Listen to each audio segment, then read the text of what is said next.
Chapter 738. Who? After absorbing the spiritual energy of the entire demon spirit stone, Lin Muyu couldn't help but sigh and spit out a mouthful of turbid air. If the turbid energy within the demon spirit stone was not spat out, it would be harmful to the human body, even if one was a god. At this moment, Lin Muyu only felt that the divine power within her body had never been filled before. The opportunity must not be missed, now was the time. Lin Muyu had already seen through Si Kongyao's peeping, but in her heart she thought that although this Tianji sect's eldest daughter was ruthless, she only dealt with evil people and had no enmity towards her, so she just let her watch. In any case, something like the spirit refining art couldn't be learned just by watching. So what if she learned it? In any case, she wouldn't be able to use it as well as she could. She circulated the supreme divine power within her sea of qi, and suddenly layers upon layers of waves began to surge. The divine power within her sea of qi was like a heaven-reaching tower. There were a total of 21 layers. Under the master's guidance, the divine power flowed through her entire body and finally began to attack the profound entrances within her sea of qi. The first profound entrance was easily broken through, followed by the second, the third, all the way until the 22nd profound entrance. Lin Muyu already felt an extreme pain coming from her body, and her forehead was also dripping with sweat. Sure enough, after stepping into the god realm, wanting to advance every step was so difficult. It was no wonder that many people were stuck in the same realm for hundreds or even thousands of years. Boom, boom, boom. The waves in her sea of qi were tens of thousands of zhang high, and the divine waves that were infused with the spiritual energy of the demon spirit stone crazily attacked the 22nd profound entrance that sealed her sea of qi. That profound entrance was like a deep blue iron wall, and no matter how the divine waves attacked, it remained motionless. Lin Muyu couldn't help but frown, and once again increased her strength by 10%. She had to go all out, even if it hurt her body. She had to break through. Sure enough, with just this 10% increase in strength, a bang sound was heard, and the deep blue iron wall profound entrance in her sea of qi was finally broken. Endless waves of divine power flowed into her 4 meridians and 8 meridians. It was as comfortable as opening the Conception and Governor vessels in Wuxia novels. Buzz, buzz, buzz. The faint sound of waves even penetrated through her body, and Lin Muyu's power was not completely restrained at this time. Golden supreme divine power lingered around her body. Fortunately, she did not involuntarily release the law spirit beads, otherwise Si Kongyao would definitely be able to see through it. Oh my god, Si Kongyao was also a cultivator. She couldn't help but ask in surprise, "Young hero, you've broken through?" "Yes." Lin Muyu opened her eyes, nodded, and said, "Eldest miss in my hometown, peeping at others practicing martial arts is a big taboo." Si Kongyao blinked her beautiful eyes, and just made an "oh" sound without saying anything. It seemed that her peeping here was so natural and justified that Lin Muyu couldn't refute anything.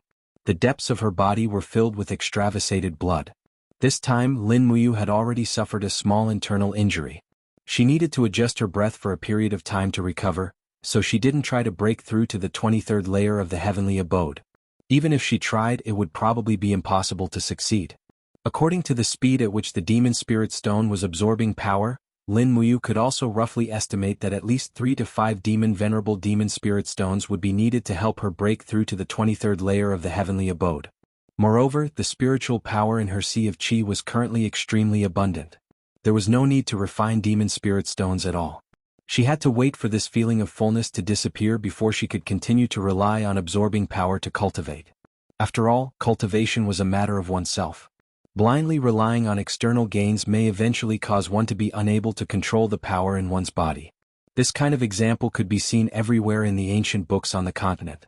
Si Kongyao seemed to also see that Lin Muyu had suffered an internal injury and said, "You go and rest for a while, I'll keep watch for you tonight." "Eldest Miss Sikong will keep watch for us tonight?" Lin Muyu couldn't help but laugh. "Then Bai and I really have quite a lot of face. However, I still have to thank eldest Mississippi. You go and sleep, there's no need to keep watch. It's very safe here." "It's hard to say." Si Kongyao shook her head and said, "Demon spirits are good at concealing their aura and disguising themselves. Even sacred martial venerables and even sacred martial kings sometimes find it hard to detect demon spirits, so it's better to have someone keep watch." "Alright then." Seeing that she was determined, Lin Muyu said, "Then you keep watch, I'll go and sleep for a while. I'll keep watch for the second half of the night." Go. The night wind grew colder and colder. Si Kongyao turned around and landed on the branch of the pine tree that Lin Muyu had just been sitting on. She laid down lightly, and her clothes slowly fluttered in the wind. In the blink of an eye, her aura had already become invisible, as if her entire person had already become one with the pine tree. Lin Muyu couldn't help but frown as she sat in the tent. Si Kongyao's aura concealing ability was similar to Bai Yin's turtle breathing technique. Even her own spirit pulse technique would find it hard to detect her aura. This celestial pole continent was indeed full of hidden dragons and crouching tigers. She really didn't know how many experts in absolute arts there were that she didn't know about. Furthermore, when Si Kongyao had fought with the assassin, the ice profound arts she had used weren't that tyrannical. Even the ice profound arts Si Kongyao had used could be so terrifying. If it was the legendary sacred martial god Si Kongming who personally used it, how many moves would she be able to block? 3 moves or maybe 5 moves. Perhaps 10 moves would already be her limit. Thinking of this, she suddenly felt that it was necessary to form a good relationship with this little girl, Si Kongyao. She was the apple of Si Kongming's eye. If Si Kongyao stood her ground against the opinions of the masses, perhaps Si Kongming and the entire Tianji sect would withdraw from the Tianji Empire's invasion of the Shattered Cauldron world. That would be the best result, although it would be very difficult. The injuries in her body were slowly being healed by the Supreme Divine Power. The Supreme Divine Power had a part of the attribute of Fushi's divine power, so there was no need to doubt its own healing ability. She unknowingly fell asleep. She didn't know how long she had slept for, but she was suddenly awakened by the whistling wind outside. Lin Muyu opened her eyes. No, it wasn't just the sound of the wind. There seemed to be a woman's delicate shout and the whistling sound of divine power in the wind. Something had happened outside. Lin Muyu hurriedly turned over and flew out with the star's sword. However, she saw Si Kongyao waving a thin sword not far away and fighting with a giant beast. No, that's not right. How is that a giant beast? It's clearly a 20-meter-tall giant covered in stone skin and covered in flames. With a roar, it fiercely smashed its iron fists onto Si Kongyao's sword. Young mistress, be careful. Lu Bai was already outside and shouted loudly. However, he didn't dare to go forward to help. Bang! The flames surged. The stone giant's huge iron fist blasted Si Kongyao and her sword away. She was embedded into the stone wall like a cannonball. The divine power shattered. This blow was enough to injure Si Kongyao. Oh no! How could Lin Muyu care so much? She raised her long sword and flew over. With a glance, she saw that the neck of the stone giant was intertwined with fiery red and green. It's a Demon King rank demon spirit. No wonder it could defeat Si Kongyao, who has a cultivation of 27 heavenly abode stage. Dragon armor. Lin Muyu shouted and began to summon Acatosaurus from the different space. She opened her arms, but after nearly half a minute Acatosaurus finally crawled out from the different space. It disintegrated into dragon armor and attached itself to its master's body. Both of its hands held the sword and with a shout, the 2 martial souls disintegrated into the 7 luminaries' immortal sword.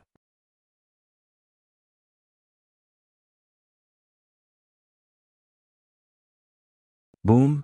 The huge body fell to the side of the valley and the dust flew everywhere. Lin Muyu turned around and asked with concern, Miss Sikong, what did you say just now? I didn't hear it.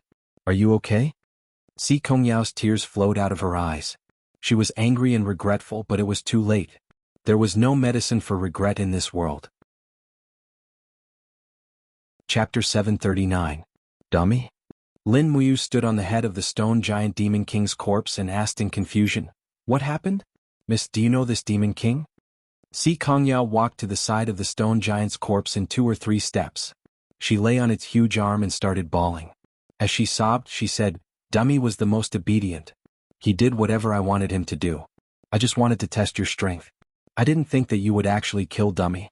Dummy was so kind, but you actually killed him. Lu Bai walked forward and whispered, Young hero, you might not know this, but I've heard some rumors before. Some rich people would raise demon spirits, and the Tianji sect's main altar raised a stone giant demon spirit. It has already cultivated to the Demon King realm. It seems to be true, but when it comes to you, the legend has already ended. How would Lin Muyu know that this Demon King was raised? She felt a little guilty and said, Miss Sikong, I'm sorry. I didn't do it on purpose. I was just worried that it would hurt you, so I didn't hold back. Si Kongyao cried her eyes out and said, I don't blame you. I only blame myself for acting smart and harming Dummy instead. Then what do we do now? Lin Muyu looked at the Demon King's head. The demon spirit stone seemed to be calling out to her. Although this dummy was raised by the Sikong family, it would be too wasteful to ignore the demon spirit stone. Si Kongyao wiped her tears and said, "I want to bury dummy." "Bury?" Lin Muyu was stunned. "How are you going to bury a body that weighs over 100 tons? Even if you dig a hole, it shouldn't be so big." "I don't care. I want to bury it anyway." Si Kongyao cried and threw a tantrum. At this time she finally looked like a young girl, willful and unreasonable. "Alright, bury it then. How do you want to bury it?" Lin Muyu was in the wrong and naturally couldn't be too forceful. She could only accommodate her. Si Kongyao wiped her tears and said, "I'm going to cremate it." Cremation? Lin Muyu felt dizzy. Whether the body of this stone man could be burned was another matter. Even if it was burned, there would be residue left. How could she cremate it? Where was it buried? There were rocks everywhere in this valley, and there was only a little soil on the ground. There was no way to dig a hole. After saying that, Si Kongyao turned around and flew up, her long hair messy in the air. "Where are you going?" "I'm looking for firewood," Si Kongyao said quietly. The sadness on her face did not recede at all. It was true that Si Kongyao cultivated the ice mystic arts of the ice elemental precept. She did not have much attainment in the fire elemental precept. It was impossible for her to rely on the fire elemental precept to burn Dummy's corpse. "Then come back early. We'll stay here and guard Dummy's body," Lin Muyu said. "Yes." Si Kongyao nodded. A flash of lightning flashed in the air. She had already teleported away. "Now what should we do?" Lu Bai muttered to himself. His face was full of an unfathomable expression. "What else can we do?" Lin Muyu said lightly, "Do things according to our own rules." After saying that, he stretched out his hand and gently grabbed at the air. He directly absorbed Dummy's demon spirit stone into his hand and put it into his Chenkuan bag. Then he looked at the body of the stone giant. The stone skin seemed to be slowly cracking, forming pieces of benzene about a meter in diameter. Lin Muyu had seen how hard Dummy's stone skin was. Even the star's sword infused with his supreme divine power couldn't split it. It was imaginable how hard it was. It was probably even harder than a 10,000-year-old dragon armor. It was worthy of the Demon King's defense. His heart was moved. If this benzene piece was used as a shield, what else could pierce through it? When two armies confronted each other, whether it was spears, swords, arrows, or crossbows, they would probably be helpless against this kind of iron wall. He opened the Chenkuan bag and swept around Dummy's body like a whirlwind. He put the stone skin armor into the bag one by one. He counted in his heart. When he finished picking up all of them, he got about 400 hard stone skin armor. He was in a very good mood. Lu Bai was stunned at the sight. He said, "Young hero, this dummy is Si Kongyao's pet. It's fine to kill him. But you still did this. Can you face your own conscience?" "If conscience can make a meal, I will definitely not let it down." Lin Muyu's voice was very calm. He smiled and said, "My conscience has always been towards my own people, not towards my enemies. Si Kongyao is destined not to be one of us." "What?" Lu Bai was stunned. Lin Muyu patted his shoulder lightly and said, "Some things you will naturally understand in the future. Don't ask. The less you know, the better it is for you. It's best if you don't know anything."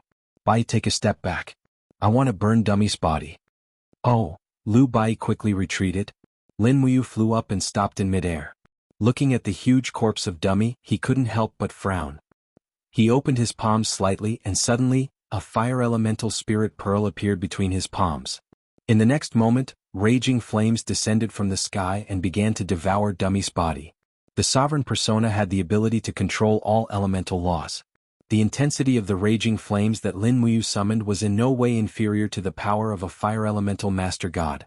In addition, after Dummy's death, his body had lost the protection of spiritual power. His defense was completely incomparable to when he was alive. In an instant, the fat and other substances in his body began to burn, and the flames soared into the sky. In just the time it took for a joss stick to burn, the 100-ton Demon King tier stone giant was reduced to ashes on the ground. Even its bones were burned by Lin Muyu. The whole valley was filled with an unpleasant smell. Lu Bai covered his nose and frowned. He didn't even have the mood to talk. Lin Muyu raised his sword and continued to take Dummy's demon spirit stones. She had to do something for it. The blade of the sword glowed with the light of stars, and with a ping-ping-ping sound, a large pit was blasted on the rocky ground. Then she summoned the wind elemental spirit pearl, and a strong wind swept Dummy's ashes into the big pit. In the blink of an eye, the big pit was already a pile of ashes. At this time, the sun rose from the east and the sky was bright. A huge black shadow flew in the sky. It was Si Kongyao. She was holding dozens of vines in her hands, and she was carrying a large bundle of firewood that didn't match her size at all. This shocked Lin Muyu and Lu Bai. Si Kongyao had brought dozens of tons of firewood. There was probably nothing in this world that Si Kongyao didn't dare to do. Originally, they thought that she was just being unreasonable, but now it seemed that she really meant what she said. She really wanted to cremate Dummy's body. Bang! The huge bundle of firewood fell in the valley. Si Kongyao stood in the wind blankly and asked, "Where's Dummy?" "I helped you cremate it." Lin Muyu pointed to the big pit at the side and said, "There's still a fingernail that hasn't been burned. Do you want to keep it as a memento?" "No need." Si Kongyao's eyes were full of confusion and said, "Where did you get the firewood to cremate Dummy?" "With just divine power, I'm afraid that even a sacred martial king's divine power wouldn't be enough to completely burn Dummy's huge body, right?" "This," Lin Muyu frowned and said, "his body is just very flammable. I used a little flame and it burned on its own." Si Kongyao squinted her beautiful eyes and stared at Lin Muyu for a few seconds and said, "Forget it, I won't pursue it. Since you helped Dummy cremate, I thank you." "You're welcome, it's what I should do." Lu Bai rubbed his belly and said, "You guys don't have to be so polite. Let's go somewhere else to cook. I'm starving." "Okay." Lin Muyu turned her head, but at this moment, a shrill cry came from the sky. It was very familiar. It was a wolf falcon. Again. Lu Bai frowned and said, "These dragon knights are really haunting us. Let's quickly hide in the cave. Maybe they won't find us." "It's no use. Since the wolf falcon found us, the dragon knights shouldn't be far away. However, before the dragon knights arrive, we still have time to eat breakfast, and breakfast came to us on its own." "What do you mean?" Si Kongyao frowned slightly. She couldn't hear what these two were saying at all. "Just wait for your delicious meal, Miss Sikong." Lu Bai smiled obsequiously. Whoosh! A fist-sized rock flew out, and the wolf falcon in the air fell to the ground with a sad cry. Lin Muyu flew over and returned with the wolf falcon's corpse. She said, "Let's go out of the valley and start a fire. The dragon knights should be here in about an hour." Okay. After leaving the valley, they found a small stream under the rocks. After plucking the wolf falcon's feathers and gutting it, they skillfully roasted it over the bonfire. They sprinkled cumin and oil over it, and before long the aroma filled the air. Lin Muyu had been hungry for a long time, and she was full of anticipation as she waited to eat. Si Kongyao stood at the side with a look of amusement and helplessness. These two were really too daring. They even dared to eat the Tianji Dragon Knight's exclusive wolf falcon. There was nothing in this world that they didn't dare to eat. However, Si Kongyao stared at Lin Muyu's back and felt that this person was becoming more and more mysterious. It was understandable that he dared to eat the wolf falcon. Who knew how many secrets this guy was hiding? Not long after, the wolf falcon's meat was extremely fragrant and tempting. Lin Muyu took out the little demonic noise knife and cut a large piece of meat for Si Kongyao. Si Kongyao didn't refuse and nodded with a smile. She placed the piece of meat in her palm and held it with her Shen energy so that it didn't touch her palm directly. Then she ate it in small bites. It was indeed delicious. The wolf falcon's meat was very fresh and tender. It was simply better than all the other birds. Within the Spirit Pulse art, a total of 11 powerful auras were rapidly approaching. Lin Muyu naturally knew who they were, but since she couldn't hide, there was no point in hiding. She took the opportunity to eat and sleep before fighting. The demonic noise knife spun and cut off pieces of extremely tender meat from the wolf falcon's leg. She ate nearly 1 kilogram of meat in one go. She patted her stomach. Half full, it was time to act. Roar, roar, roar. Following the roar of the giant dragon, black figures pierced through the clouds and descended from the sky. Chapter 740. In the sky, 11 enormous figures formed an invisible pressure on the ground, making it hard for people to breathe. This time, a total of 11 dragon riders had come. One of them was a dragon rider general, a person with a penetrating scar on the left side of his face.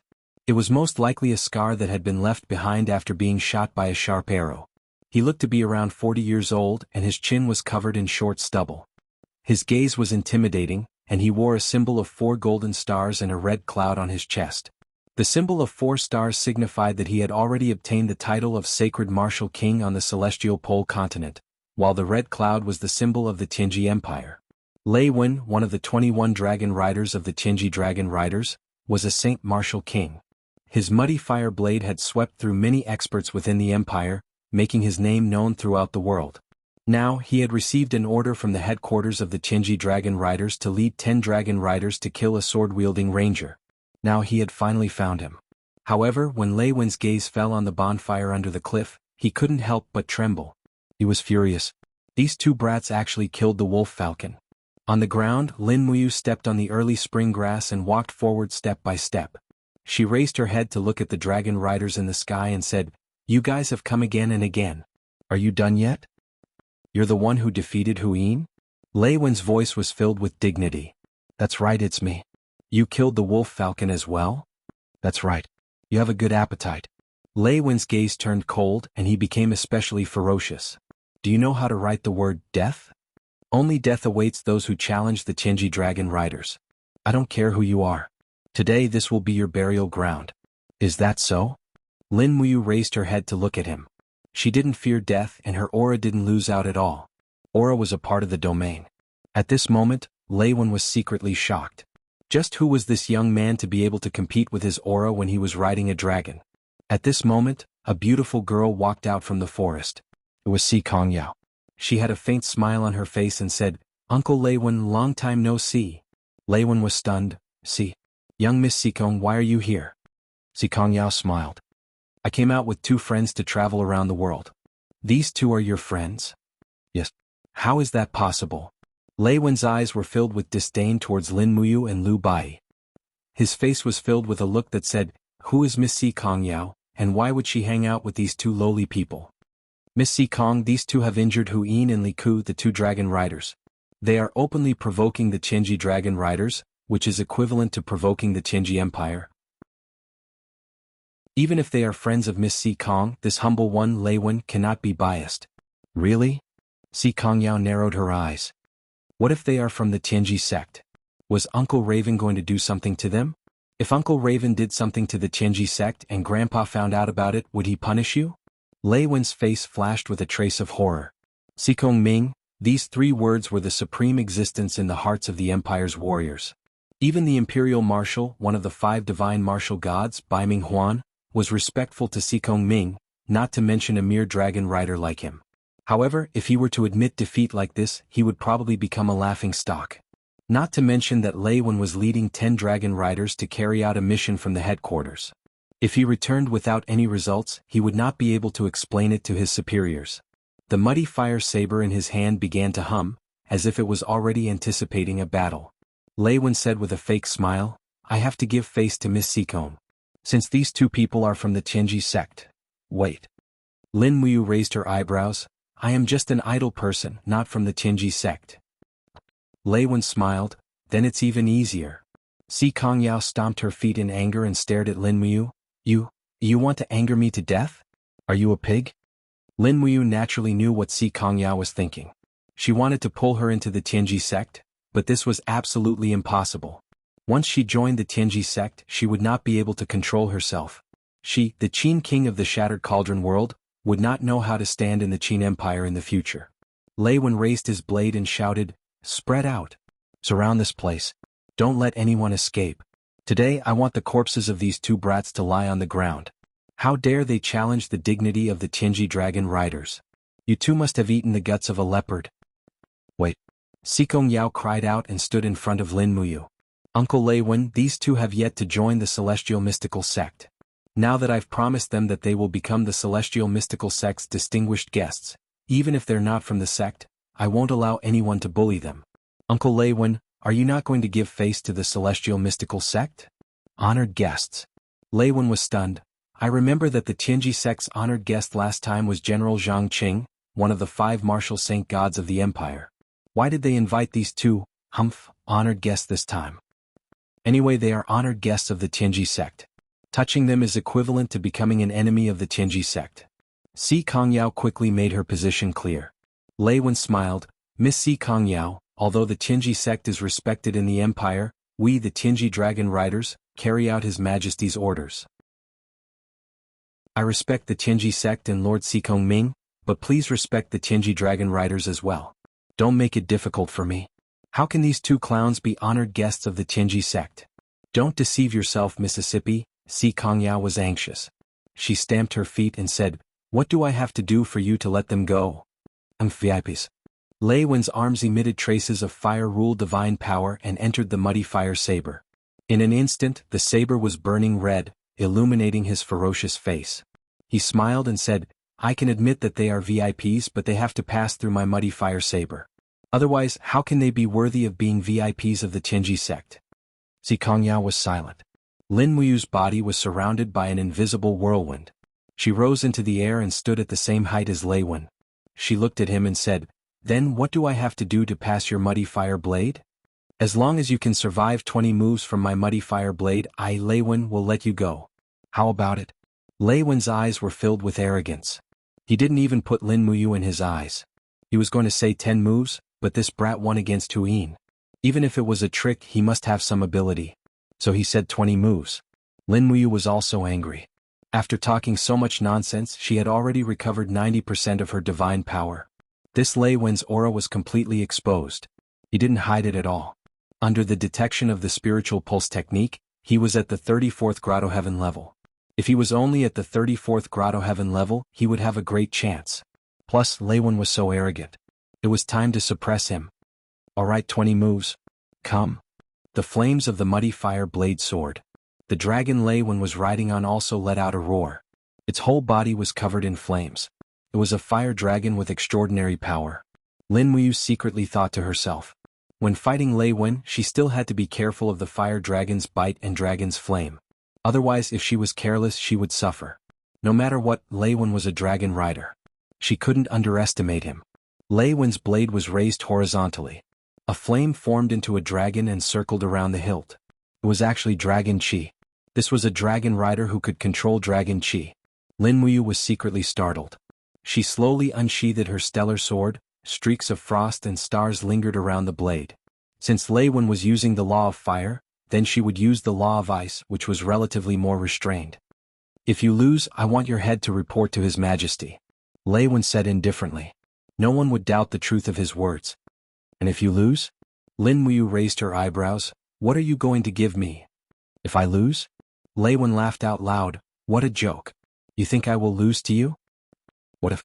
Lei Wen frowned. "If I lose, I, Lei Wen, will give my life to you. Why would I want your life?"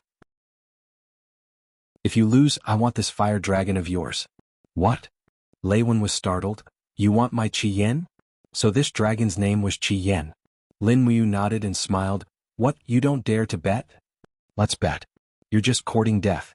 With a furious roar, Luin rode his dragon and charged forward. With a slight tremble of his long blade, the air seemed to be engulfed by raging flames. In an instant he slashed out nearly 10 flaming blade lights. The power interweaved together as if wanting to vaporize everything in the world. As expected of a dragon rider. With just a single move, it could be seen that he was much more skilled than Huyin, Li Ku and the other dragon riders. However, Lin Muyu was even faster. Without a dragon mount, he was able to deal with it easily. His body was like a fish in the sea as he weaved through the blade auras. In an instant he was in front of Lei Wen. He raised his hand and slashed down. First star light. Courting death. Lei Wen swept his blade horizontally. Dang. The star sword and the muddy fire blade clashed. It was obvious that the muddy fire blade was also a saint weapon, and its soul refining power was not much inferior to the star sword. A total of 34 heavenly caves swept over. Lin Muyu could not help but be shocked to the point that he was rooted to the ground. Below him the flames surged. It was the fire dragon turning its head to bite and devour. Pooh! The air seemed to suddenly explode. Lin Muyu's movement speed was extremely fast, and he retreated dozens of meters in an instant. He did not plan to take a defensive stance at all. Facing a powerful dragon rider, he chose to attack. That's right, attack is the best defense. That was what everyone said. Clang, clang, clang. Sparks continuously flew in the air.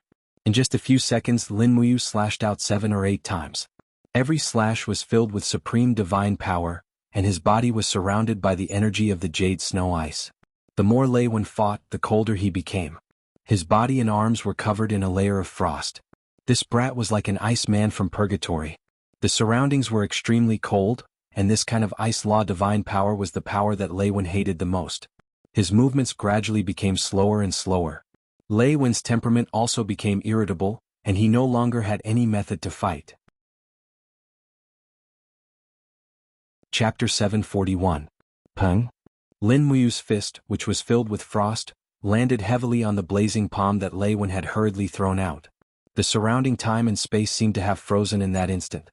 Hexagonal ice crystals appeared in a spherical force field, randomly splashing and shooting in all directions. In a duel between two deities, bystanders were no longer able to enter the force field created by their battle. Lei Wen remained silent, but the flames on the muddy fire blade became more and more vigorous. In an instant, the blade's light increased explosively, and the domain also increased greatly. Under the pressure of the power, illusions were actually formed, and countless long blades in the sky slashed towards Lin Muyu, seeming to be invulnerable. Weng, golden light suddenly appeared, and a perfect round bottle-gourd wall surrounded Lin Muyu. In the violent vibrations, the bottle-gourd wall could not withstand Lei Wen's 34 layers of waves, and suddenly shattered. But in the instant that it shattered, a beam of light flew out. In Lin Muyu's hand was an astral chain, and she charged towards Lei Wen. Leaping into the air, the astral chain swept out with a shwa-shwa sound. Child's play. Lei Wen could not help but let out an explosive roar. The muddy fire blade was swung backwards, and when it slashed out, an earth-shattering wave of flames swept out, actually blowing away the power of the astral chain. What a good dragon knight. Indeed, he was much stronger than ordinary dragon knights. Just in terms of cultivation alone, he was already firmly above Lin Muyu. Unfortunately, Lei Wen still did not understand Lin Muyu. In the instant that the astral chain shattered, Lin Muyu's figure flashed above Lei Wen's head, and her battle boots, which contained boundless divine power, heavily kicked towards Lei Wen's shoulder. Scoundrel! Lei Wen hurriedly raised his left fist and punched towards Lin Muyu's calf, forcing her to retreat. But the retreating Lin Muyu's figure miraculously flipped, and like a swimming dragon she appeared under Lei Wen's armpit. A small demonic noise blade in her left hand spun, and like a high-speed fan blade, it landed under Lei Wen's armpit. Puchi. Finally, blood was seen. Lei Wen's divine power spirit wall was unable to block the sharp aura of the little magic noise blade, and his armpit was sliced open by about 3 centimeters, which was not considered a heavy injury for Bing. Lin Muyu immediately retreated after her attack. She raised her stellar sword and slashed downwards. It was chaos of the common life. Lei Wen had already seen chaos of all lives in the previous few moves, so he naturally knew that this move wouldn't be able to do anything to him. Thus, he raised the hilt of his blade with both hands to block. Clang. A golden shockwave of divine power swept out, and something that Lei Wen had never expected happened. Lin Muyu's attack seemed to be much heavier and more ferocious than before. His right hand actually could not hold the hilt of the saber steadily, and the muddy fire saber almost flew out of his hand. Meanwhile, Lin Muyu's sword slashed diagonally at his shoulder, directly cutting into his armor. Fresh blood spurted out. Lin Muyu's body was in the air. As long as he used a bit of strength in his arms, it would be enough to cut off Lei Wen's right arm. However, he did not do so. Killing a dragon rider like Lei Wen here was completely meaningless, and it would also create a powerful enemy for himself. It was also at this moment that Lei Wen fiercely tugged on the dragon's reins. The fire dragon immediately began to flip, forcibly swinging Lin Muyu's body away. On the ground, Si Kongyao actually clapped her hands and laughed. "Uncle Lei Wen, you have already lost." That's right, Lei Wen was already injured. Just now, when Lin Muyu stopped moving, it was because he was being lenient. Even an idiot could see that. Lu Bai's eyes had already turned white. It can't be. Who exactly is this brat to actually be able to defeat the genuine Saint Martial King? Shwa shwa shwa. The flames were still dense in the surroundings. Lei Wen looked at Lin Muyu with a pale expression and said, What did you do to make my arm lose its divine power?" "It's very simple." Lin Muyu stood in the air and said, "The human body has a meridian under the armpit called the sun and moon, which connects the Qi and the arm. I just used a knife to cut off your sun and moon meridian so that the wave divine power in your Qi can't flow into your arm, so you can't block a mere blow of mine. Lord Lei Wen, do we still want to continue fighting?" "Sun and moon?" Lei Wen did not know this. He frowned and said, "No need to fight, I admit defeat, but this fire dragon is a companion found in the dragon nest 3,000 years ago. It is impossible to give it to you. If you want something else, as long as I, Lei Wen, have it and I am willing to admit defeat, I will definitely give it to you." "Not giving me a fire dragon?" Lin Muyu narrowed his eyes. He had originally planned to get a dragon from the celestial pole continent to study so that he could better understand his enemy. However, on second thought, it would be too ostentatious to bring a giant dragon around. He still had to go to the other two empires to take a look. Fine, he might as well give up on this fire dragon. Thus, he said straightforwardly, "Sure, but this fire dragon should be quite valuable, right? Then I want enough precious demon spirit stones." Demon spirit stones? Lei Wen frowned and said, "Demon spirit stones are one of the most precious things in the celestial pole continent, and demon spirit stones can only be found by chance, not sought. From the breeding of a fire dragon to adulthood, the cost is about 3 million gold coins. How about this? I will give you 3 million gold coins in gold notes, is that okay?" "No." Lin Muyu shook his head and stubbornly said, "Either bring the fire dragon to me or give me enough demon spirit stones. Otherwise, in front of so many subordinates, are you still unwilling to admit defeat?" In fact, he was very clear in his heart that demon spirit stones were a cultivator's most precious treasure. As long as one had enough demon spirit stones and enough talent, one could train a genius to step into the god realm in a few short years, or even become a Saint Martial King or Saint Martial Venerable on this continent. Therefore, demon spirit stones were definitely not a common commodity. As a foreigner, even if he had money on this continent, there was no way for him to get demon spirit stones. At this time, it would be too much of a pity if he didn't ruthlessly extort Lei Wen. Lei Wen's face alternated between green and red. As a dragon rider, it was already shameful enough for him to lose to a nameless brat. If he didn't keep his word on the bet, he was afraid that he wouldn't be able to mingle in the dragon rider regiment anymore. Therefore he frowned and said, "The Empire's laws have long stated that no one can privately buy or sell demon spirit stones. As a member of the Tianji Dragon Regiment, I naturally can't knowingly break the law." "Is that so?" Lin Muyu pondered and didn't say anything. At this time the corner of Si Kongyao's mouth rose, and her smile was exceptionally sweet. "Uncle Lei Wen, I heard that every dragon rider has a quota of demon spirit stones that they can collect from the national treasury every quarter to use for their own cultivation. Also, a dragon rider only needs to take out less than half of the black market's money to buy a lot of demon spirit stones from the national treasury. Did I remember wrongly? There shouldn't be, miss you?" Lei Wen was so angry that his teeth itched. He originally wanted to lie to Lin Muyu, this hothead, but Si Kongyao actually sold him out. "If that's the case, then there's no problem." Lin Muyu said, "How about this, we go to the next city together and wait for Lord Lei Wen to fulfill his promise and give me the 204th class demon spirit stones. It won't be too late for us to part ways then." "Who said 204th class demon spirit stones?" Lei Wen spat out his saliva, and the blue veins on his face protruded. "Do you know the value of the 4th class demon spirit stones?" "I know the value of a fire dragon even more," Lin Muyu said. Si Kongyao couldn't help but stick out her tongue and said with a smile, "Young hero, you're asking for a bit too much.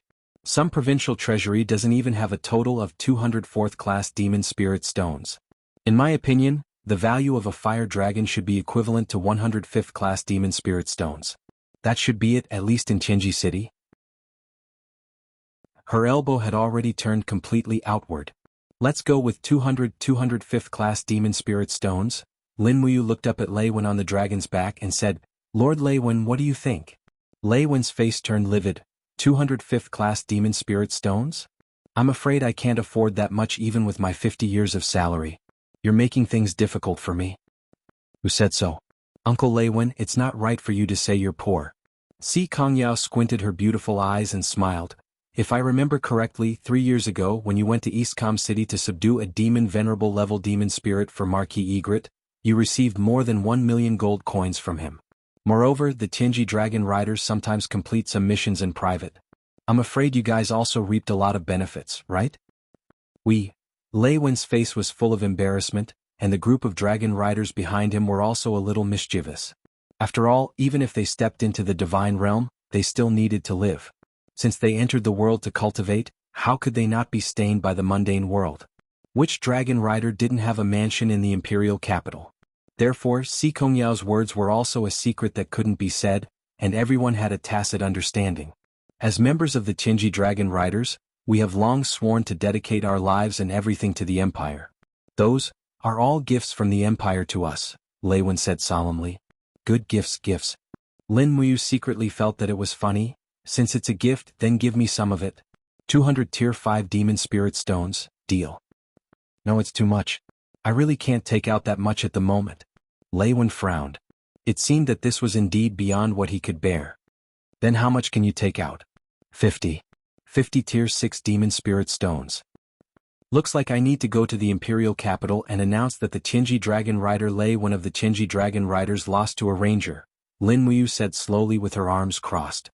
Lei Wen couldn't help but wail. Originally, he could order 10 Dragon Riders to attack together, and they would definitely be able to kill both Lin Muyu and Lu Bai. However, Si Kongyao was present, so he couldn't do it. After all, no one in the entire Qinji Empire was willing to offend a top expert like Si Kongming. Alright, 100 Tier 5 Demon Spirit Stones, how about it? It's a deal. We'll head north from here, and when we reach the 9 Dragon City in the south of the Qinji province, I'll go to the treasury and buy some Demon Spirit Stones for you, how about that? Thank you, Lord Lei Wen. Lin Muyu said respectfully. At this moment, Lei Wen didn't seem like an opponent, but more like a god of wealth. Chapter 742. 9 Dragon City, a wealthy county city located about 500 miles south of Qinji City. It has a population of more than 2 million people, mainly farming and fishing. The city is very sturdy. On the east, south, and west sides of the city, there are 2 statues of dragon heads, and facing the north, there are 3 statues, implying that they are bowing down to Qinji City. 10 miles south of the city, 11 giant dragons were hovering in the air. It was a spectacular sight, attracting the attention of the commoners, rangers, mercenaries, and hunters on the official road. Everyone knew that the Empire had a powerful dragon rider regiment, but there were very few people who had seen a dragon rider with their own eyes. Under the shade of a tree, Lin Muyu, Lu Bai, and Si Kongyao were each riding a war horse, slowly moving forward. They were not worried because Lei Wen and the others in the air would definitely be waiting for them. Dragon riders regard reputation as more important than life. Presumably, Lei Wen would not be willing to let others know that he had been defeated. Young hero, Lu Bai glanced at Lin Muyu wanting to say something but hesitating. What's wrong? If you have something to say, just say it. Lin Muyu asked. Lu Bai frowned and said, although Lei Wen is a dragon rider, do you really trust him that much? If Lei Wen cheats us and we enter 9 Dragon City, he will close the city gate, making it impossible for us to escape. What should we do? Although demon spirit stones are very precious, but if we lose our lives, what's the use of demon spirit stones?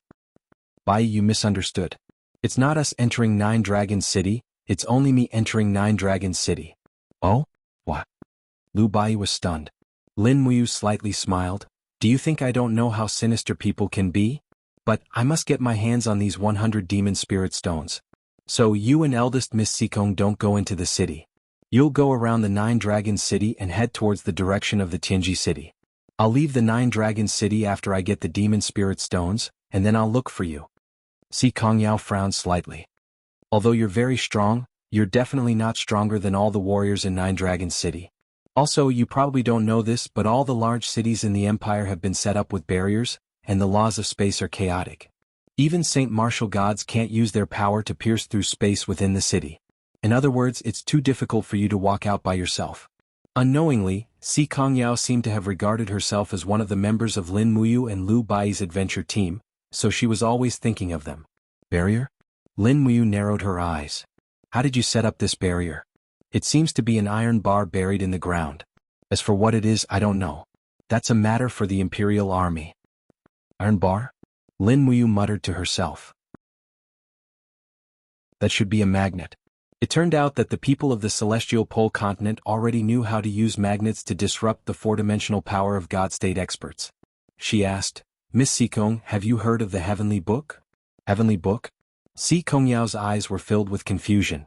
She shook her head and said, I don't know, and that's good. Protect Lini and don't enter the city. Walk around the city. I'll follow you guys. Don't worry. Lin Muyu had a rough idea of what was going on. The Heavenly Book's original name was Fushi's Heavenly Book. It was a kind of power that God Emperor Fushi had left behind for his descendants. The Celestial Pole continent in front of them was a plane that belonged to the Western Heaven realm, so they didn't know about the existence of the Heavenly Book. This was easy to handle. When they reached the outskirts of 9 Dragon City, Si Kongyao and Lu Bai parted ways with Lin Muyu. Lin Muyu waved at Lei Wen and the other dragon knights in the air and entered the city. What does that kid want to do? Lei Wen frowned. I don't know. It seems that he wants to enter Nine Dragon City alone? A dragon knight replied. He's really arrogant. Although this kid has the ability, it's just a little trick of breaking meridians. He actually dares to be arrogant in Nine Dragon City. He's really courting death. Lord Dragon Knight is wise. The Dragon Knight smiled slightly. When do we make our move? There's no hurry. Lei Wen's eyes turned cold and said, I've already sent a letter to the prefectural governor in the city. The 100 demon spirit stones are prepared in the prefectural treasury. Let him go and get it himself. As long as this kid enters the prefectural treasury, we'll immediately kill him and get rid of any future troubles. We can also bring his head to the marshal to receive the reward. Yes, this is a good idea. That kid will be ecstatic when he sees the demon spirit stones. As a result, he will let down his guard. That's the best time for us to make our move. A group of people rode their battle dragons across the city and rushed straight in the direction of the prefectural treasury. The dragon was fast and the horse was slow. When Lin Muyu rode his horse to the prefectural treasury, more than a dozen dragon knights were already there. There were also a few people wearing official robes. Young hero, good day. The middle-aged fat man wearing the official robe smiled. The demon spirit stones have been prepared, but, as the prefectural governor, I can't easily enter the prefectural treasury. Young hero, please follow the registrar to get it yourself. Lei Wen smiled and said, We'll go with you. Thank you. Lin Muyu nodded. He could clearly feel the murderous intent. But it didn't matter. It wasn't difficult for him to escape anyway. The prefectural treasury wasn't too big, but it was pitch black. A few servants carried torches and escorted Lin Muyu inside. Behind him, there were more than a dozen dragon knights with swords and spears in their hands. They looked like they were ready to kill at any moment. Lin Muyu pretended that he didn't see anything and strolled into the prefectural treasury. The first treasury stored some weapons, armors and other military supplies. The second treasury stored countless grains. The third treasury was a horse farm. The fourth treasury stored gold and silver. Gold and silver coins were piled up like mountains. The demon spirit stones were also in the fourth treasury. There were guards outside the prefectural treasury. At a glance there were at least 500 of them. There were also many archers in the attic. At the same time, ballisti and ballisti were facing the door of the prefectural treasury. It could be said that it was heavily guarded. Lin Muyu raised his head and glanced around. The middle-aged man drinking tea in the attic was at the first heaven of the divine state. He was a Saint Martial Venerable in the celestial pole continent. In addition, the two people playing chess were Saint Martial warriors. They were both Saint Martial warriors. The Tianji Empire was too extravagant for a mere prefectural treasury to have such a defensive force. In the Shattered Cauldron realm, a god-state expert could be the imperial advisor of a country. But in the celestial pole continent, he could only be a supervisor guarding the prefectural treasury. The difference was too big. Young hero, please come in. Luen said with a smile that didn't reach his eyes. That smile of his was really too annoying. Lin Muyu was not afraid. She walked in. On both sides were wooden chests filled with gold, silver, and copper coins. The torn wrapping papers were emitting a golden light. It was very tempting. But the most tempting thing was the table in the center of the prefectural treasury. There was a delicate wooden chest on it. The chest was open. It was filled with thumb-sized demon spirit stones. There were a total of 100 of them. All of them were 5th-grade demon spirit stones. They glowed with different lusters according to their attributes. These are all prepared for me? Lin Muyu asked with a smile. That's right. Lei Wen extended his hand and made a gesture of courtesy. He smiled and said, Young hero, please help yourself. Thank you. Lin Muyu walked forward calmly. She picked up the wooden chest and poured the 105th-grade demon spirit stones into her cosmos sack. But at this moment, a dragon knight's vicious laughter came from behind. These demon spirit stones are treasures obtained by the blood and sweat of the brave warriors of the Empire. Kid, who do you think you are? You actually want to take them for yourself? I'm afraid you have the reputation to take them, but you won't have the life to enjoy them. It was a young dragon knight about 17 or 18 years old. Probably because he became a dragon knight at such a young age, his eyes flashed with ruthlessness and violence that did not match his age. It was a smile that made Lin Muyu extremely disgusted. Sometimes people were not people. Just like this young dragon knight in front of her. His blade must have been stained with the blood of many innocent people. Lord Lei Wen. Lin Muyu turned around and smiled. Is this your idea? Lei Wen nodded. I'm sorry. I can't let you leave here alive. If you do, you will be the shame of the Empire. The shame of the Tianji Dragon Riders. Why are you talking so much to him? The young Dragon Knight was the first to attack. His sword turned into a stream of light and attacked at an astonishing speed. It did not seem like a speed that a divine Sky Realm cultivator could reach. Moreover, the sword light contained countless changes. It was obvious that his swordsmanship was extraordinary. This person must be from a prestigious family. Otherwise, he would not have such ruthlessness and arrogance. In that instant, Lin Muyu wanted to kill. Clang. When it came to swordsmanship, Lin Muyu no longer feared anyone in the world. His current swordsmanship was a combination of the sword control technique and the demon race's swordsmanship. He could easily see through his opponent's swordsmanship. He gently moved his sword and used the hilt to grab his opponent's wrist. The young Dragon Knight was startled. He immediately lowered his body and kicked at Lin Muyu's abdomen. He roared, "I'll break your energy sea." So ruthless. Lin Muyu's speed was as fast as lightning. The astral sword flashed with a cold light, and with a kacha sound, the young Dragon Knight's leg was directly cut off. Blood spurted out, and before he could feel any pain, Lin Muyu's left fist landed on his chest. His ribs were all shattered, and even his heart was shattered. Bang! The young Dragon Knight's body seemed to have exploded. "Since you want to kill me, don't blame me for being ruthless." Lin Muyu roared. His fist that had pierced through the Dragon Knight's chest suddenly opened up. Star power instantly exploded. 7 glorious stars transformation. Boom. Half of the vault had been razed to the ground, and Raven and the rest of the Dragon Knights were lying in the mess. Basically, everyone was heavily injured, and the 2 who bore the brunt of the attack were directly killed by the 7 glorious stars transformation. And this was even when Lin Muyu had not used her full strength. Whoosh. A dark green dagger appeared in his hand. After a flash of light, a person disappeared from Nine Dragons City, which was said to be sealed by a barrier. Lei Wen raised his head and looked in the direction that Lin Muyu disappeared. He felt as if his entire world had collapsed. Chapter 743. In the harsh winter, the wind at night in the land of exile cut one's skin like a knife.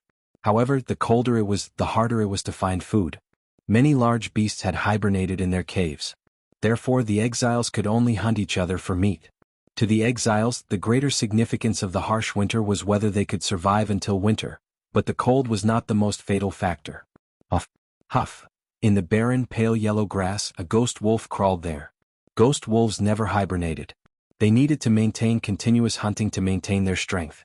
This ghost wolf was a female wolf. Her eyes were very fierce, and the mucus that flowed from her teeth had actually frozen into icicles hanging from her chin. They looked like the teeth of a saber-toothed tiger. The ghost wolves in the land of exile were different from ordinary wolves. Their fur was as tough as a 10,000-year-old spiritual dragon, and their sharp teeth could bite through a 10-centimeter thick steel plate.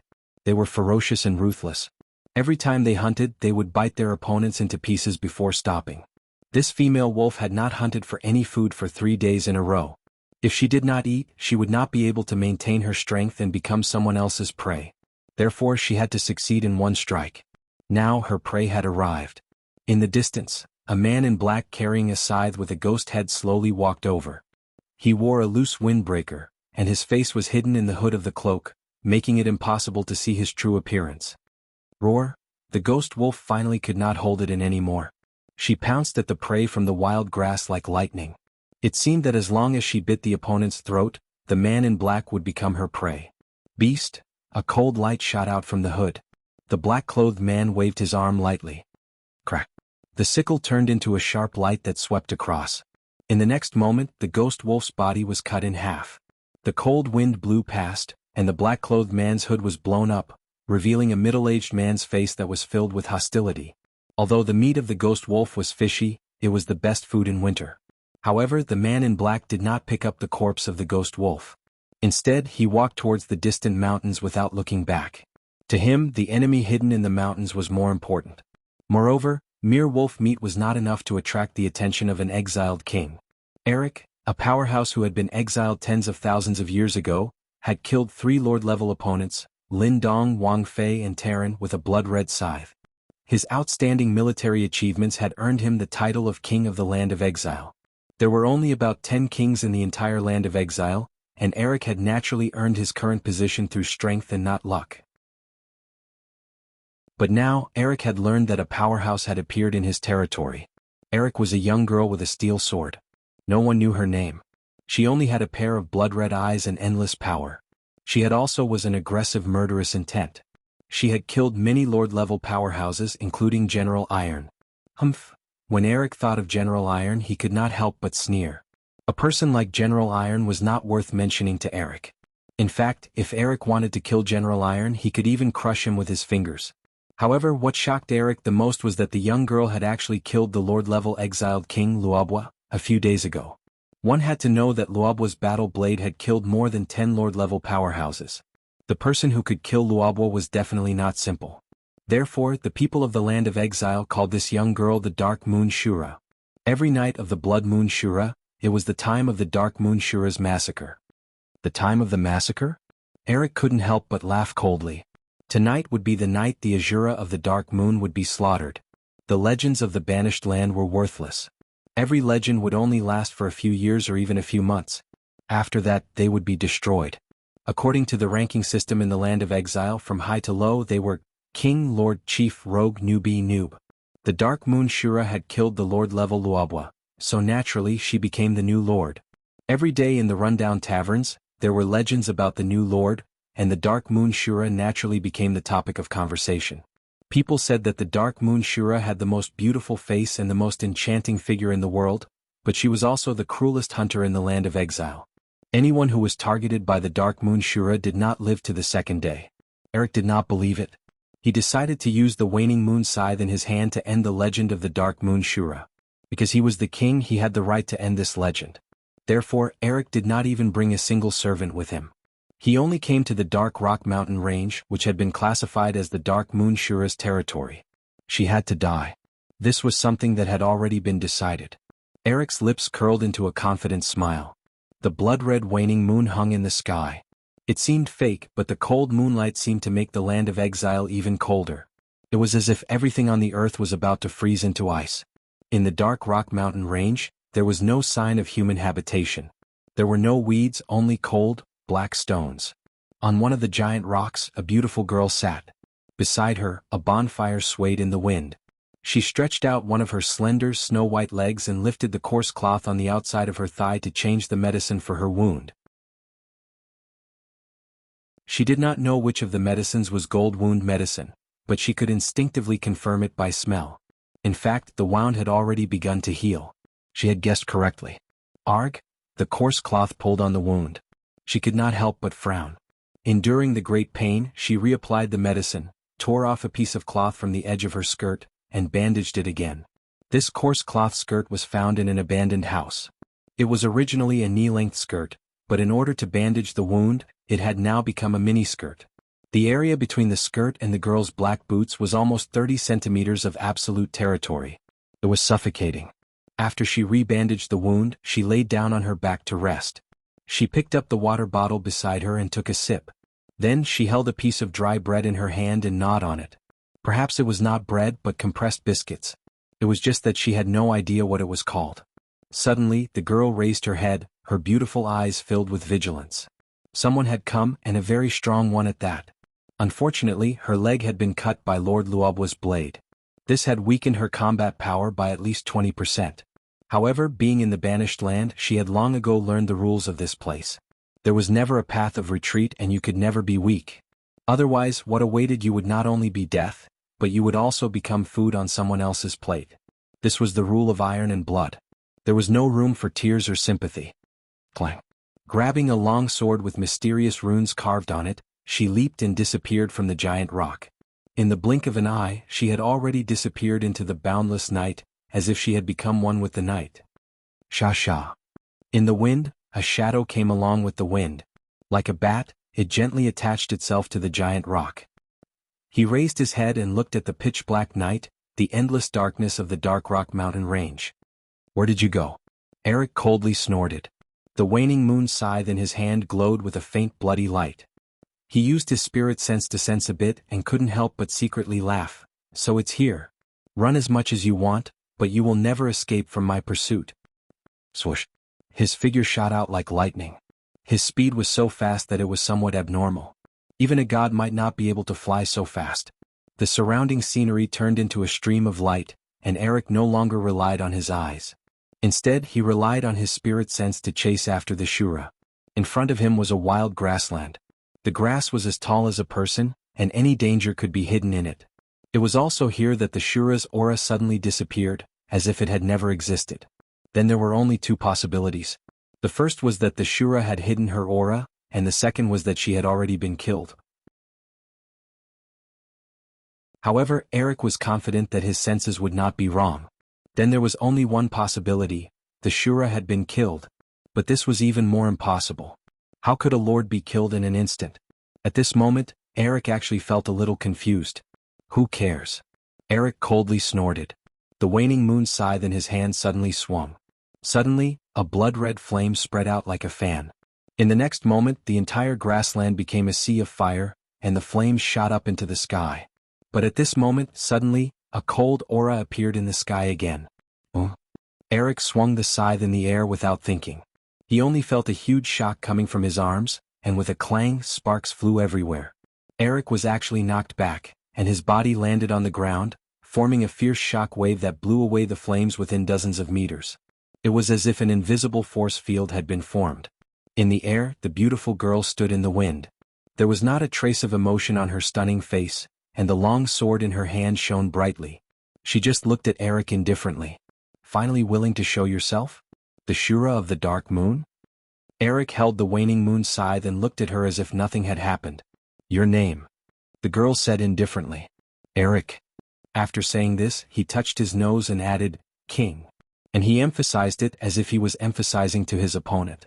The girl revealed a smile and said, I don't know what a king is, nor do I care. Did you come here to kill me? That's right.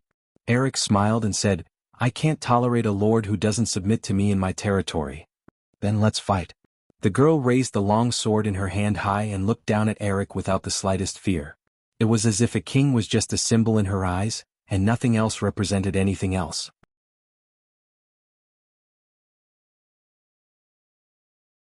Chapter 744. Clang. Flames blossomed in the air like lightning. This time she was at a disadvantage. The tremendous force contained in Eric's waning moon scythe sent her flying back, but she remained in the air. The blood in her body surged, and she felt a sweetness in her throat as she spat out a mouthful of blood. She raised her hand to wipe away the blood, and the remaining blood at the corner of her mouth looked so poignant. You are a very good opponent. Eric smiled faintly.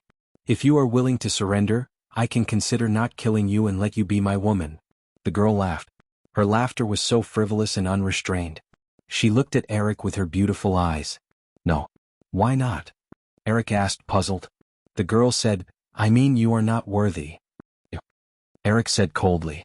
As the king of the banished land, as one of the rulers of this land, if I am not worthy, then who is? The girl seemed to be in a daze.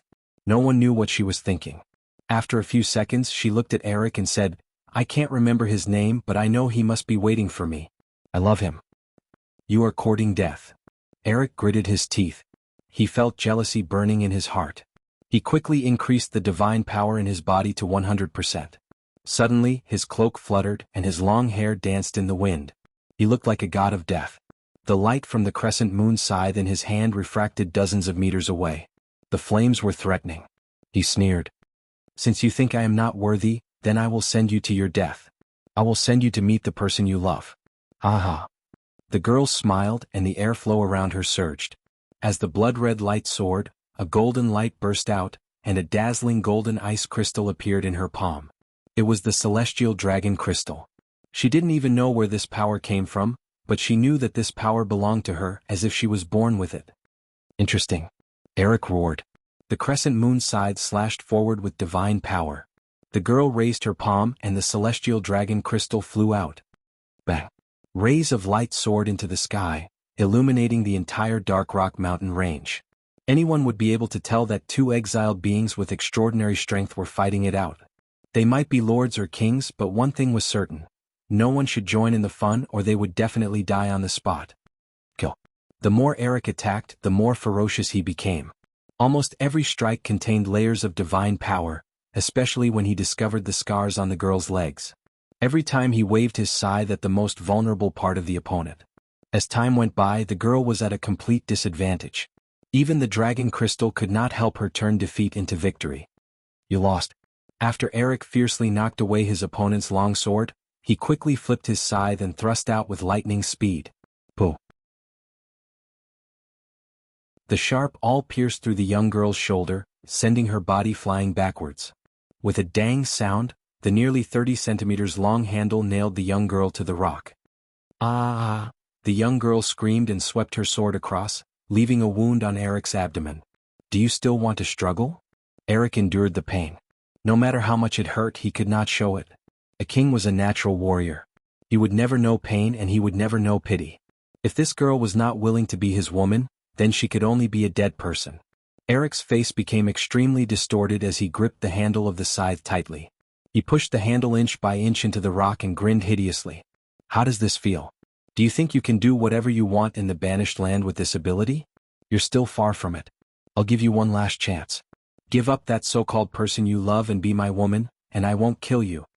The young girl smiled, and a bright dragon crystal quickly condensed in her palm. Never. Wow. The dragon crystal surged, and Eric took a few steps back from the impact. His eyes were filled with murderous intent. Don't blame me for this. He raised his palm and a flame sprang up, forming a fire knife and chopped down from above. The young girl could not move, but she was not afraid. Instead, she raised her head and looked at the fire with her starry eyes. She wanted to see how this person would kill her. At this moment, a rustling sound came from the rock behind her. With a "pa" sound, the hard rock was penetrated less than a meter away from the girl's face. From the rock, a sharp object protruded. It looked like a dragon's tail. In the next moment, the boulders started to crumble. When the boulders cracked, a gigantic head covered in scales peeked out. The moment it saw the girl nailed to the boulder, its eyes blazed with fury. With a howl, it broke out of the boulder, curled up its body, and charged towards Eric's flaming blade. Bang! The flaming knife landed on the back of the mysterious dragon's armor, causing sparks to fly everywhere.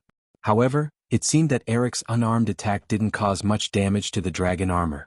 The dragon rose up and swept its claws across Eric's chest. Blood was seen. Crack. Its sharp teeth bit the waning moon scythe, and it twisted its body, forcibly pulling the scythe out of the young girl's shoulder. Blood splattered everywhere, and after throwing the scythe away, it pounced toward Eric. Beast. Eric had roamed the land of exile for many years, but he had never seen a dragon before, let alone a dragon that would bite without hesitation like a mad dog, waving its fists and punching randomly. At first, the dragon was still able to resist, but soon it could only take a beating. Eric became more and more courageous as he fought. His fists danced like a ferocious tiger, and the dragon was forced to retreat step by step. It was even forced to retreat to the rock.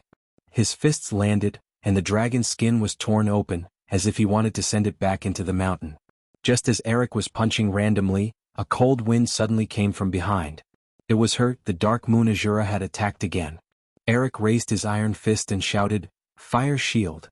All God State experts who were proficient in the law of fire knew this move. Condensing flames and using energy to defend against the opponent's energy attacks, there was nothing more effective than this. Clang. As expected, the steel sword that contained the power of the dragon crystal was directly blocked by the fire shield, but in the cold wind, another force came from the right. Ah! Eric did not know that the Dark Moon Azura's attack was divided into two parts. It was not a fierce slash but a crisscrossing attack with both hands. He blocked the steel sword on the right, but he could not block the weapon on the left, which was a fiery red scythe. Wasn't it his waning moon scythe? The waning moon scythe was beautiful, curved like a crescent moon and unusually sharp. This was Eric's last sigh. Kacha. A human head flew into the air. Even a sovereign king had been killed. Bang! Eric's body fell into the valley, and the young girl stood calmly in the wind with the steel sword and scythe in her hands. The battle was over, and her injuries seemed to have worsened. Moreover, what was wrong with this dragon? Why did it suddenly appear to help her, and why was it beaten so badly? How pitiful. Are you all right? She looked at the giant dragon covered in crimson scales. It was a rare species. Howl! The giant dragon looked at her and actually wagged its tail like a big dog. It seemed that it was fine. The girl ignored it and flew into the depths of the valley. She searched Eric's waist and found a spatial bag. There were many good things inside, but they were basically all weapons and all kinds of food. The food was enough to last them for half a year and the weapons were useless. In any case, they weren't easy to use. In addition, the girl's gaze fell on Eric's cloak. The cloak was made of very fine materials and felt very smooth to the touch. The young girl immediately fell in love with it and quickly took off the cloak. Then her gaze fell on Eric's coffee-colored shirt. The color was very pleasing to the eye, and the material was also very smooth. The young girl looked at her short skirt. Not only was it ugly, but it was also very dirty. Thus, she took off Eric's shirt and made a decision in her heart. She would change this shirt into a dress as a reward for herself. The night wind whistled, and it was as if nothing had happened. In a small valley in the dark rock mountains, another bonfire rose, and the young girl sat next to it doing needlework. She tore half of Eric's shirt into strips to wrap the wound, and used the other half to make a skirt, but there was not enough fabric, so she could only make a short skirt. The dragon also followed them and sat beside the fire. It was not afraid of fire, so it shook its head and tore open the wall of the alternate dimension. Then it came out with a large piece of meat in its mouth. It seemed to be a deer leg. The young girl was stunned. This is for me? The dragon pushed the deer leg forward. In the land of exile, deer meat was a rare treasure. The young girl was overjoyed and continued to change her skirt. Not long after, the short skirt was finished. The young girl immediately took off her coarse skirt and put on the new coffee-colored skirt. There was no chance for the dragon to watch. Blood spurted out of the dragon's nose. What's wrong with you? The young girl frowned. The dragon shook its head and did not speak. Instead, it opened its mouth and bit the coarse skirt that the young girl had changed out of and threw it into the alternate dimension. It turned out that this was a dragon with a hobby of collecting. The young girl frowned. Didn't dragons collect glowing gems? This dragon was actually an anomaly, and it liked to collect skirts. Anomaly, simply too much of an anomaly. All anomalies should be killed, the young girl thought. This was what the young girl thought. However, this dragon had saved her life. Forget it, she would spare its life. She looked at her new skirt again, and the more she looked, the more she liked it. She was full of joy. Chapter 745. 20 li to the east of Nine Dragons City, a small town welcomed a new night peacefully. There was a simple market in the town, where merchants sold candles, lanterns, clothes, and prey. Such small towns could be seen everywhere in the celestial pole. After a day of farming, fishing, and hunting, people would usually come here to buy daily necessities. I wonder how young hero is. Lu Bai led his horse, his face full of indignation, and said, he only knows how to be a hero. What if he gets killed when he enters Nine Dragon City alone? And he's so greedy, risking his life for a demon spirit stone. He really doesn't know death. I'm so angry. I thought I found a good backer, but it turns out he's just a boor. Si Kongyao frowned. She was a little annoyed and said, shut up. If you don't shut up, I'll sew your mouth up. Lu Bai was speechless and didn't dare to speak anymore. Sikong family's young miss was the kind of person who would do what she said. Let's find an inn first, Si Kongyao said. Lu Bai was silent. Let's eat whatever we want tonight. I think he'll be back soon. Lu Bai was still silent. Why aren't you saying anything? Si Kongyao said coldly. Doesn't that mean you'll sew my mouth up if I talk nonsense again? Lu Bai was trembling with fear. In the future, I'll break your legs if you don't answer when I ask you questions. Si Kongyao said angrily. Yes, young miss. Lu Bai broke out in a cold sweat. These rich and powerful people were too hard to serve. The two of them passed through the market. As they moved forward, it became more deserted. When there was no one around, a figure floated down from the sky. Was Lin Muyu? Young hero. Lu Bai was overjoyed. I thought you were dead. Although his words were very inauspicious, Lin Muyu actually felt a little touched. At least Lu Bai was sincerely concerned about her life and death. In this cold world, there were only a few people who truly cared about you. How was it? Did you succeed? Si Kongyao asked. Yes. Lin Muyu nodded her head. 100 grade 5 demon spirit stones are already in our hands. Where are you guys planning to go? Let's find an inn in town and stay for the night. We'll set off tomorrow. We can't live in the town anymore. Lin Muyu frowned. Luan will definitely send more dragon knights to search for us. It's too conspicuous to stay in the town. Let's camp out in the wild. That's fine too. 5 miles east of the town was a dense forest. The three of them led their warhorses through the dense forest path. From afar, they heard the cries of circling wolf falcons above them. There were 2 cries. This time, the Tianji dragon riders had released 2 wolf falcons. They're here to deliver food. Lin Muyu smiled and picked up 2 stones from the side of the road. Not long after, she came back with the corpses of the 2 wolf falcons and said, "Let's go, let's find a hidden place to eat some meat." Si Kongyao couldn't help but laugh. She sighed in her heart. This kid is probably wanted by the Tianji dragon riders, but he still has the heart to eat meat. This natural optimistic attitude is very valuable. Late at night, they finally found a safe and sheltered place to set up camp. A bonfire was raised. This time Lu Bai changed his cooking method. Half of it was roasted, the other half was simmered. He also bought a lot of seasonings from the market, such as onions and garlic. This pot of meat must be much more delicious than the one on the Mugwort Mountain. Lin Muyu watched Lu Bai busy with great interest. Si Kongyao continued to maintain her cold attitude.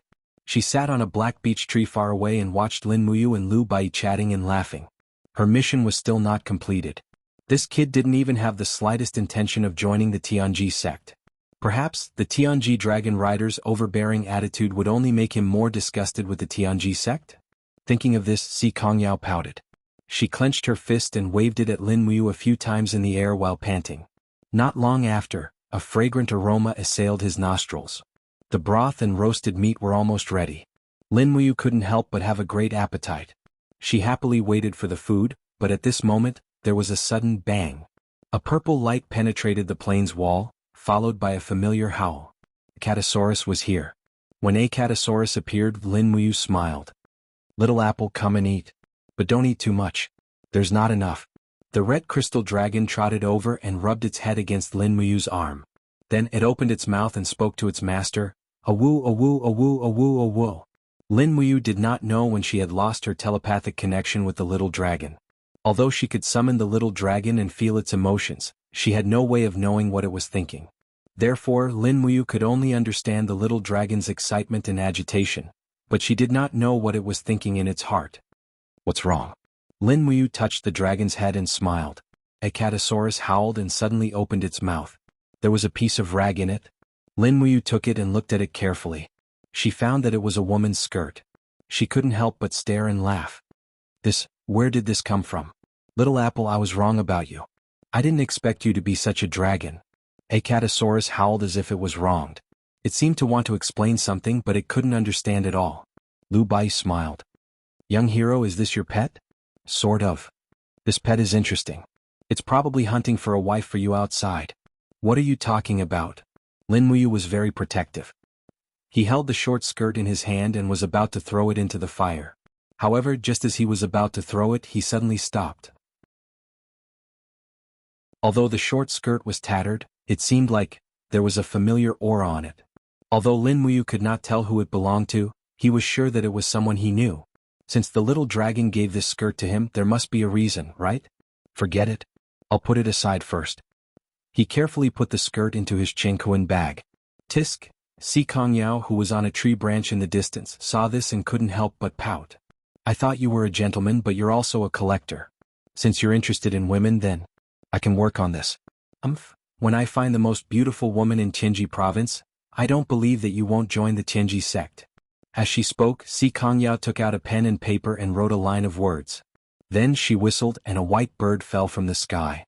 Nobles had specially raised messenger birds, let alone people like Si Kongyao. Naturally, Lin Muyu didn't know what was about to happen. She was sharing the delicious food with Little Apple.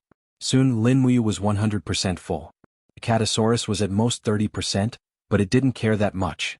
After eating, Acatosaurus bit the star sword that was placed at the side and wanted to leave. Wait! Before Lin Muyu could finish, it was too late. Acatosaurus had already sent the star sword into a different space. "What's wrong with you?" Lin Muyu scolded. "Hurry up and return the star sword to me. That's my weapon. Do you believe that I won't beat you up if you don't return the star sword to me?" "Awoo!" Acatosaurus shook its head and acted like a spoiled child. It had no intention of returning the star sword. Lin Muyu was furious. "Motherf **Ker, I'll beat the **T out of you today." Just as he was about to teach Acatosaurus a lesson, Si Kongyao descended from the sky and said, "Hey, don't torture a small animal. Since you want a weapon that you can use, why don't I give you one? How about using it first?" "How can I accept that? I don't deserve it. Besides, I won't join the Tianji sect." "Look at what you're saying. What kind of person do you think I, Si Kongyao, am? After all, we've been through life and death together. What's wrong with giving you a weapon? I'm not asking you to join the Tianji sect, Si Kongyao said angrily with her perfect 36C. This is fine. Give it to me. A certain someone was not a stubborn person. Si Kongyao opened her space bag and took out a long sword from it. The moment the long sword was unsheathed, an overwhelming chill surged out from the surroundings.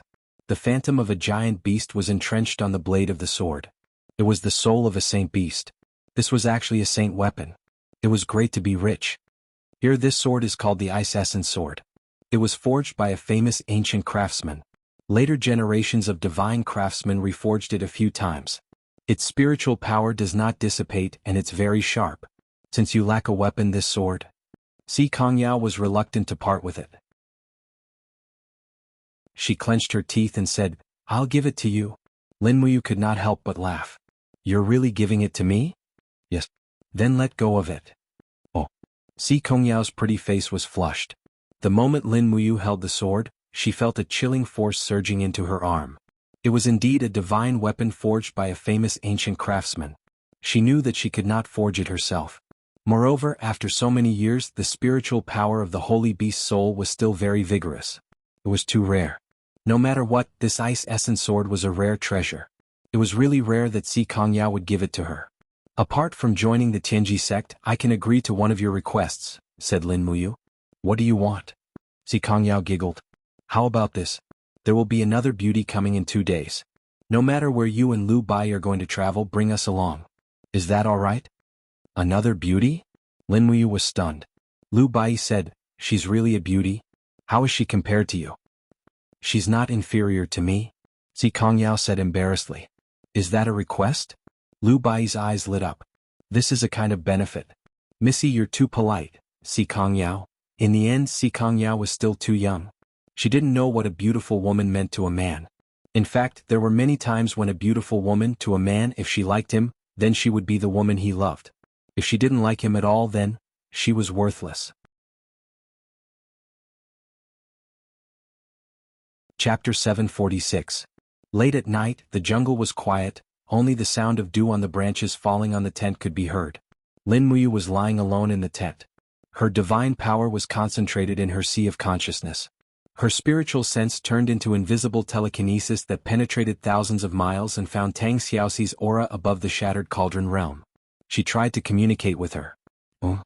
Tang Xiaoxi woke up from her dream. She closed her eyes and smiled happily. Moo. Lin Muyu also smiled. Xiaoxi, I haven't contacted you for a long time. Why are you not in Heaven-Reaching Gorge but near Heaven-Reaching City? How's the Longdan army camp? Everything is going well. Tang Xiaoxi said happily, I just got the military report from Duke Wei tonight. Longdan army camp shelled the barren battlefield in the north of Heaven-Reaching Gorge and killed nearly 30,000 armored demons. Now Qianfeng has fled. The whole Heaven-Reaching Gorge has fallen into our hands. Wei Chou is still asking me about the next step. Lin Muyu sighed. To the north of the Heavens Gorge is the Eight Wastelands, a place that the demon race has managed for tens of thousands of years. At this time of year, the snow on the Eight Wastelands has already melted. It's said that there are still 100,000 well-trained demon race cavalry in the Eight Wastelands, so there's no need to rush. Order Wei Chou to build a fortress and seal the entrance to the Heavens Gorge.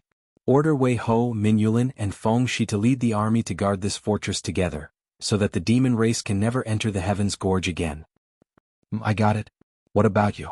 How are you doing? I'm being chased. Tang Xiaoxi looked worried. I'll go to the Celestial Pole continent tomorrow. Otherwise, I'll worry about you every day. I don't know how you're doing there and whether you're in danger. No need. You'll still be in danger. Xiaoxi, listen to me. You can stay in the Empire.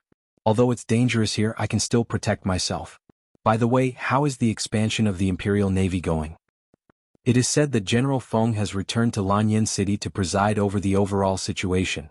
He is secretly building a giant fortress ship wrapped in iron sheets. I don't know the details. Oh, I see. Lin Muyu pondered, thinking that the iron smelting technology of the Qin Empire seemed to have reached the stage of developing steam engines. If they really entered the era of steam, they might be able to contend against the Celestial Pole continent. Unfortunately, although he knew what the steam engine was, he was unable to draw the schematic diagram of its operation. It had been a long time since Lulu had appeared in his brain domain. Ever since he obtained the Supreme Godhead, Lulu's connection with him had been cut off, and he couldn't summon her. Could it be that the Supreme Godhead had destroyed the chip that Lulu was living in? In fact, Lin Muyu could no longer see the chip when she looked inside herself. Perhaps when she was reborn the chip had already disappeared. Moo.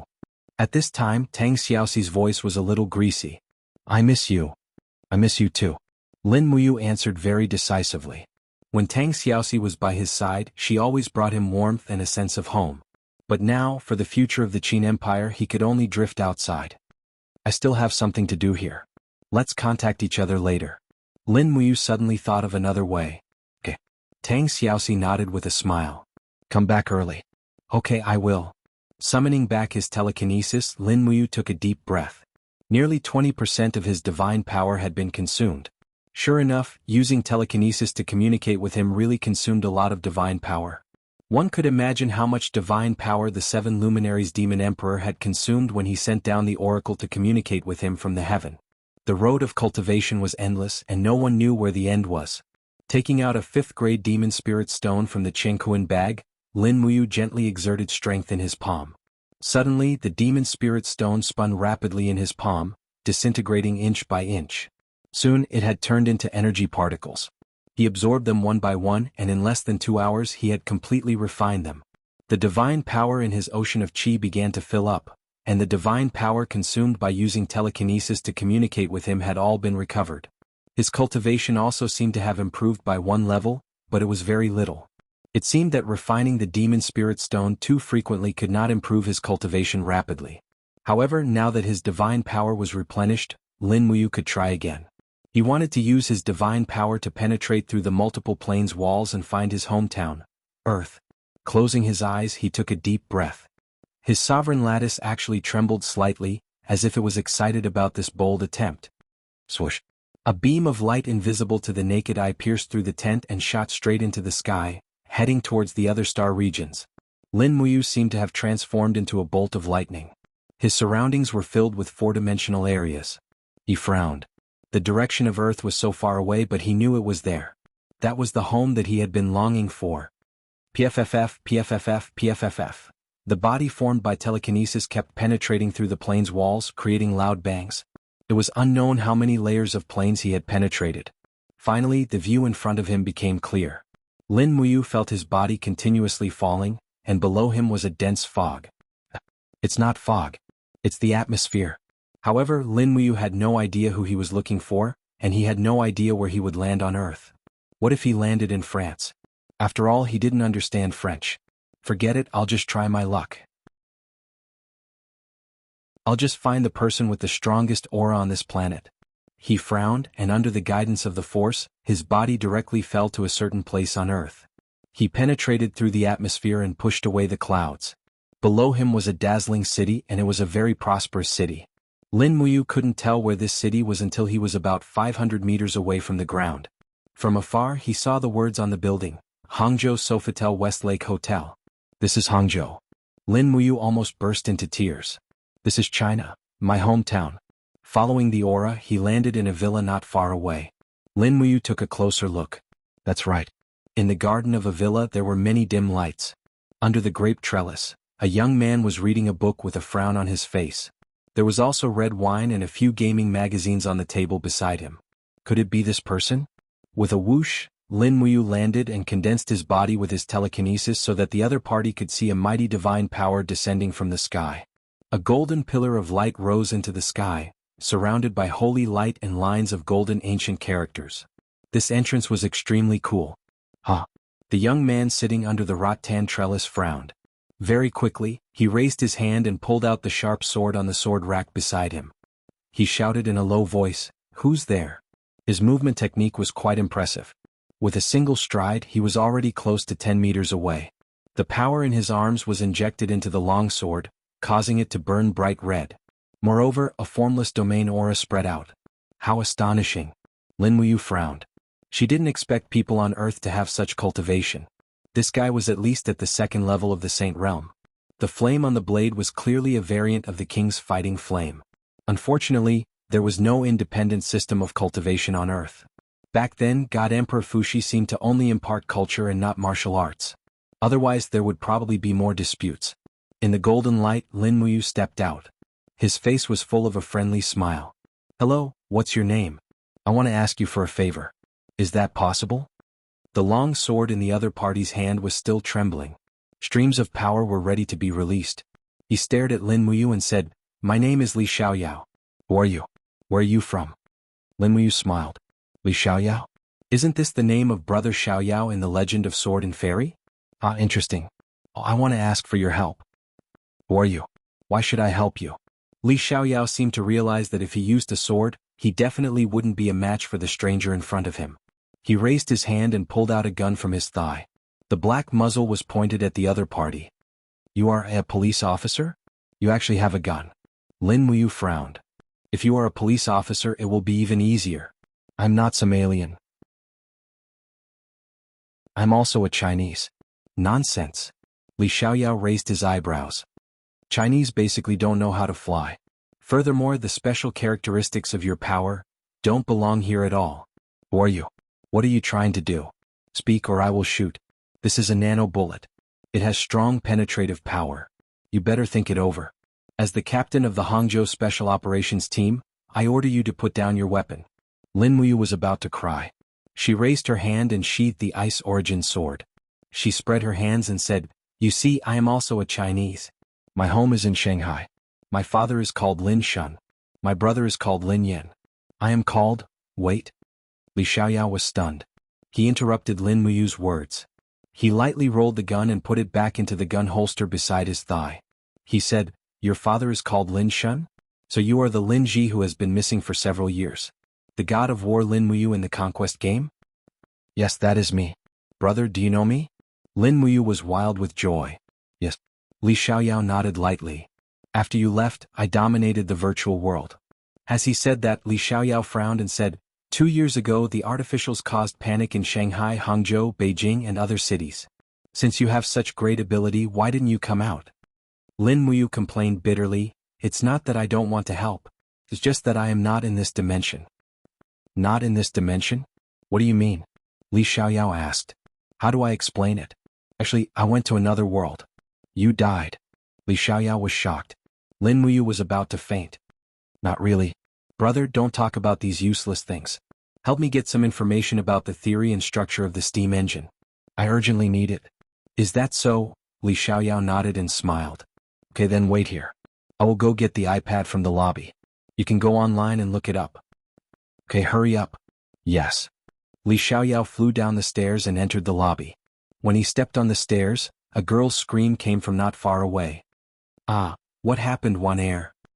He turned pale with fright. Chapter 747. In the kitchen, a beautiful girl was sitting on the floor. A few potatoes had rolled all over the plastic plate beside her. Li Xiaoyao stood at the door, stunned. "Wan Air, what's wrong?" Wan Air raised her head. "Dong Cheng is too diligent. He made the floor so slippery. I wanted to make a plate of green pepper and potato strips for you, but I slipped and fell. How could you be so careless?" Li Xiaoyao helped his girlfriend up and massaged her knees. "You could have just ordered takeout. Why did you have to do it yourself? The meaning is different." Okay, you're right. Alright, where are Dong Cheng and Shuero?" "They went to buy groceries. They said they wanted to cook a good meal. Little Wolf, Old K and the others are coming later." "Alright, Meng Yao will be coming too." "Oh, they're here to eat again?" Li Xiaoyao laughed. He hugged his girlfriend's waist and pinned her against the wall. Wan Air's face turned red. "Hurry up. Dong Cheng and Ma Cha will be back at any time." "That?" Li Xiaoyao muttered. "That what?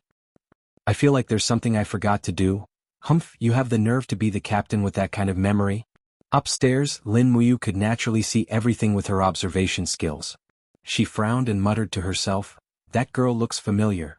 Could she be the legendary Tsang Tong? That can't be right. She was already an adult when I left. But I've been in the Shattered Cauldron realm for more than 10 years. Why is she still so young? Could there be something wrong with the time?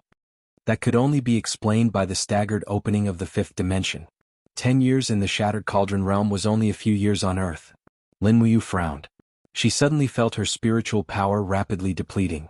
In the blink of an eye, she could no longer maintain her telekinesis power in this dimension. It was as if a huge black hole had appeared behind her and was sucking her back. F***ck, what should I do? He desperately circulated his divine power to defend himself, but how could he defend against this dimensional energy? Just as the telekinesis was sent back to the shattered Cauldron Realms plane, Lin Muyu wailed and said unwillingly, "Li Xiaoyao, I'm not done with you." Sha sha sha. Amidst the sound of footsteps, Lin Muyu walked to the balcony with the latest tablet in his hands. He looked around in a daze. Lin Ji had disappeared. He looked as if he had seen a ghost. He couldn't help but scratch his head. What the F***ck? Am I dreaming? Should I tell old Master Lin Shun about this? Forget it, there's no need to tell him. It'll only add to his troubles. As long as Lin Ji has a conscience, he'll come back to fulfill his filial duties. The forest in the eastern part of Nine Dragon City was filled with spring flowers. When the morning light shone on the forest, the rabbits came out to look for food. The air was filled with the sound of birds flapping their wings. It was as if the forest had suddenly come alive from the silence of the night. Lu Bai had woken up early and was making breakfast. Naturally, the main ingredient was wolf falcon meat. As a young miss, Si Kongyao should have been watching from the side and waiting to eat. However, it seemed that after she decided to join this adventurer team, she became a lot more diligent. She actually tied Lu Bai up to gather some firewood. At this moment, a voice came from the tent beside them. "Li Xiaoyao, I'm not done with you." Si Kongyao and Lu Bai were stunned at the same time. "Who is Li Xiaoyao?" Si Kongyao asked. "I don't know, but it must be a man. Young hero's taste is getting weirder and weirder." "That's right, I can even dream of a man in my dreams. No wonder he didn't even look me in the eye even though I'm a natural-born beauty." Si Kongyao praised herself in high spirits. Lu Bai turned around and looked at the young lady's towering chest. He smacked his lips and said, "You're indeed a natural beauty." "Don't look." Si Kongyao raised her eyebrows and said with a murderous look, "I'll dig your eyes out if you keep looking. You're a natural beauty and you can't even look at me. Is there any justice in this world?" Lu Bai complained in a low voice. Si Kongyao smiled faintly. "You can't even beat me. How dare you look at my chest?" Lu Bai was speechless. "So you're saying that I can look all I want?" Lin Muyu opened the tent's door and said with a smile. Si Kongyao also smiled. "You should just look at Li Xiaoyao's chest." "Si Kongyao, I'm going to kill you." In the early morning, the forest was filled with laughter and cheers. The vigilance between them seemed to have lessened as they got along. Just as Lin Muyu and the others were eating breakfast, thunder suddenly rumbled in the sky. A ray of light shone into the forest and condensed into Ziyao's figure. This was her teleportation. "Fairy Ziyao." Lin Muyu hurriedly stood up and bowed respectfully. "You." Ziyao's gaze was filled with blame as she said, "You're too rash. You actually dared to traverse over 3,000 planes to search for the direction of Earth with such a tender godhead. Are you tired of living? If it were someone else, their sea of vital energy would have exploded in the Plain Power Valley and lost all their cultivation." Lin Muyu naturally knew that she was too rash last night. At this moment, there was not much divine power left in her body, not even 20%. She was about to become a weak chicken. Thus, she humbly accepted the lesson and said, "I won't dare to do it again." At the side, Si Kongyao's mouth was wide open. Naturally, she knew that this woman in front of her was very powerful. She knelt on the ground and said, "Si Kongyao, who greets the God Emperor Goddess? Miss Si Kong, please rise. Although I haven't seen you before, I've heard of you. You're indeed a natural beauty." Ziya was very good with words. Si Kongyao was secretly happy. "Thank you for your praise, Goddess. Alright, I have to continue cultivating. I'll take my leave first." Ziya frowned and looked at Lin Muyu. "Be careful in the future. If you encounter something you don't understand, just call me or the Demon Emperor's name. Do you understand?" "Yes, I understand. Go back quickly. Maintaining telekinesis consumes too much divine power. At least you know what's good for you. I'm leaving."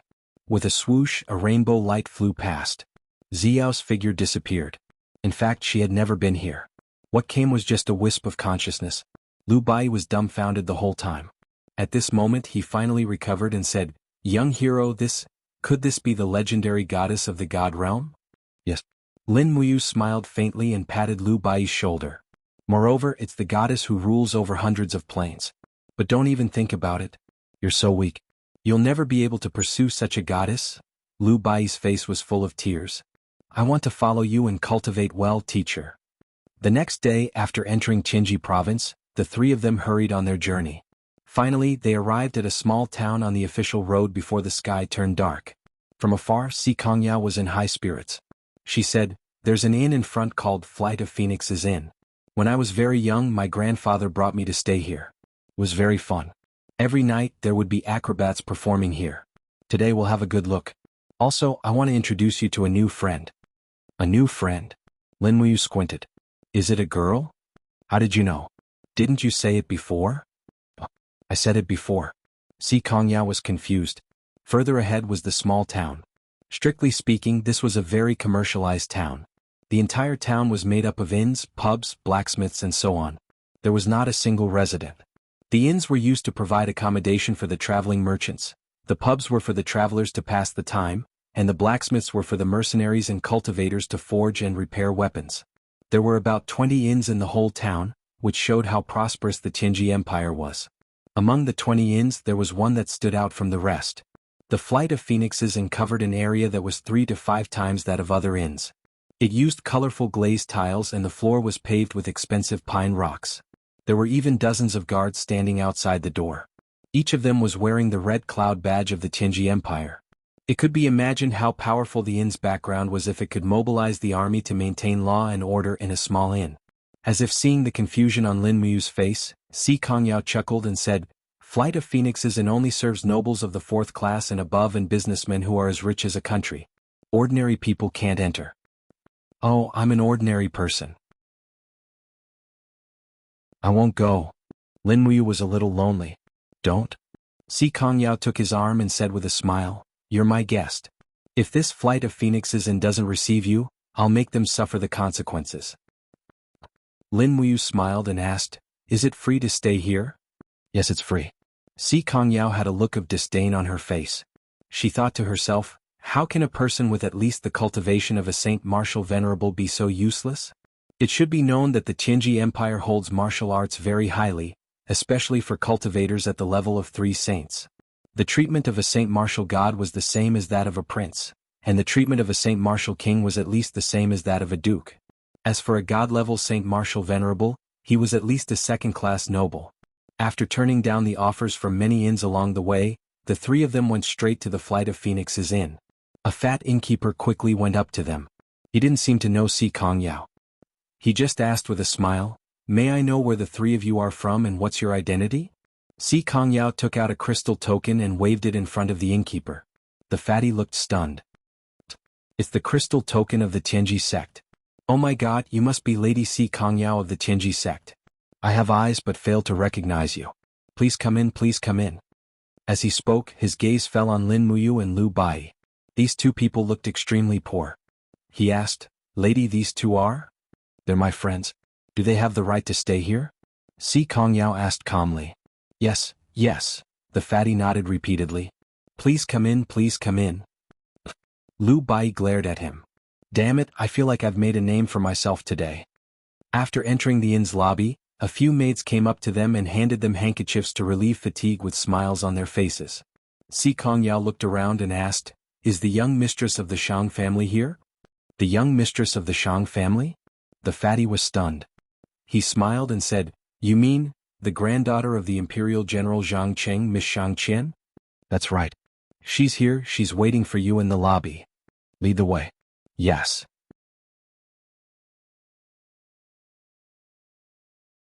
Chapter 748. The granddaughter of the Empire's sacred martial god, Zhang Qing? Lin Muyu was dumbfounded. How long has it been since I came to the Qinji Empire? I've already seen so many amazing people. Si Kongyao is the granddaughter of Si Kongming, the strongest expert in the celestial pole continent. Shang Qian is the granddaughter of Zhang Qing, one of the sacred martial gods. There are only 5 sacred martial gods in the entire Qinji Empire. I'll soon see all their juniors and they'll all be beauties. Could it be that people with high cultivation can change the genes of their descendants? While he was sighing, Si Kongyao had already led the way into the parlor. The parlor of a small inn was extremely luxurious. It could even be compared with the side hall of the Zetian Palace. The red carpet was embroidered with golden patterns. It was extremely luxurious.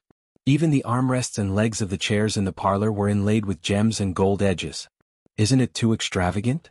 Lin Muyu asked in a low voice. Bai, how much does it cost to stay here for a night? Lu Bai also said in a low voice, I've never stayed here before, but I've heard of this inn. Every high official and noble will pass by here when they come to the imperial capital to meet the emperor. They'll stay here for a night to gain some of the nobility's aura. Staying here for a night will cost at least this much. He held up a finger. 100 gold coins? It's so expensive. Lin Muyu exclaimed. What 100 gold coins? It's 10,000 gold coins. Lu Bai refuted his exclamation. Lin Muyu was a little confused. It seemed that the nobles of the Qinji Empire were even more extravagant than the nobles of Lanyan City. This was also a good thing. Sister Shangqian, it's been a long time.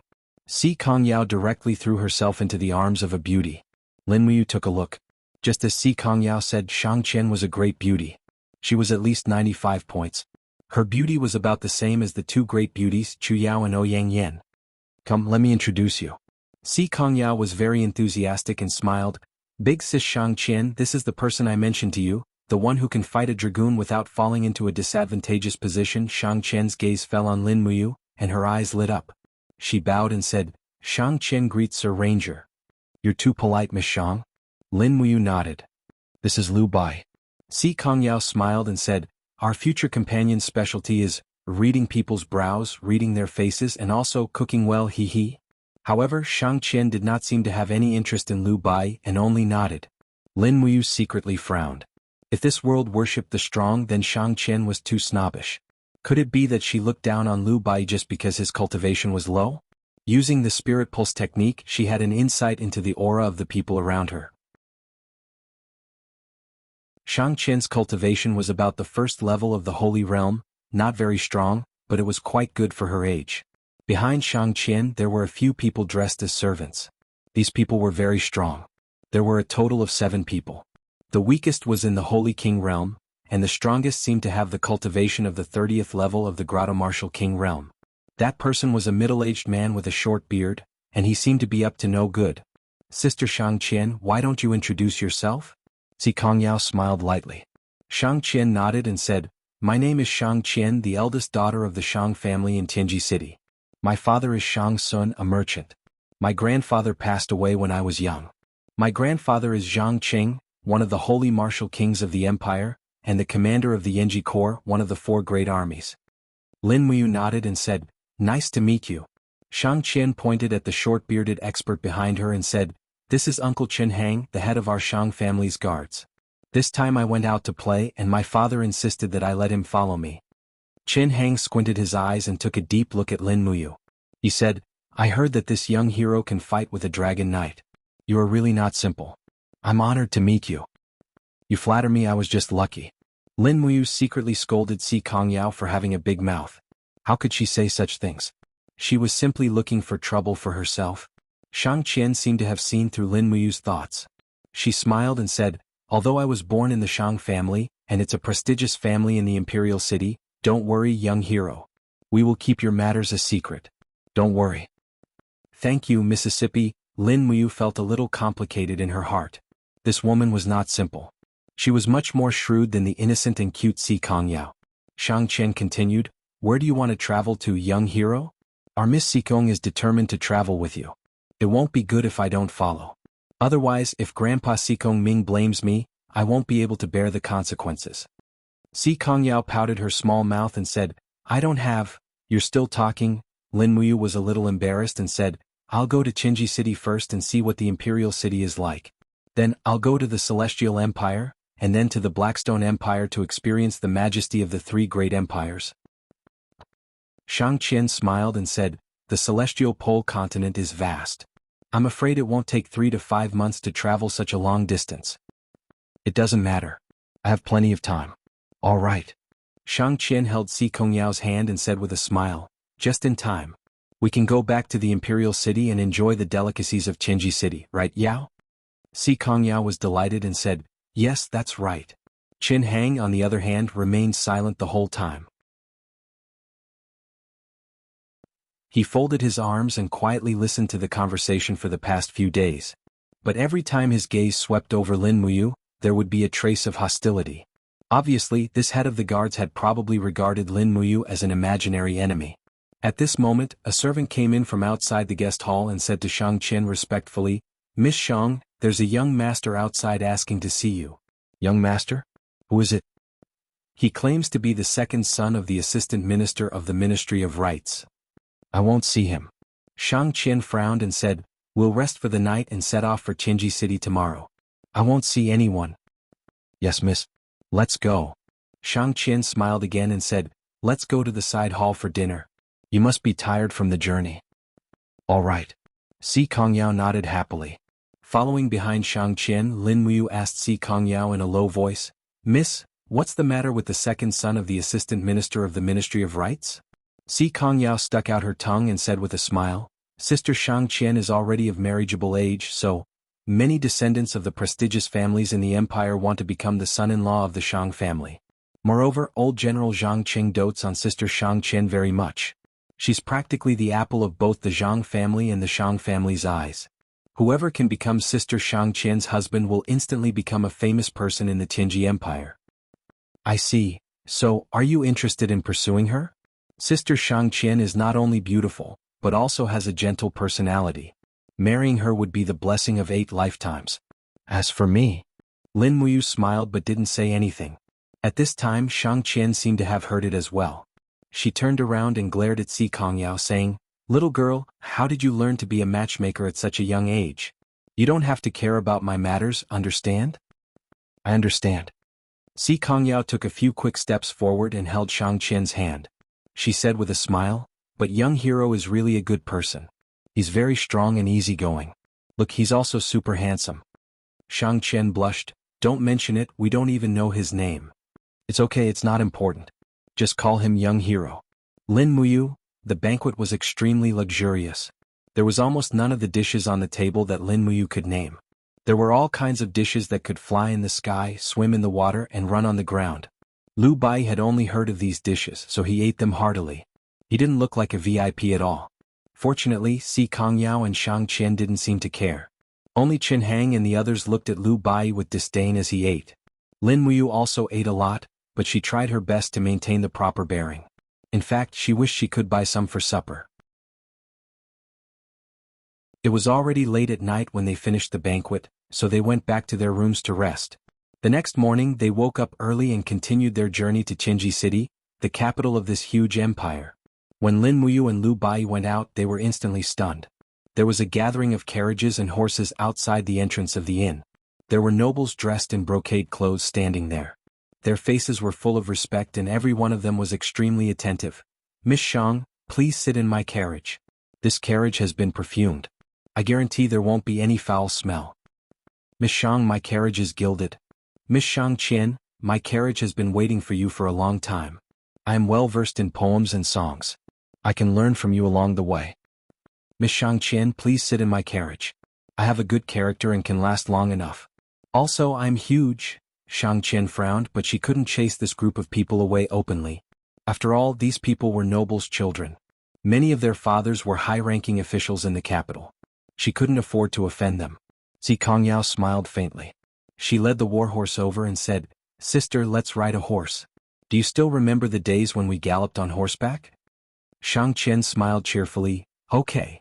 After raising the horsewhip and shouting, Shang Qian and Si Kongyao left. Lin Muyu and Lu Bai were like 2 bodyguards. One followed closely, followed by Qin Hang and the other Shang family's bodyguards. The group of nobles who had prepared the carriage were dumbfounded. They said with hatred, "Who is that man following Miss Shang? He must have eaten the guts of a leopard." Tens of thousands of horses galloped. Just like that, countless nobles' children followed Miss Shang Qian on the official road. Shang Qian rarely went out. Once she had such an opportunity, she wouldn't miss it. As for Si Kongyao, although she was a beauty, she was too unruly and willful. The number of followers she had beaten up was equivalent to an army. Who would dare to touch her tiger butt? Lin Muyu, who was galloping, was bewildered. Why didn't everyone pursue Si Kongyao but Shang Qian? If it was her, she would choose Si Kongyao. She was lively, cute, pure, and could be ruthless when needed. Her personality was very similar to Tang Xiaoxi. She was so likable. These people from Heaven's Pole continent really couldn't understand her.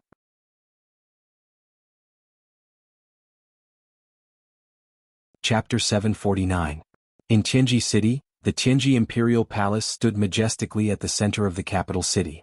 On both sides of the palace were rows of commercial buildings, with smoke curling up from the chimneys. Between the largest dragonfish auction house and the army destroyer weapon shop, a rather simple and unadorned building stood there. It was like an old man who had been baptized by wind and rain for 1,000 years.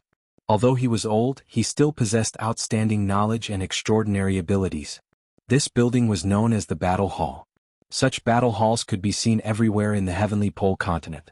This battle hall in Tianji City was also the headquarters of the entire continent's battle halls. It was the cradle that nurtured genius experts. Countless cultivators were sparring with each other in the training field. Behind the battle hall was a very quiet pavilion with a green stone wall blocking its connection with the outside world. It was as if it was isolated from the world. Normally, no one would come here, and it was the best place for cultivation in the Tianji Empire. Here lived a highly respected old man, Sikong Ming, the sect leader of the Tianji sect, the strongest expert in the entire celestial pole continent. There were Buddhist shrines floating on the surface of the water between the pavilions. An old man sat cross-legged on the surface of the water, but there was an icy lotus flower condensed beneath him. It was extremely mysterious. If one looked carefully, they would discover that there was an invisible force rippling on the surface of the water around the old man. It was like a cool breeze, warm but concealed a hidden sharpness. Swish. In the air, a shadow swept across the water surface like a water bird treading on the water. When it was about 10 meters away from the old man, it stopped and stepped on the water surface without causing any ripples. Then it knelt down on both knees and said respectfully, "Your Honor, there is news of young mistress." Sikong Ming opened his eyes, which were full of vigor. He smiled and said, "That child Yao has been out for so many days. I have sensed her aura. She should be coming to Tianji City." "Your Honor is wise." "All right." The martial artist frowned and said, "Young mistress came back with Shang Qian from the Shang family. There are also 2 unfamiliar men who don't look like servants. One of them has a high cultivation, at least a Saint Martial Venerable. However, there is no record of this person in the Saint Register of the Battle Hall." "I understand." Sikong Ming seemed to have already seen through everything. He smiled and said, "Let her be. Yao should make some new friends. Moreover, this person's aura doesn't have any hostility. Making friends with this kind of person is good for Yao." "Yes, Your Honor." "Then, do we need to send someone to follow them?" "No need." Sikong Ming leisurely smiled, "I'm already following them."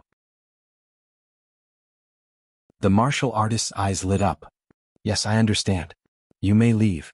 Without my order, no one is to disturb my cultivation." "Yes." One day later, Tianji City welcomed a new group of travelers. When Lin Muyu, Lu Bai, and the others arrived at Tianji City, it was already dusk. In this prosperous imperial city, the lanterns had just been lit, and it was very lively. Looking at the towering pavilions and towers, Lu Bai was already speechless. He could only express his amazement with wah wah wah. Lin Muyu rode on the horse, quietly glancing at the buildings in Tianji City with her peripheral vision. The Tianji Empire was indeed prosperous and prosperous. Along the way there were more than 50 blacksmith shops. If each blacksmith shop could produce 100 weapons a day, this city could produce more than 20,000 weapons a day. It was terrifying.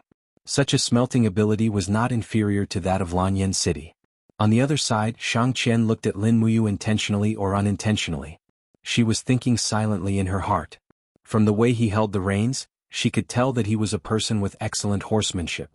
Even from the strength he used to whip the horse and the way he turned, she could tell that he was a person who had honed his horsemanship through hundreds of battles.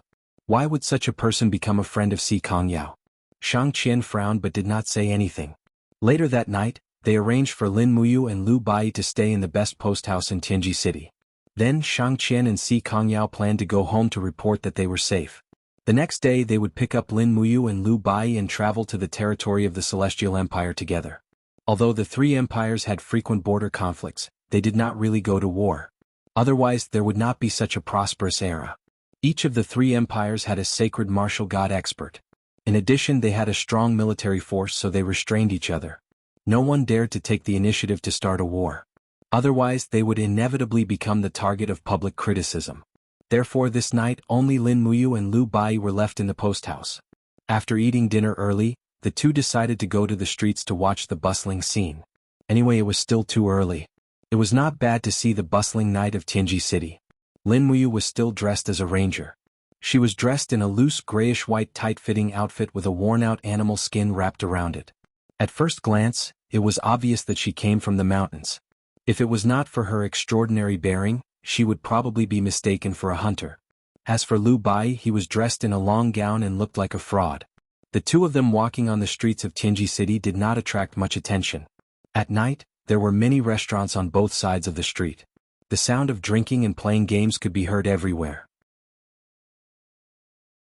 Moreover, there were also some beautiful women on the street. This made Lin Muyu sigh with emotion. It turned out that there was such an industry here. Sure enough, PCs were the driving force of human economic development. Lin and Yi, shouldn't you get yourself a weapon? Asked Lin Muyu. After so many days of cultivation, Lu Bai could already generate genuine qi that was not too weak. In terms of classification, he should have almost stepped into the second heaven of the human realm. In any case, he could be considered as a scholar who had the strength to truss a chicken. Weapon? Lu Bai was stunned and said, "Young hero, I have never used a weapon. Can you help me choose one?" Sure. Lin Muyu looked at his figure and said, "You are too thin and weak. It is not suitable for you to use heavy weapons. Hammers, battle axes, broadswords and the like are definitely not suitable for you. Then I will choose weapons like short swords, daggers, short swords or fans. Choose one yourself." Daggers, short swords? Lu Bai frowned. It doesn't sound like a good person. I, Lu Bai, am a scholar. Heaven is jealous of geniuses. Oh, I am a natural genius. If I can't use that kind of weapon, then I will use a fan. I knew it. Lin Muyu secretly laughed. What are you laughing at? Lu Bai looked unhappy. Why did you choose a fan? Because of dexterity. Lu Bai chuckled. Moreover, he has an elegant demeanor and is extraordinarily handsome. Who knows, he might even be able to get himself a wife. Oh, your life goal is to get a wife. Yes. Young hero, you are so handsome. You will definitely not lack women. I am different. I am almost 30 years old and have never touched a woman's body. It is really sad to talk about it. I do too. Lin Muyu said casually. Is that so? Lu Bai's eyes lit up. He said with a smile, that is easy. Hasn't Miss Si Kongyao always wanted to recruit you into the Tianji sect? Moreover, I can tell that she likes you very much. She's just too shy to say it. As the saying goes, a man should take the initiative. Young hero, why don't you tell her to let Si Kongyao be your woman and you will join the Tianji sect? In my opinion. He counted with his fingers and rolled his eyes. A few seconds later he said, I am at least 80% sure that Miss Si Kongyao will agree to it. Lin Muyu looked at him with disdain. You only think about this all day. I was wrong about you. Moreover, I don't want to die. If I dare to touch Si Kongyao, I guarantee that her grandfather will immediately jump out and fight me. I can't afford to offend an old grandfather with the cultivation of a martial god. Lu Bai laughed. Look at you, I know you're scared. I think maybe you've taken a fancy to that Shang family's Missy. After all, she's more feminine. That figure, the front and the back. Stop drooling, my dear brother. You are a graceful scholar. Cough cough. The two of them walked into a blacksmith shop. Immediately, a skinny shopkeeper welcomed them with a face full of smiles. Are the two of you looking for weapons? Yes. Lin Muyu nodded. My friend wants to buy an iron fan. Shopkeeper, do you have it in your shop? Yes. This way, please. They came to a row of exquisite weapon racks. There were many fans on them. The price and material were marked on the side.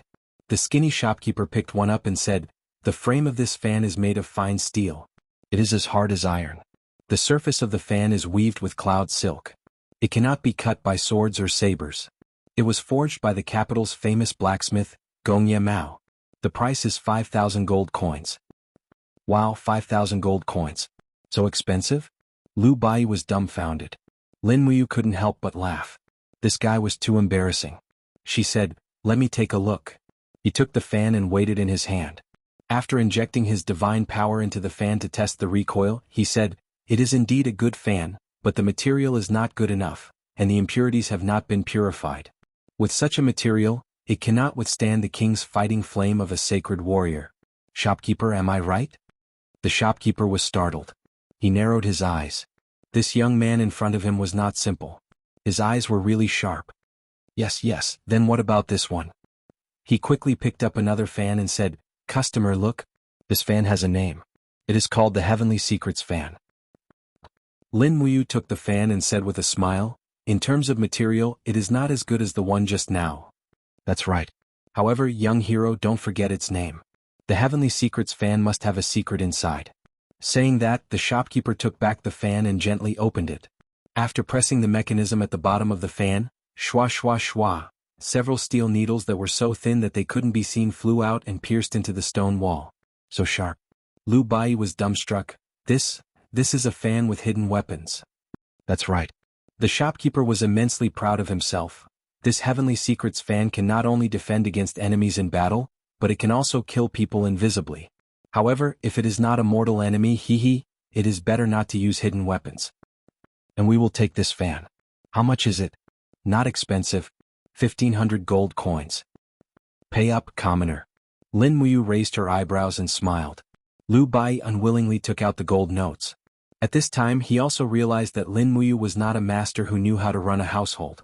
Just at this time a cold voice suddenly came from behind. "Oh, so it is you too. Truly wearing out iron shoes in fruitless search, only to find it by chance."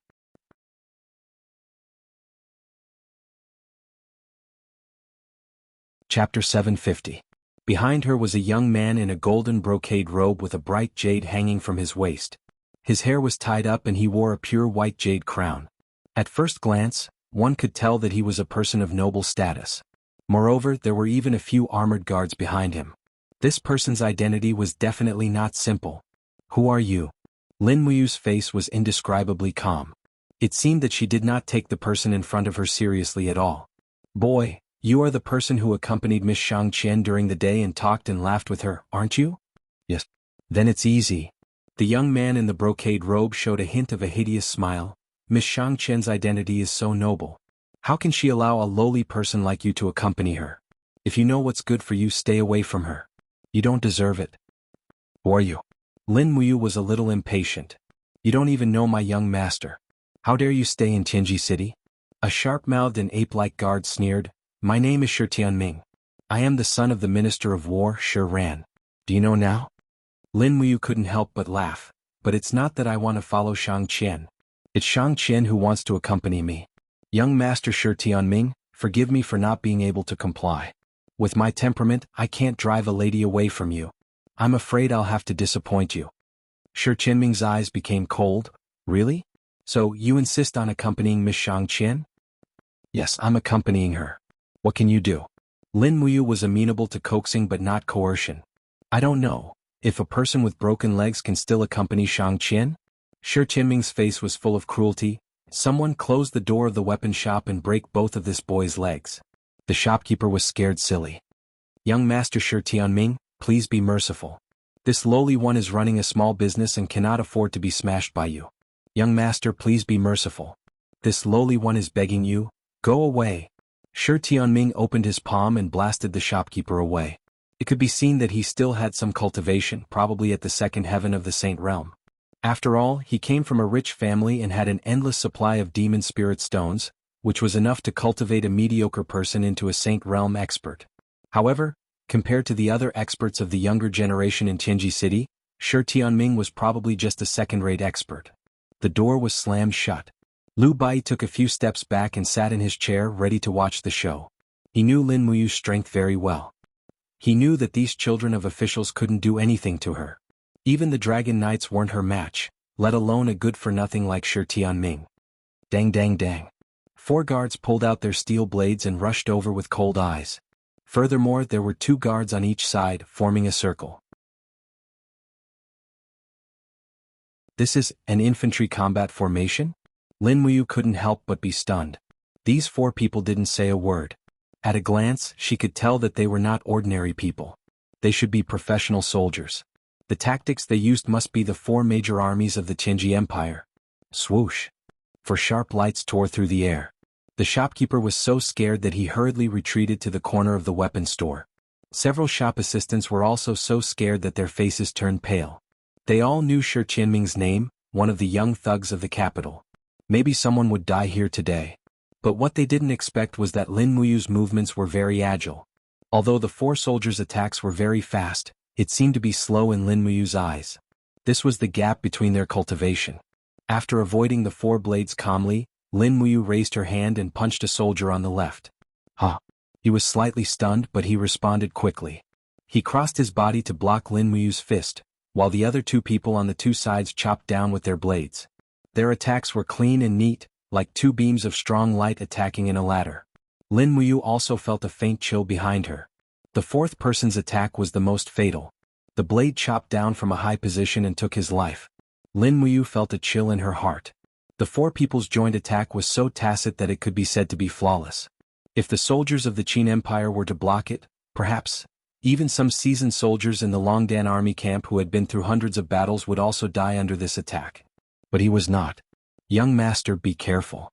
Liu Bai's heart was in his throat. Dang. With a slight twist of his fist, a burst of power directly broke the opponent's steel saber. In an instant, nearly 90% of the fist's power was retracted. With a ping sound, the soldier was sent flying as if he had hit a rubber ball. With a spin of his body, some flames appeared in his palm and swept across. The scorching airflow blew away the other three soldiers. Bang bang bang. Although they were all tall and strong, they were blown away like leaves under Lin Muyu's attack. They crashed into several rows of weapon racks and howled miserably. Lin Muyu had only used less than half of his divine power, but he had already seriously injured them. How is this possible?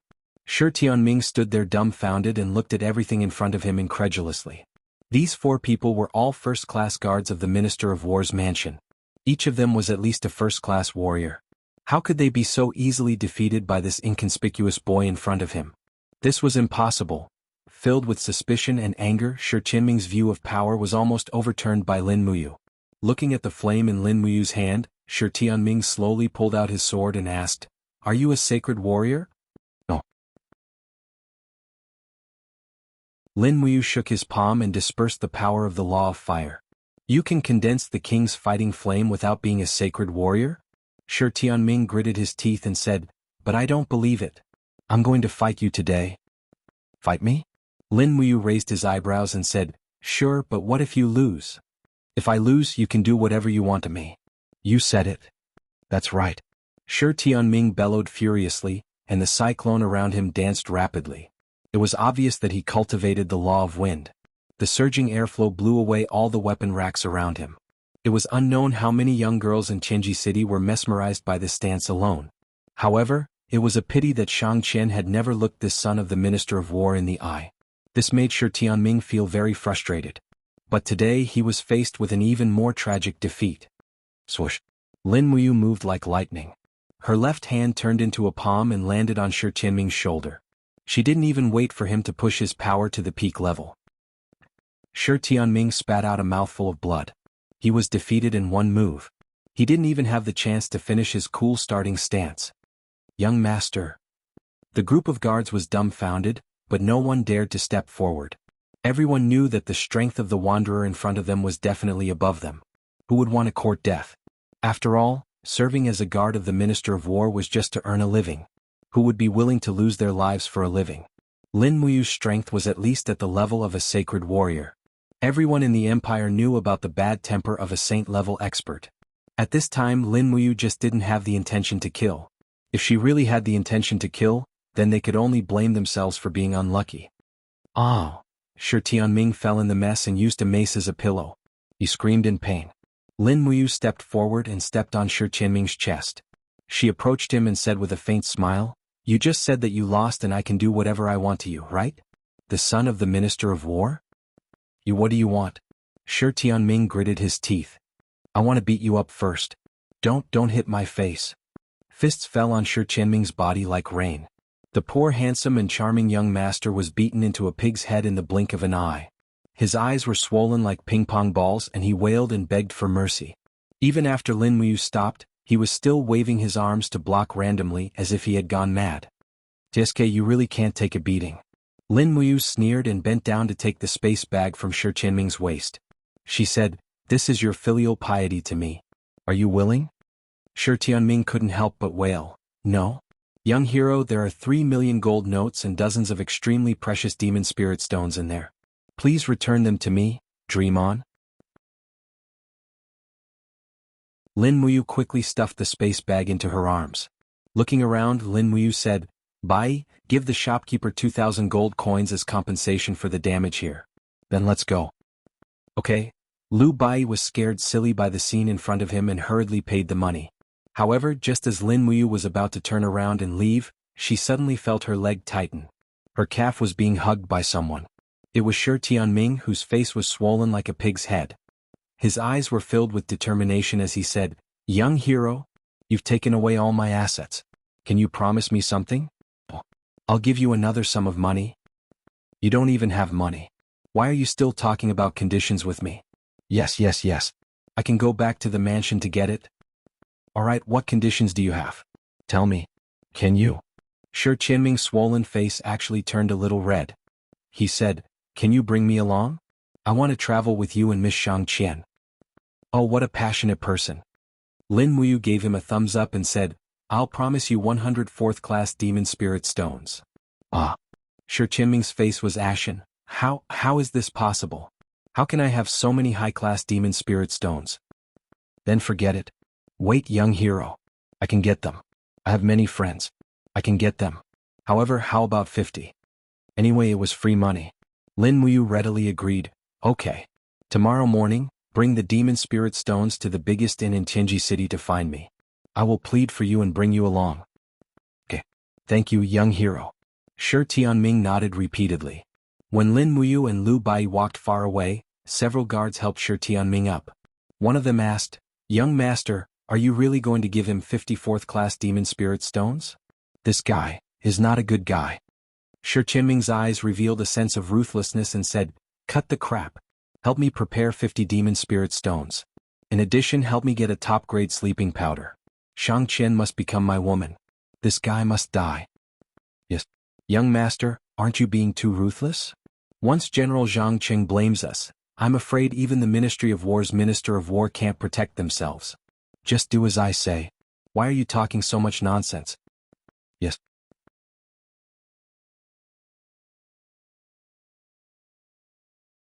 Chapter 751. Howl. The dragon head emerged from the dark plain. Icatosaurus wiggled its body like a big mudfish as it came out of the narrow plain crack. It was getting lazier and lazier. Even the energy it used to open the plain crack was extremely sparse. If it could get out, it would never want to open a bigger one. Under the black rock, the beautiful girl curled up her body. The wound on her shoulder seemed to be infected. She endured the pain and used her light elemental energy to heal it. "You're here?" The girl looked at Icatosaurus as if they were old friends. Icatosaurus ran over. It opened its mouth and with a clang, a long sword shining with star power fell in front of the girl. Then, it rubbed its big head on the girl's arm as if it was asking for credit. The girl held the long sword. Suddenly, a vigorous star power flowed into her body. The star power was originally a kind of light elemental energy. The power of the long sword quickly resonated with the power in the girl's body. There was even a strange sense of familiarity. It was as if she had seen this sword somewhere before. This sword could also evoke some memory fragments from the deepest part of her Ehai. Ah. She let go of the long sword and let it fall to the ground. She hugged her head in pain and moaned. She couldn't remember at all. That memory was very painful for her. Howl. Icatosaurus blinked its big eyes and quietly watched over her. After a while, the girl held the long sword again. She exerted force in her arm, and a celestial dragon crystal appeared around the long sword. She smiled and said, "This is a good sword. Is this for me?" Icatosaurus nodded repeatedly and wagged its tail happily. "Thank you." The girl smiled and said, "It's a pity that the banished land is barren. I don't have anything delicious to entertain you." Oh. Icatosaurus wasn't angry. Instead, it opened the alternate plane crack and came out with a prey in its mouth. It was a wild boar. The girl was overjoyed. A wild boar was such a delicious thing. In the banished land, perhaps even the king didn't enjoy it like this. She immediately cut off a large piece of boar meat, washed it, and cooked it. Icatosaurus wagged its tail and guarded the side like a big dog. The meat in the iron pot slowly began to boil, and the aroma of the meat permeated the air. The girl didn't stay idle. She cut Eric's cloak with her astral sword, turning it into an exquisite cloak that was level with her buttocks. She draped the cloak over her back, and it seemed to be able to withstand the cold. The nights in the banished land were too cold. She carefully put away the remaining cloak fabric. In the banished land, this material was like a treasure, a treasure that could cause hunters to kill each other and fight over it. Finally, the meat soup was ready. The girl scooped a bowl and put it aside. She called out to Acatosaurus, "You want to eat too?" Acatosaurus usually ate raw meat. Now that there was a big bowl of fragrant cooked meat in front of it, it naturally wouldn't let it go. It immediately shook its head and ate heartily. The girl also scooped a bowl of meat and ate it in small bites. She looked at Acatosaurus as she ate, and a trace of helplessness flashed in her eyes. "Don't come here anymore. Eric is dead, and there will be a new king to avenge him and snatch his territory. I'm no longer safe here. That's it. Do you understand?" Acatosaurus swallowed the meat while wagging its long tail, which flickered on the rock wall.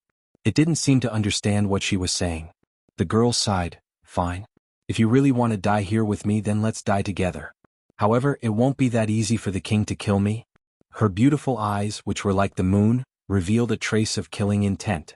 A trace of killing intent that didn't match her appearance and temperament at all. Hiss, hiss. The rice river in early spring was filled with the fragrance of the river water, and the spring rain kept on falling. The Empire's largest vast sea dock stood here. It was also a dock directly managed by the Empire's Ministry of Works. Over half of the Empire's Navy's warships were produced here. It was said that the vast sea dock had the Empire's top shipbuilders and design masters. The horses' hooves stepped on the muddy ground as they walked on the square of the dock. Feng Jixing wore a golden duke's cloak, and the aura around him was dense, isolating him from the spring rain.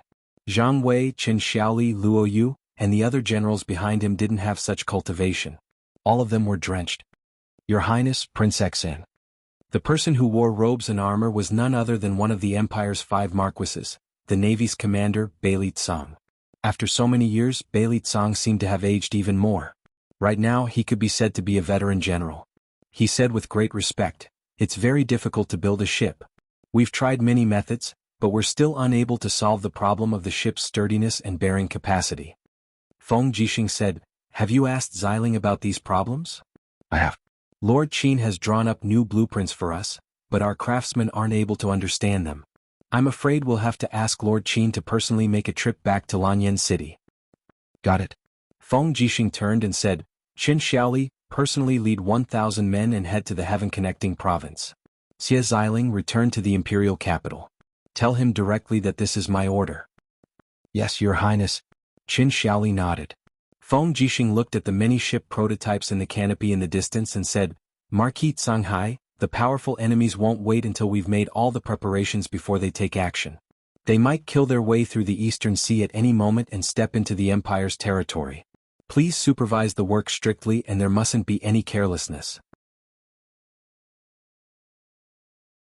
This batch of warships will determine the Empire's future. Do you understand?" "Yes, Your Highness." Beili Tsang cupped his fists. He hesitated for a moment, wanting to say something but holding himself back. "What's the matter now?" Beili Tsang said, "It's still a matter of funds. The shipbuilding fees allocated by the National Treasury to the Canghai shipyard have been embezzled. When it comes to me, it's not even half of what was promised." "They even dare to embezzle this kind of money?" Feng Jixing raised his eyebrows and asked, "Who is it?" Beili Tsang let out a bitter laugh. "Corruption has been prevalent for a long time. Your Highness, Prince Xian should also know who it is. From the Ministry of Revenue to the Provincial Treasury, how many officials haven't been tainted with this amount of golden ling coins? But if Your Highness were to deal with them, I'm afraid no one will gather this amount of gold to build warships in the Empire. A bunch of scoundrels." Feng Jixing punched the air furiously, and the wind from his fist exploded in the air along with the drizzle. It was very loud. He gritted his teeth and said, "Wei Chou is still leading the Longdan army camp to fight the devil race at the heaven-connecting gorge. Yu has personally gone to the celestial pole continent to scout out the situation. Duke Wei and King Qin are already in such a state. To think that these imperial capital officials still dare to take Lanyan City's Jinxian coins. They're simply asking for death. Luo Yu, what do you think we should do?" Luo Yu cupped his hands. "We can't tolerate these vermin, but we can't deal with all of them either. Then we can only make a show of force. Your Highness, we can arrest the most corrupt and lowly official among these officials and behead them. I don't believe that these corrupt officials will continue to be so presumptuous." "Good idea." Feng Jixing smiled. "Let's do it this way. I'll leave it to you to handle. Yes, I'll look for Xiao Han of the Fire Sparrow Division to help with this." Go. Feng Jixing took out a token and said, "Take my token of trust and go together. Whoever dares to obstruct you will be killed on the spot." Luo Yu was delighted. "Yes, Your Highness." Zhang Wei smiled faintly and said, "General Feng is swift and decisive. It's admirable." "Admirable, my foot." Feng Jixing looked at him indifferently. "You've never been one to flatter people normally. Now that you're saying such nice things, you must have secretly gone to drink?" "Your Highness is wise." Zhang Wei cupped his fists. "I promise I won't dare to do it again." Feng Jixing raised his eyebrows. "According to the Empire's military order, your head would have been removed long ago. If not for your ability to command the troops, humph." As he said this, Feng Jixing urged his horse forward and patted Zhang Wei's shoulder. He said meaningfully, "Zhang Wei, be careful. Our future enemies are much stronger than us. Even people like you and Princess Xi are nervous. The future of the Empire rests on the shoulders of us soldiers. Drink less and practice more of the Imperial Army and Lingnan Army's battle tactics. Do you understand?" Zhang Wei took a deep breath. "I understand. Don't worry, Commander. If the foreign tribe's iron hooves step onto the Empire's territory and they want to lay their hands on Lanyan City, they'll have to do it over my dead body. Yes, let's go. Perhaps we'll sleep together on the land of our homeland." Feng Jixing looked at the curtain of rain in the east and said, "Who knows? Anyway, as soldiers, we should fight to the death for every inch of the Empire's territory and never retreat." "Yes, I understand." Zhang Wei stood in the rain and saluted the Empire's military like a steel statue that wouldn't fall. In Tianji City, it was raining in the early morning. The continuous spring rain seemed to have covered the entire bustling Tianji City with a layer of gauze. Creak. The door of the room opened. Lin Muyu, who had rested for a night, felt refreshed. She walked outside and shook her arms. Divine power enshrouded her. It seemed that the 5th-grade demon spirit stone that she had refined the night before had improved her cultivation. This was a good thing. It was not easy to break through every grotto heaven in the god state. Her power was also increasing bit by bit. She couldn't be impatient. At this moment, Lu Bai came from the corridor and said, "Young hero, that person is waiting downstairs." Lin Muyu craned her neck to take a look. Indeed, in the small courtyard downstairs, a person was waiting there with a cyan umbrella. When he heard the sound, he would only lift the umbrella. His red and swollen face was full of smiles. He said, "Young hero, I've come as promised." "Oh, it's Mr. Shi." Lin Muyu beamed with joy as if she had seen the god of fortune. There were dozens of 4th-grade to 6th-grade demon spirit stones in Shi Qianming's space bag. This had already made Lin Muyu very surprised. Now, in order to pursue the first beauty of the Tianji Empire, Shang Qian Shi Tianming brought new demon spirit stones to her door. Although Lin Muyu could see the hidden killing intent in Shi Qianming's eyes, as long as he came to give her money, she couldn't refuse him. Anyway, she hadn't fully revealed her abilities, so she didn't need to be afraid of this kind of rich playboy.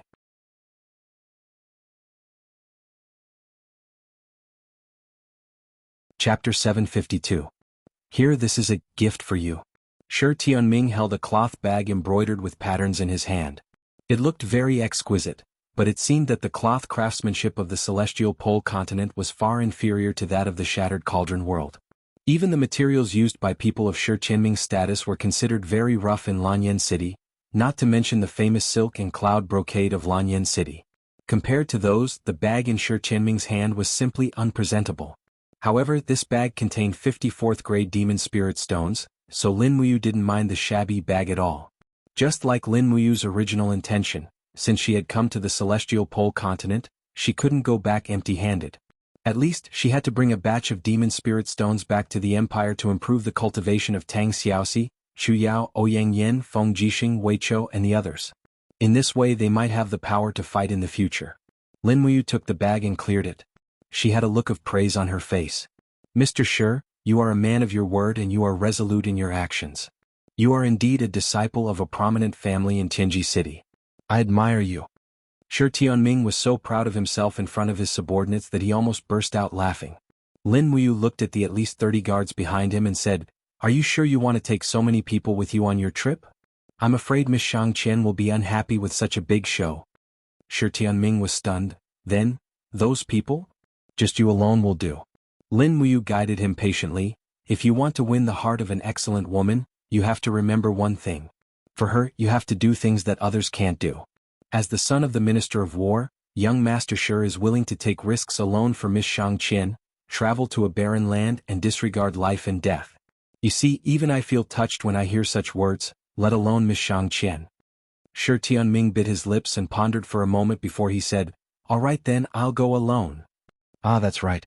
A golden light flashed in Lin Muyu's eyes. He had already seen through Shi Tianming's killing intent. This made him somewhat surprised. Doesn't Shi Tianming want to take revenge on me? Perhaps the power of love was great. In order to obtain Shangqian's heart, Shi Tianming might be willing to disregard the past and pursue the beauty wholeheartedly. Who knows? The ability to see through the hearts of others was called divine strategy. According to Ouyang Yen, when a god king broke through to the 40th heavenly abode, the higher his cultivation and mental state, the higher the chance of obtaining the divine strategy ability. However, this ability was too strange. It could see through the hearts of others, so people usually kept a respectful distance from gods who possessed the divine strategy ability. After all, no one wanted their hearts to be seen through. At this moment, the sound of hooves could be heard from outside the post house. Not long after, the door opened and a group of people riding on fine horses entered the courtyard. Among them, 2 were dressed in young women's attire and held umbrellas. The other 3 were only draped in straw raincoats and didn't hold umbrellas. However, one of them had already released his gang chi to resist the invasion of the rain. It was obvious that his cultivation was extraordinary. Young hero, are you ready? Si Kongyao put down her umbrella. Her rosy cheeks looked very cute. Yes, we are ready. Lin Muyu was pleased, but her gaze also landed on the 3 accompanying men. One of them was Qin Hang, the head guard of Shang clan. She knew him, but she had never seen the other 2 young men in their 20s. She asked in shock, these 2 young masters are? Oh, I forgot to introduce you. Si Kongyao giggled and pointed to the first young man on her right. This is young Master Zhuang Xiaoyu, the son of great minister Zhuang Xian. He and I have known each other since young. He is a good playmate. Moreover, Xiaoyu's cultivation is very high. If he follows us, he will be able to deal with the dangers along the way. After all, we might encounter many dangers along the way. Lin Muyu nodded in greeting. Zhuang Xiaoyu squinted his eyes and examined Lin Muyu carefully. Then he raised his head and said, young hero, you are the very powerful person Yao mentioned, right? Probably. It could be seen that Zhuang Xiaoyu was a very arrogant person. Lin Muyu could only smile awkwardly. There would probably be all sorts of troubles along the way. However, this Zhuang Xiaoyu was indeed powerful. At such a young age, he could already pulsate 29 layers of God Force waves. This was a powerhouse that was close to the level of a god king. Si Kongyao then pointed at another young man and said with a smile, this one's reputation is even greater. Lin Muyu listened attentively. Zhuang Xiaoyu sneered, young hero, have you not even seen the legendary #1 expert of Tianji City's royal family? Or, have you not even heard of him? Aren't you a little too ignorant and ill-informed? Si Kongyao saw that Lin Muyu was embarrassed and actually felt sorry for her. She pouted and said, Xiaoyu, stop talking. Young hero, this is young Prince Baiming the son of the Luo King Baiming. His Highness the Luo King visited the Celestial Altar Sect's headquarters last night and informed grandfather of this matter. Therefore, young Prince Baiming will be traveling with us. Lin Muyu nodded. Baiming wasn't as arrogant as Zhuang Xiaoyu. He smiled at Lin Muyu and nodded. We will travel together in the future. Please take care of me. Take care of each other. Lin Muyu didn't want to be rude. After all, Baiming was a member of the royal family. If there was a war in the future, he might be useful. Oh right. He smiled. I need to bring one more person with me. Oh. Si Kongyao smiled and asked. Lin Muyu pointed to Shi Tianming beside her and said, that's him. Si Kongyao giggled. Soon she was shaking with laughter, but she didn't say what she was laughing about. After all, it was too rude. Zhuang Xiaoyu raised his eyebrows and said, Yo, isn't this young Master Shi of the Ministry of War? What's wrong with your face? Shi Tianming said awkwardly, I hit a wall. No need to explain. The corner of Zhuang Xiaoyu's mouth curled up. We will choose the most dangerous forest of no return for this trip. Young Prince Baiming and I will naturally protect Miss Shangqian. Yao's strength is enough to protect herself. As for you, with young Master Shi's cultivation level, you don't seem to be able to travel with us, do you? Forest of no return? Shock flashed across Shi Tianming's face. Is the forest of no return very scary? Lin Muyu asked. The forest of no return is forbidden, that's right. Zhuang Xiaoyu's handsome face was full of pride as he said, demon spirits run amok in the forest of no return. It is said that a demon emperor-level demon spirit once appeared there. It has been listed as a forbidden area of the three empires since thousands of years ago. However, it is only a forbidden area for the weak. For the strong, the forest of no return is just a hunting paradise. How can it be called a forbidden area? I see. Lin Muyu looked at Shi Tianming, who was scared silly, and asked, Young Master Shi, do you still want to go? I want to go. Shi Tianming had already given the 50 demon spirit stones to Lin Muyu. Seeing how black-hearted this guy was, he definitely wouldn't be able to get them back. In order to buy these demon spirit stones, he had spent many years of savings and all kinds of connections. It would be a pity if he didn't go. Besides, although his cultivation was low, he was at least one of the candidates for the sacred warrior of the imperial capital. Even if he couldn't compare to Zhuang Xiaoyu and Bai Mingjie, no matter how strong the opponent was, he would at least be able to fight. Thus, Shi Tianming looked at Lin Muyu with watery eyes and asked, Young hero, if I encounter danger, will you save me? Depends on the situation. Lin Muyu touched her nose and said, Commoner, get on the horse. Let's get ready to go. Okay. Lu Bai turned over and mounted the horse. Shi Tianming glanced at their horses and said, Young hero, your mount is so thin and weak. It won't be able to go far. Perhaps it will die of exhaustion before we reach the Celestial Empire. Someone bring 2 horses over. 2 attendants brought the horses over. They were indeed very majestic. Zhuang Xiaoyu couldn't help but sneer, in order to please someone stronger than you, in order to seek protection. Young Master Shi is really going all out. You even gave away horses that are worth thousands of gold just like that. I really admire you. Young Master Zhuang flatters me. Shi Qinming's father and Zhuang Xiaoyu's father didn't get along very well in the imperial court. The 2 families almost became mortal enemies. Naturally, they would speak tit for tat. Lin Muyu turned over and mounted the horse. She straightened the ice origin sword on her back and said, Don't talk nonsense. Let's go. We don't have much time to waste. Zhuang Xiaoyu narrowed his eyes and stared at the ice origin sword. He asked in astonishment, Yao, wasn't this ice origin sword a gift from your grandfather for your 17th birthday? Why did you give it away? Si Kongyao smiled slightly, It's nothing. A treasured sword should be given to a hero. Young hero's skills are worthy of this ice origin sword, so I gave it to him. What, Brother Xiaoyu, could it be that you lack a sword like this? No, I don't. Zhuang Xiaoyu's expression was somewhat ugly. His face seemed to say, I don't lack treasured swords, but I lack the treasured sword you gave me. It was obvious that this brat must have had a crush on Si Kongyao since he was young. He just couldn't say it out loud. Lin Muyu carried the ice origin sword that Si Kongyao gave her. When she saw Zhuang Xiaoyu's face filled with jealousy and hatred, she actually felt very happy in her heart. Moreover, with Zhuang Xiaoyu's breadth of mind and strength, she was afraid that she would inevitably have a battle with him. Lin Muyu inexplicably looked forward to this battle. Zhuang Xiaoyu had stepped into the peak of the first level of the God state at such a young age. He could break through and step into the Divine King realm at any time. Moreover, he was proud and arrogant. To have a battle with such an opponent was simply a great joy in life. The horse's hooves stepped on the mud. The group embarked on a new journey. Along the way, Shang Qian was actually indescribably calm. Si Kongyao said 10,000 words, but Shang Qian only said about 10. The mind of the number 1 beauty of Tianji City was like the deep sea, it was impossible to see through.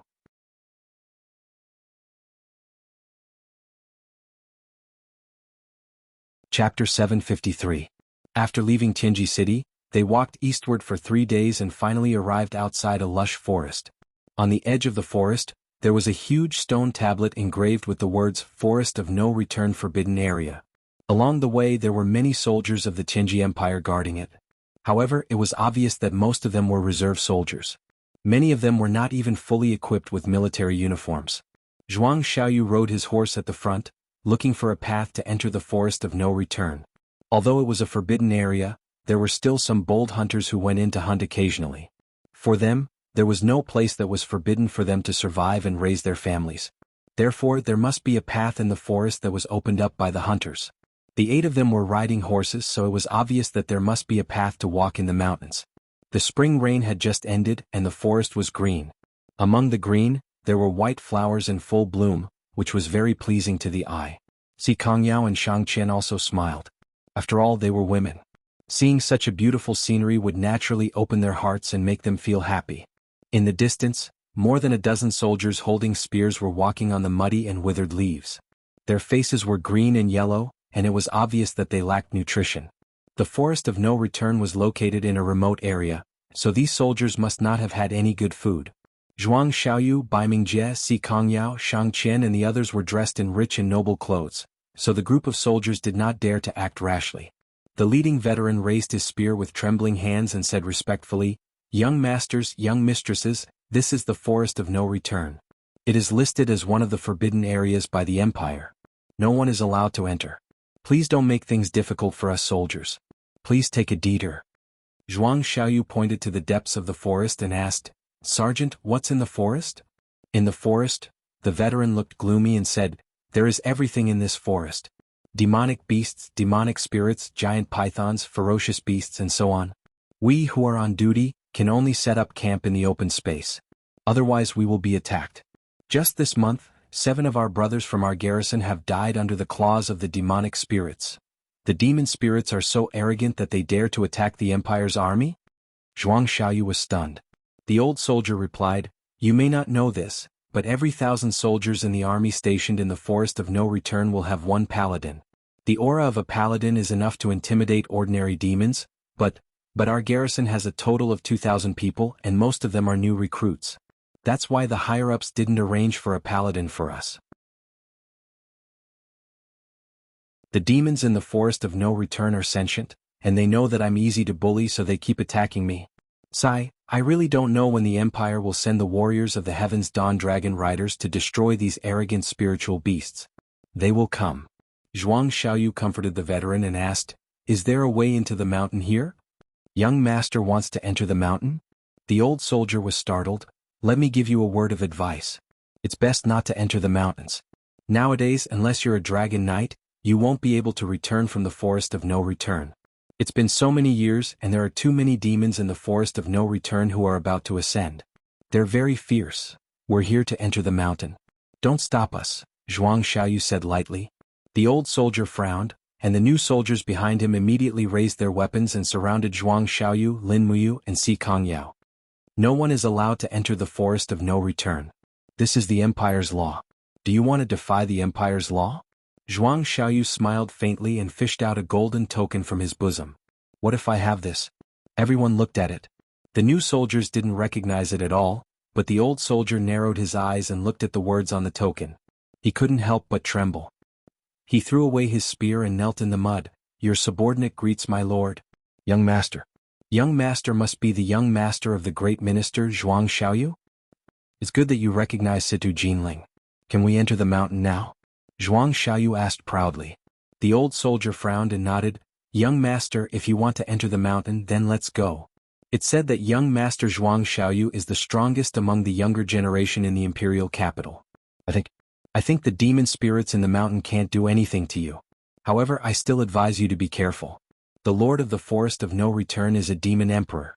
Once you attract the attention of the demon emperor, I'm afraid it won't be easy for you to escape. With that, the old soldier glanced at Si Kongyao and Shang Qian and said, "What's more, you brought 2 such beautiful ladies." He was obviously saying that these 2 women were holding him back. Si Kongyao was immediately unhappy.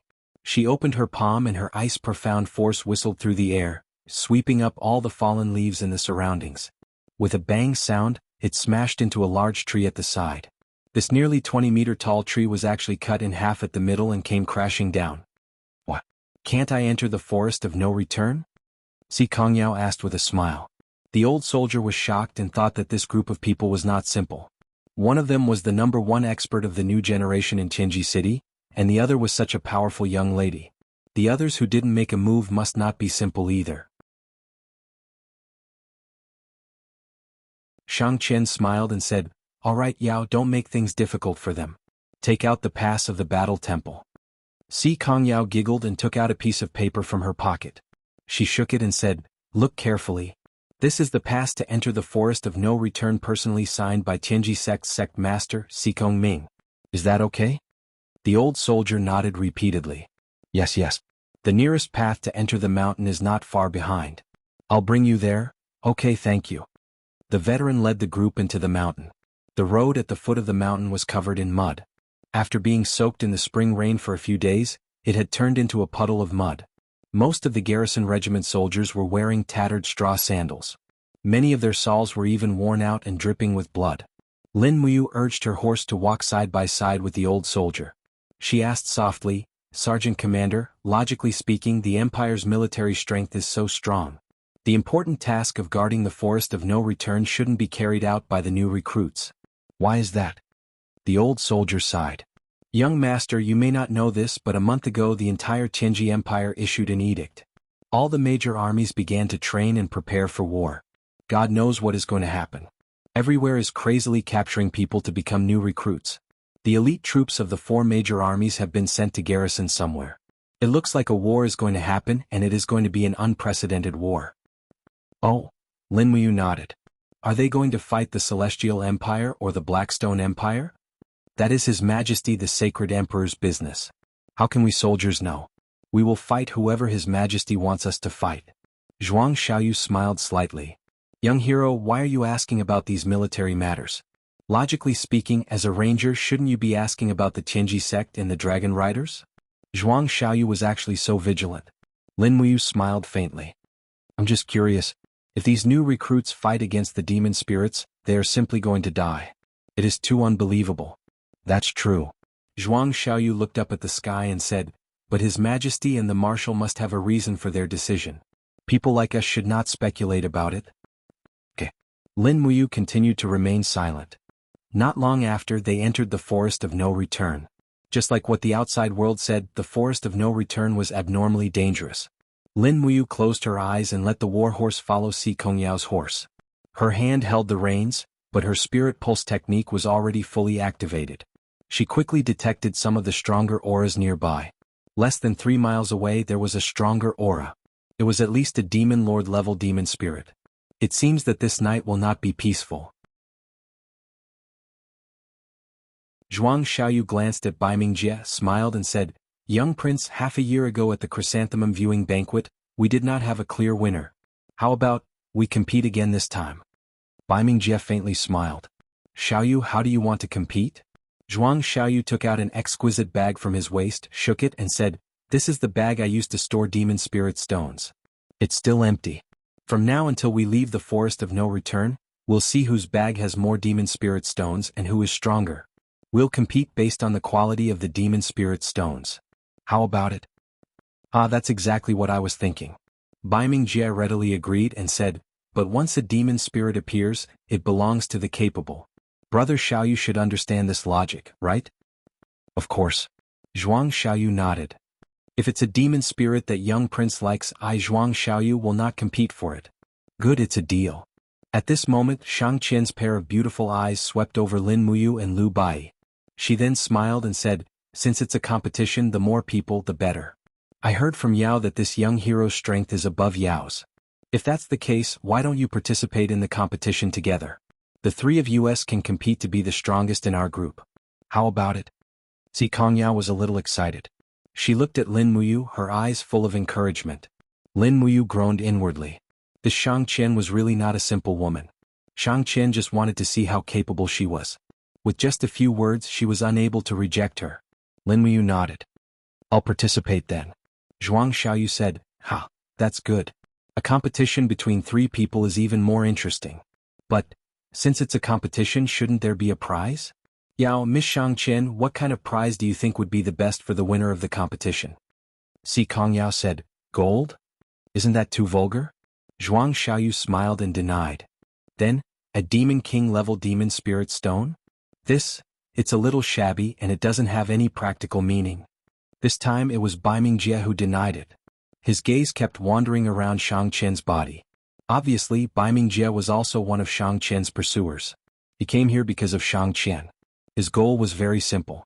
Si Kongyao saw through his thoughts. She lightly smiled and flew up, landing behind Shang Qian.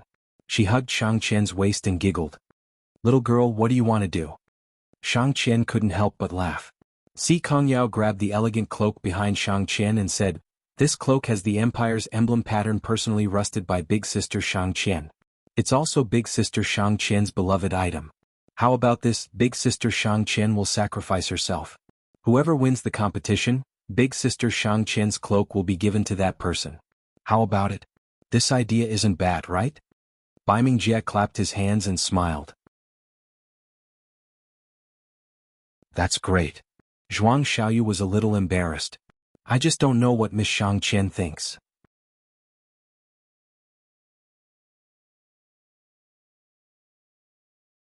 Chapter 754. Shang Qian's face turned red. How can I give you my personal clothes? For the women of Tianji Empire, giving away personal clothes meant tacit acceptance of the other party's affection.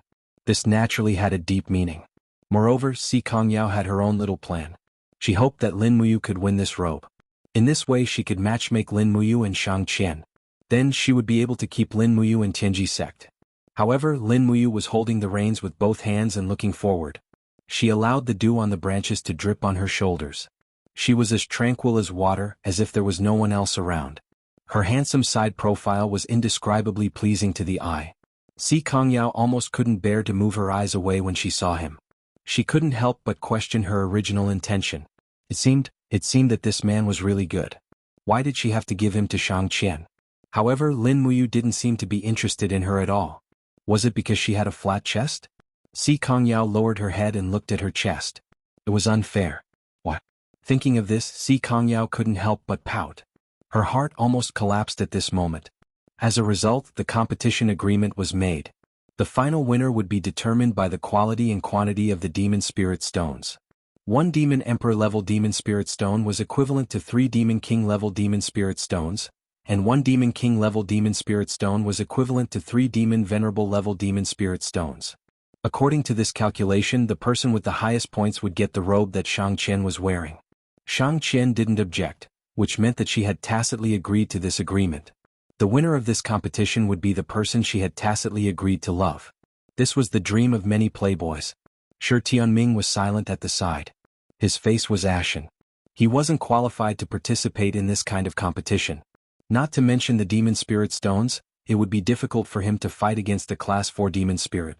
If he encountered a Demon Venerable, Demon King or Demon Emperor level Demon Spirit, he would be instantly killed. This also meant that he was destined to get nothing. Young hero, Shi Tianming suddenly said in a low voice. What's the matter, young Master Shi? Lin Muyu asked with a smile. If you win, can you give the robe to me? Shi Tianming asked. Lin Muyu smiled meaningfully, but even if you get the robe, you won't be able to win Miss Shang Qian's heart. What's the use of that? Besides, she'll definitely be tired of this. Instead of that, it's better for you to remain calm throughout the journey and deal with everything calmly. Even if you're not strong enough, you can't let her look down on you. In this way, perhaps she'll look at you in a new light. After all, you're the son of the Minister of War. Isn't your status very high? Shi Tianming was suddenly enlightened. He had a respectful look on his face as he said, Young hero, you're indeed someone who's detached from worldly affairs. Your words have enlightened me. I get it now. Young hero, you have a unique understanding of picking up girls. You're far better than those young masters from the prestigious clans in Tianji City. I'm very impressed. This, Shi Tianming's praise almost made Lin Muyu blush. Si Kongyao, who was beside her, also giggled. Lin Muyu's voice was neither loud nor soft. With Si Kongyao's cultivation, it was not difficult for her to hear it. Shang Qian's cultivation was also not bad. However, she still calmly spurred her horse forward as if she hadn't heard it at all. In the blink of an eye, night fell. The night in the forest of no return became even more gloomy and terrifying. Lin Muyu and Lu Bai lit a torch and walked in front, looking for a suitable campsite. After all, although Zhuang Xiaoyu and Bai Mingjie's cultivation was high, they might not be very good at camping in the wild. These new talents from prestigious clans almost grew up soaking in a medicine vat filled with demon spirit stones. They were a far cry from Lin Muyu, a god-state expert who fought and killed her way up. Let's choose that place. Lin Muyu pointed to a triangular trough-shaped valley in front of them and said, Shall we camp here tonight? Zhuang Xiaoyu frowned and said, It's low-lying and humid here, and the field of vision is not wide enough. Why do we camp here? Lin Muyu smiled slightly and said, Because it's close to the water source. If it's only close to the stream, I'm afraid it's better on the top of the mountain. Zhuang Xiaoyu seemed to be very impatient and said, I think we'd better camp on the top of the mountain. It's dry and comfortable. Yao Miss Shangqian, let's go over there, shall we? Obviously he was unwilling to accept Lin Muyu's arrangement. After all, as the son of the premier of the cabinet and the #1 new master in Tianji City, he was not willing to be manipulated by a nobody like Lin Muyu. Shangqian said with a smile, there's no hurry. Let's listen to why you choose to camp here. Lin Muyu said, it's very simple. There are a lot of spirit beasts and wild beasts in the forest of no return. I think you can also feel their restless breaths. The reason I chose here is very simple. It's downwind and our breaths will stop in the camp. If we choose the top of the mountain where it's upwind, the wind will send our breaths to the wild beasts and demons, and they will naturally find us. Even if we are not afraid of demons, at least we need a good night's rest to recover our spirits for tomorrow's adventure. Zhuang Xiaoyu was dumbfounded and couldn't refute. Shangqian couldn't help looking at Lin Muyu again and said with a smile, young hero, you're really knowledgeable. Let's choose to camp here. Si Kongyao came to Lin Muyu with a smile, helped him lead the war horse and whispered in his ear, I didn't expect you to be so powerful. Powerful? Lin Muyu was silent. Those who have been in the wilderness for a long time or experienced hunters will understand this principle. Si Kongyao stuck out her tongue and said with a smile, but some people who think they are extraordinary just don't understand this principle. They still think they're very powerful, hee. She was talking about Zhuang Xiaoyu. Although they grew up together, it seemed that Si Kongyao didn't approve of Zhuang Xiaoyu's arrogant attitude. Lin Muyu didn't say much and just went around to pick some dry firewood. Lu Bai started a fire and started cooking. Zhuang Xiaoyu, Bai Mingjie, Shangqian, and the others were all children of famous families and didn't have much hands-on ability. Cooking could only be done by Lin Muyu and Lu Bai. Unknowingly, they had become the Team Spirit Fire Division. However, it was all worth it. By interacting with these people, Lin Muyu could learn a lot of things that were hard to understand. At night, the 8 of them ate nearly 2 deer legs, venison soup, and the bread that they brought with them. It could be considered a very good meal. After eating, they set up a tent. Everyone was incompatible. Si Kongyao and Shangqian stayed in the same tent, Chen Hang and Zhuang Xiaoyu stayed outside, and Lin Muyu, Lu Bai, and Shi Qianming's tent were the outermost. Hiding in the tent, Lin Muyu circulated her qi for 1 cycle. She felt that the spiritual energy in her qi from refining the demon spirit stones a few days ago had completely transformed into her own energy. The assimilation period was over, so she took out another rank 5 demon spirit stone and started to refine it. In a short 2 hours she had completely absorbed it and her qi felt full. Wah!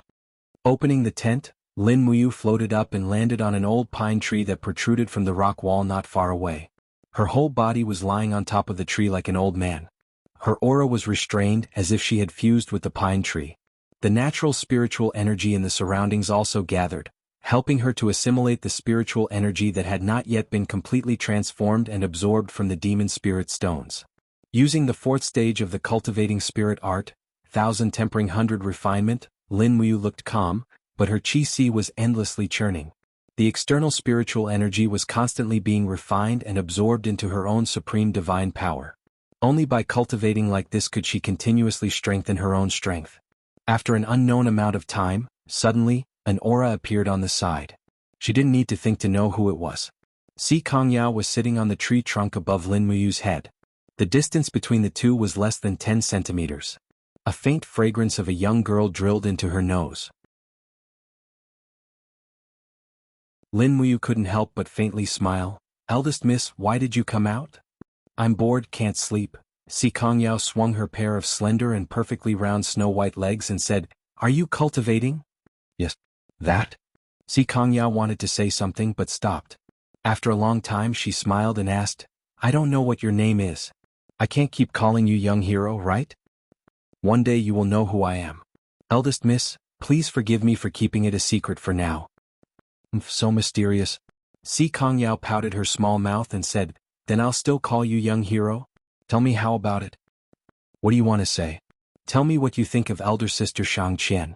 Elder sister Shangqian is indeed as beautiful as a fairy, isn't she? Hehe, the title of the #1 beauty in the Tianji Empire is not for nothing.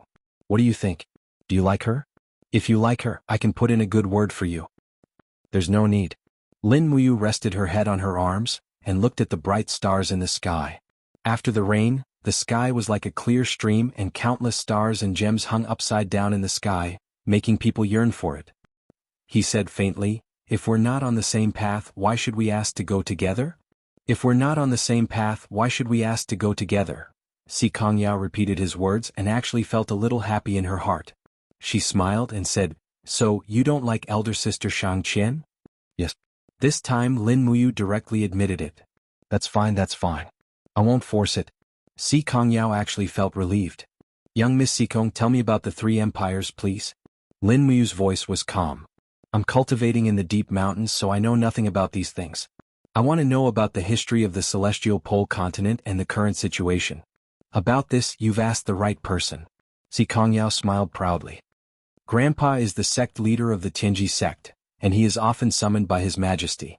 I've also followed him to the palace many times, so I'm quite familiar with the three empires." "Yes, tell me." "About this, it's a long story." Si Kongyao kept her in suspense and said with a smile, "Unless you tell me what your surname is, otherwise I won't tell you." "Is this a deal?" "Yes, sort of." "All right then." Lin Muyu couldn't help but smile and said, "My surname is Lin." "Lin?" Si Kongyao muttered, "What a rare surname."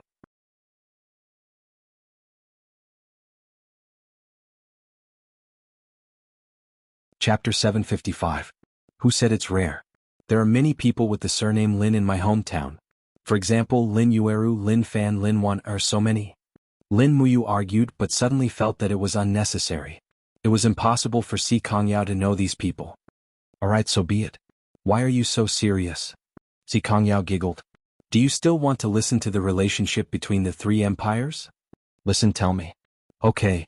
She sat up straight and pulled the front of her clothes to prevent her 34C from catching a cold.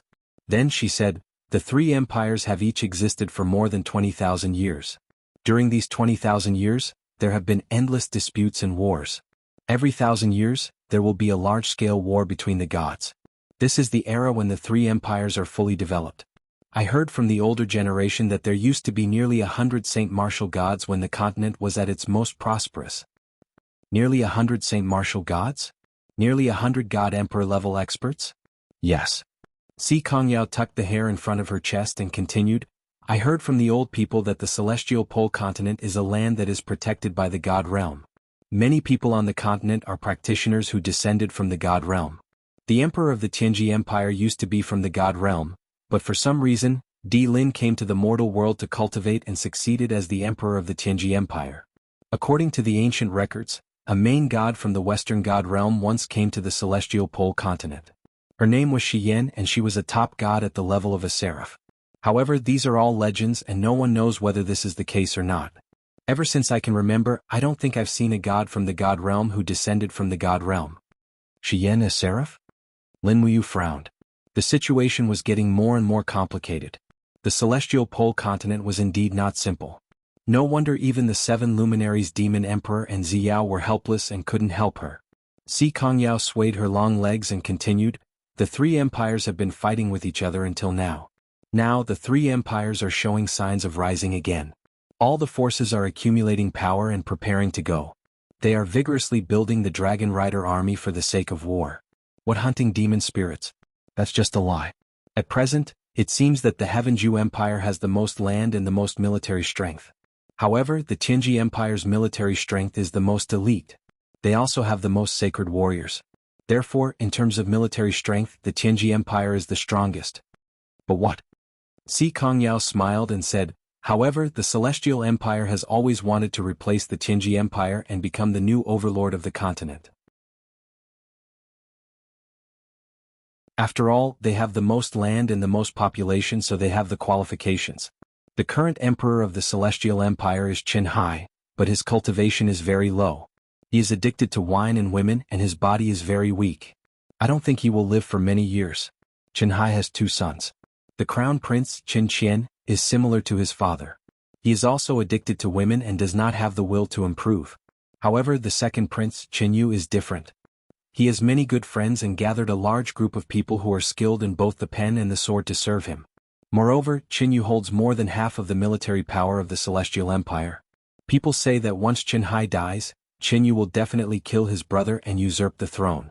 And once Qin Yu ascends to the throne of the Celestial Empire, That day will be the day when the Celestial Empire and the Tianji Empire go to war. Qinyu hates the Tianji Empire? Lin Muyu was puzzled. Yes. Si Kongyao nodded and smiled. In fact, it's very interesting. The most powerful sect in the Celestial Empire is the Celestial Extinction Sect, one of the 3 saint sects. The Celestial Extinction Sect has a saintess who was originally in love with Qinyu. But later, in order to maintain peace at the border, Qin Hai decreed that the saintess be married to the emperor of the Tianji Empire, Baiming Yuan, who is 7,000 years old. Qinyu hates Baiming Yuan and his father.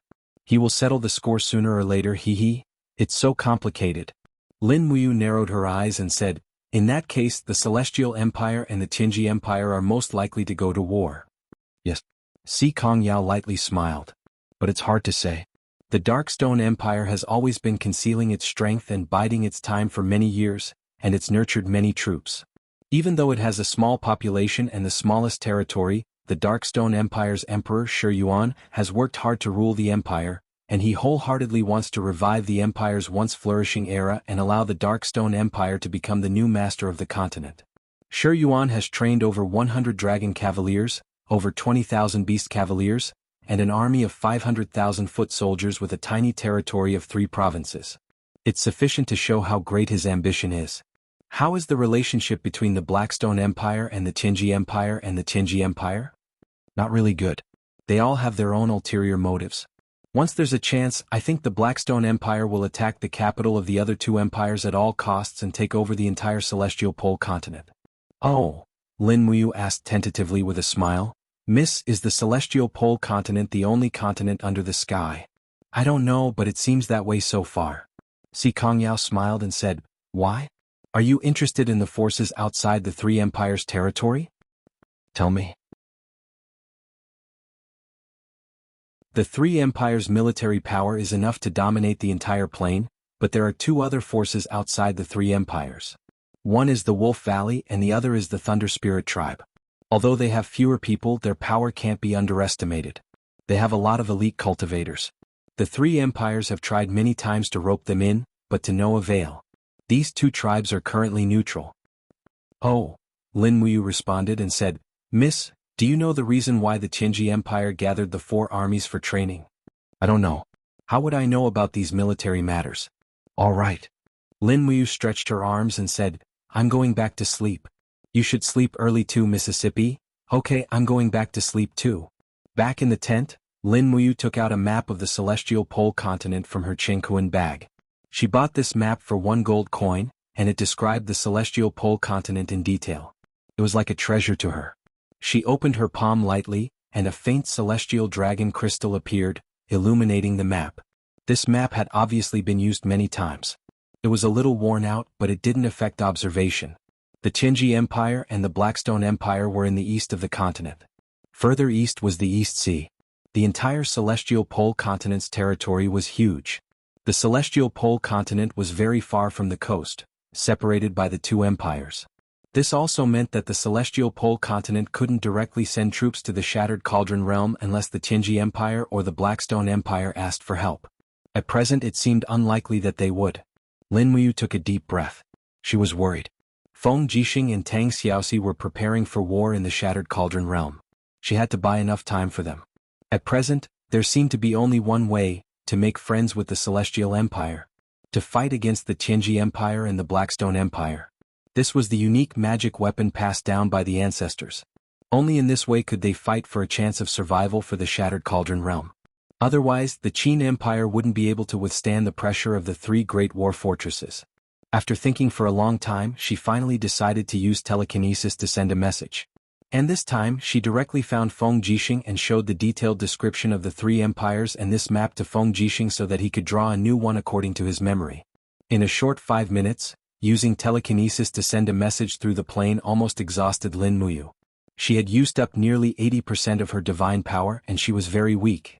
However, at this moment, Zhuang Xiaoyu's voice suddenly came from outside. Everyone be careful. The demon spirit is coming. Lin Muyu flew out of the tent. Sure enough, there was a snake-like thing dozens of meters away.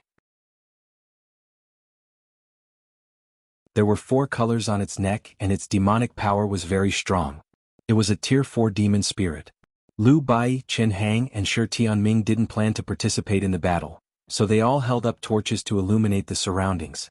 Zhuang Xiaoyu stood proudly in the air with a cloud under his feet.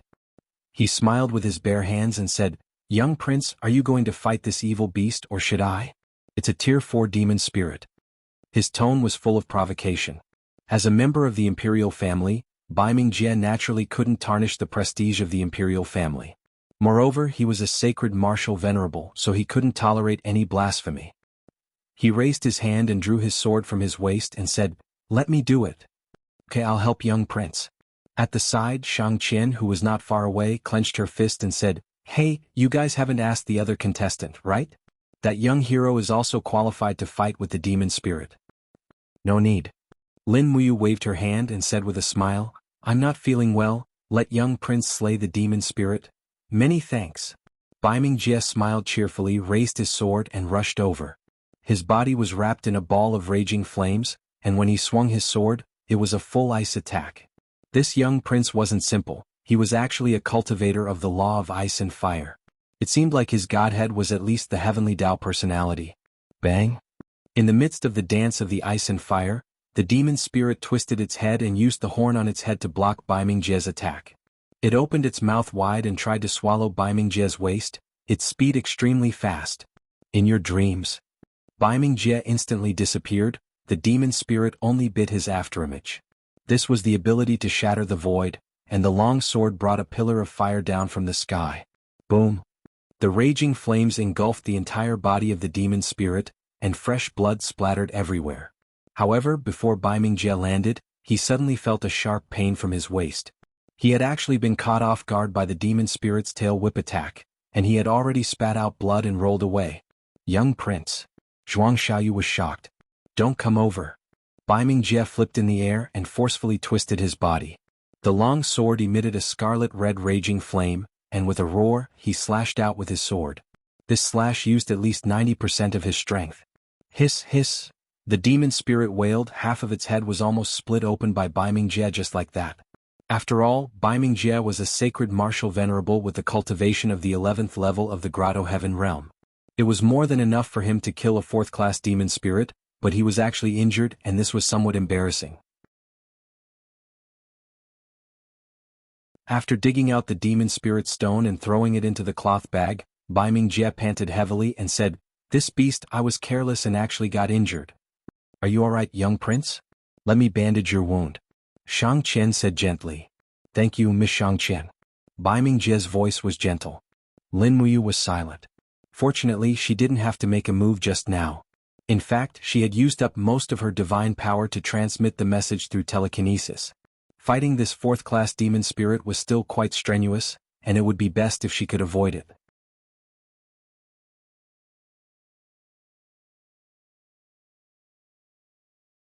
Chapter 756. Shang Qian skillfully bandaged Baiming Jie's wounds in an instant. Baiming Jie's face was slightly pale and his breathing was chaotic. His injuries were clearly not as light as he imagined. "Are you all right, little prince?" Zhuang Xiaoyu asked. "I'm fine, it's just a mere rank 4 demon spirit." Baiming Jie shook his head. "I was careless. If you encounter any more demon spirits in the next 2 days, leave them to me. Little prince can heal himself." "Okay." Chen Hang, the head guard of the Shang clan, stood there with his arms crossed. His gaze was calm as if he was disdainful of the Dark North clan's young generation. Just as Baiming Jie had said, a mere 4th-tier demon spirit's strength was only equivalent to the divine heaven realm. The reason why Baiming Jie was injured was because he was not skilled enough and lacked battle experience. That was why he was injured in such a situation. Lin Muyu, on the other hand, did not say a word. She looked at the color of the sky and silently picked up some firewood, almost lighting up the campfire outside the campsite. "Young hero, you sleep." Si Kongyao happily said, "I'm used to staying up late, I'll keep watch today." "No, I'll do it." Lin Muyu shook her head. "I'm used to it. You guys sleep. Bai, you sleep too." "Okay." Lu Bai naturally could not see that Lin Muyu's divine power was empty. Si Kongyao, Shang Qian, Zhuang Xiaoyu and the rest also could not see it due to the Spirit Pulse Art's concealment ability, so they all returned to their tents to rest. The night sky was filled with stars, and strands of mist fell to form dew, nourishing the earth. Lin Muyu floated back to the trunk of the pine tree. She hugged the ice origin sword in her arms and closed her eyes. She could cultivate on her own while keeping watch. The god-binding chains and the 7 luminaries' celestial gourd glowed faintly as they absorbed the spiritual chi of heaven and earth in the surroundings to replenish their master's divine power. Furthermore, if Lin Muyu used the spirit pulse technique, she would be able to sense danger even though she was in a light sleep. Fortunately, aside from this 4th-grade demon spirit, there wasn't anyone else disturbing them that night. However, after dawn broke, Shang Qian and Si Kongyao had already woken up. They woke Lu Bai up and began to cook breakfast. The breakfast was very simple. The cooked meat that was not eaten last night was put into the soup and reheated. Then each of them was given 2 pieces of bread from Tianji City. After eating, they set off. After all, the journey was long. If they were delayed, it would take them 1 or 2 years to return to Tianji Empire. The morning sun shone on the forest, reflecting a dazzling radiance.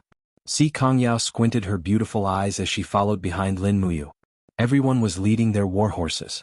The mountainous terrain was difficult to traverse, and it was impossible to continue riding. War horses were only useful on flat ground. Oh no, there's no road ahead. Shi Tianming, who was walking at the front, suddenly complained, "I knew it. There are thorns in front of us. What should we do? It's just a bramble forest, what's there to be afraid of?" Bai Mingjie raised his eyebrows and said, "Just burn it." "Burn it?" Shi Tianming was dumbfounded. "Yes, burn it." Bai Mingjie floated forward. Although he was injured, it didn't affect his divine power. His palm was enshrouded in a very pure power of the law of fire. He suddenly raised his palm and suddenly, it was as if there was a rain of fire in the sky. The bramble forest hundreds of meters in front of them were all burning in the raging flames. It was like a natural disaster. Lin Muyu frowned and said, "The wind is blowing towards the east, so the flames will definitely spread to the east. The east is a very dense forest. I'm afraid it will cause a mountain fire." "It's fine." Zhuang Xiaoyu laughed and took out a fan from his waist. It was a purple gold fan. It was flowing with light and had an extraordinary aura. It was obvious that it was much more valuable than Lu Bai's Heaven's Secrets fan. Zhuang Xiaoyu gently waved the fan, and the power of the law of wind enshrouded it. He smiled and said, "In this situation we just need to change the direction of the wind." As he spoke, he shook the fan violently. Immediately, a whistling wind arose. Moreover, it was a gale that blew from all directions. It gathered all the flames in the bramble forest until the flames were extinguished. In this way it would indeed not cause any more mountain fires. Wow, such a strong control of the law of wind. Shang Qian beamed with joy and sincerely praised. Zhuang Xiaoyu was naturally very pleased with himself. For him, the cultivators of the younger generation were all mediocre. There were not many who could reach his level of cultivation. And to be able to show off in front of the 2 goddesses he admired, this was naturally something that Zhuang Xiaoyu yearned for. Lu Bai and Shi Tianming also opened their mouths wide, marveling at Zhuang Xiaoyu and Bai Mingjie's ability to control their power. Only Lin Muyu lowered her head and didn't say anything. She held the reins and said, "Let's go. The fire has stopped so we can go. The road ahead is slightly flat, so we should be able to get on the horse." Si Kongyao nodded but looked curiously at Lin Muyu.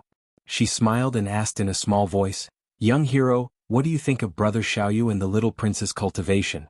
They are people who can call the wind and summon the rain." "Not bad," Lin Muyu said in a low voice. "What do you mean by not bad?" Si Kongyao was astonished. Lin Muyu smiled and tried to lower her voice as much as possible. She said, "It's very simple. This forest is the Tianji Empire's forbidden area. It's the legendary forest of no return. It's said that there's a powerful demon spirit of the demon the arch level hibernating here. We should try our best to keep a low profile while we travel.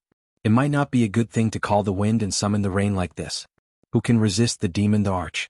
What's more, we should be cautious when we are in danger and preserve our strength to deal with the danger that might come at any time." Si Kongyao seemed to be very satisfied with this answer. She nodded and said with a smile, "Yes, I totally agree. You are indeed different from the 2 of them." "How so?" Lin Muyu's interest was piqued. Si Kongyao hesitated for a moment and couldn't say anything.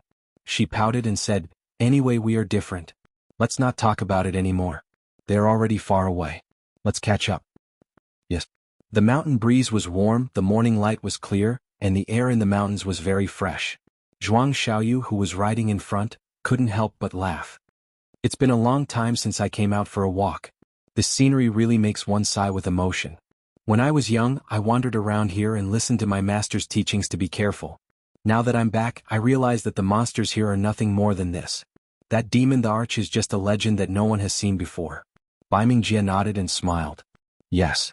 Zhuang Xiaoyu opened his folding fan with a whoosh. He waved it elegantly and said, Young Duke, I heard that Young Duke is talented in poetry and is known as the #1 among the new talents of the Dark North royal family. Why don't you recite a poem for such a beautiful scenery? Bai Mingjie laughed lightly. In terms of literary talent and martial arts, Brother Xiaoyu is not inferior. I don't dare to take the lead. Brother Xiaoyu, why don't you recite a poem first? I will naturally follow. Since that's the case, I will show my incompetence. This poem is titled With the Wind. Zhuang Xiaoyu took a deep breath and lifted his head to look at the mountains and rivers in the distance. He casually wrote a 5-word poem. The cool breeze echoes, the steed passes the hill. Laughing about entering the realm of immortals, the clouds of the 9 heavens flying. Good. Shang Qian clapped and laughed. Young Master Zhuang is really talented. Zhuang Xiaoyu was very proud and laughed. Young Duke, it's your turn. Bai Mingjie pondered for a moment and said, The mountain gate appears on the peak of the clouds, the mist in the forest is cold and desolate. There is no place to seek immortals, only herb gatherers. Good. Zhuang Xiaoyu clapped and laughed. There is no place to seek immortals. Si Kongyao and Shang Qian also laughed and cheered. At this moment, Zhuang Xiaoyu's gaze fell on Lin Muyu, who was silently hurrying along. He said, Since it's a 3-person competition, would young hero like to compose a poem to liven things up? I'm not talented in literature, so there's no need, right? Lin Muyu said. Young hero, you don't have to be so modest. Judging from your words and actions, you must be an elegant person. Besides, your eldest Miss Si Kongyao's honored guest. The celestial pole continent has always advocated excellence in both literature and martial arts. How could young hero not know how to compose a poem? If you don't even know a poem, how could you be the honored guest of the celestial pole sect? Zhuang Xiaoyu was aggressive. Bai Mingjie also laughed dryly. Yes, young hero, you don't have to be so modest. I can compose a poem in the time it takes for a joss stick to burn. There's no need. Lin Muyu urged her horse forward and smoothly recited a poem. Under the pine tree I asked the boy, saying that the teacher went to gather herbs. But in this mountain the clouds are so deep that no one knows where. Everyone was shocked. After a while Bai Mingjie clapped and said, Good poem, good mood.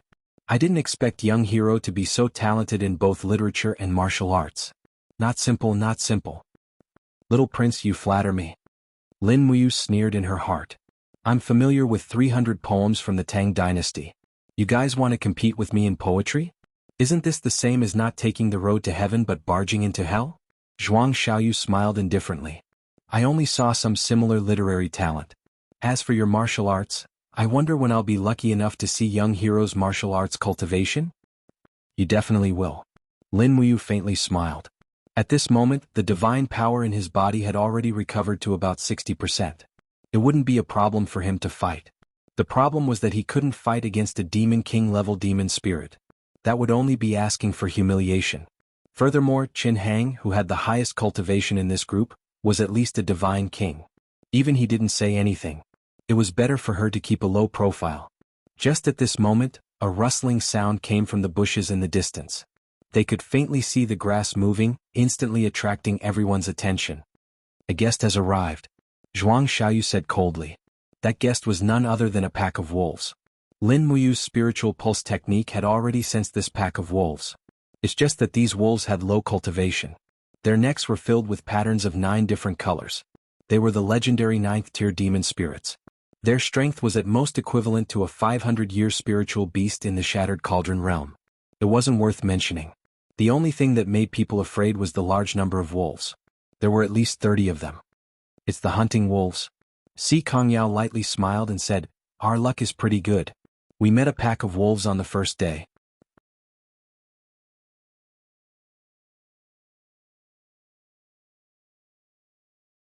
Chapter 757. Zhuang Xiaoyu held his purple gold fan and said with bright eyes, The young lord is injured. Leave this small character to me. Everyone please step back. At this moment, a dang sound was heard. It It was Shi Tianming pulling out his longsword. "Young Master Shi, what are you going to do?" Shang Qian was stunned. Shi Tianming lightly smiled. "Since we are traveling together, how can I not put in some effort?" Shi Tianming knows that his strength is incomparable to everyone here.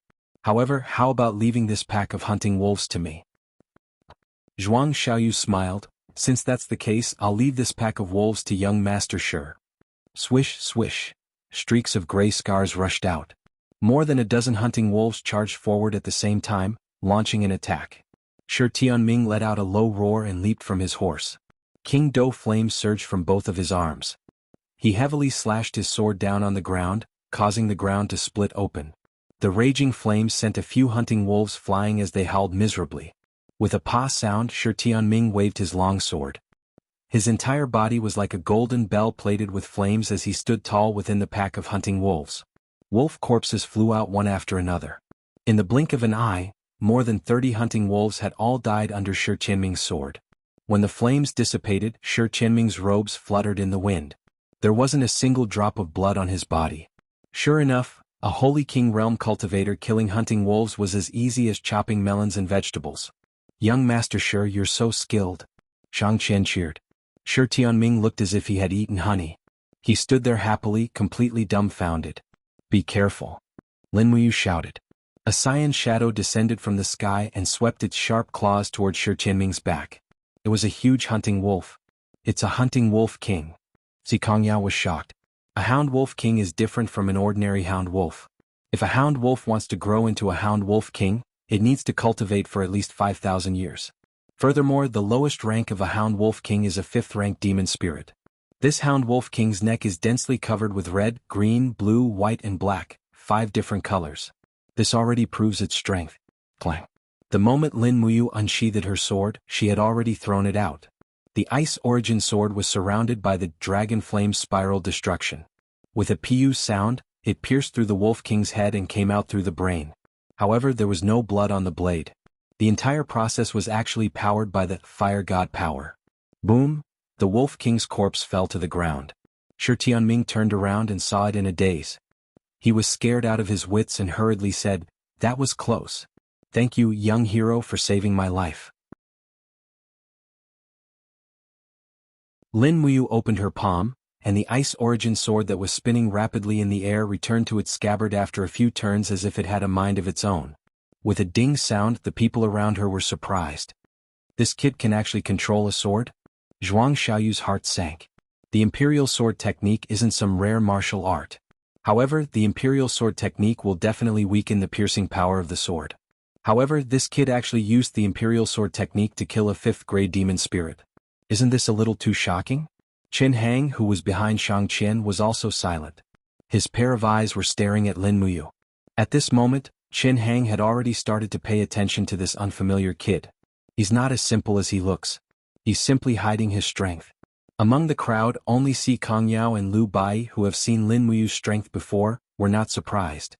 He could even kill the Demon King rank dummy, so what can a mere 5th-grade Wolf King do? Every grain returns to the warehouse. Lin Muyu walked up and took the Wolf King's Demon Spirit Stone and said, "Let's go. There's still a pack of wolves in the north. Once they smell the blood here, they will immediately come over. We have to leave as soon as possible.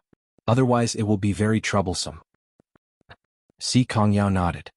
After a whole day of traveling through the Forest of No Return, they encountered 2 5th-grade demon spirits, which were easily killed by Zhuang Xiaoyu.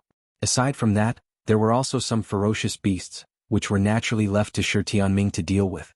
After all, Shi Tianming needed to have a chance to show off. This kind of help was something that Lin Muyu would definitely be happy about. However, what made people sad was that Shang Qian didn't seem to be in love with any of the 4. Although she wasn't stingy with her words of praise, it was only superficial. When night fell, they decided to continue camping. Traveling in the Forest of No Return at night is a very dangerous thing. After finding a suitable place to set up camp, a tent was erected. Lin Muyu helped Liu Bai to prepare dinner. After all, she wasn't the noble Emperor Qin here, but a wandering young hero. She couldn't be like Zhuang Xiaoyu and Bai Mingjie, who had everything she needed. After a day of traveling, everyone had arrived, but Lin Muyu had already recovered all of his divine power. The sovereign godhead was constantly absorbing the spiritual energy between heaven and earth. This kind of recovery speed was incomparable to the other 4 grades of Godhead. Even the Overgod Godhead wouldn't have such a powerful recovery power like the Sovereign Godhead. It was also because of the Sovereign Godhead that Lin Muyu still dared to come to the Celestial Pole continent alone to explore. One must know that this continent was filled with crouching tigers and hidden dragons. How many God Emperor level experts stood proudly in a region? If one offended any one of them, one's life would probably be in danger. It was also because of this reason that Lin Muyu had always been relatively low-key. If trouble didn't come knocking on his door, he would definitely not go looking for trouble.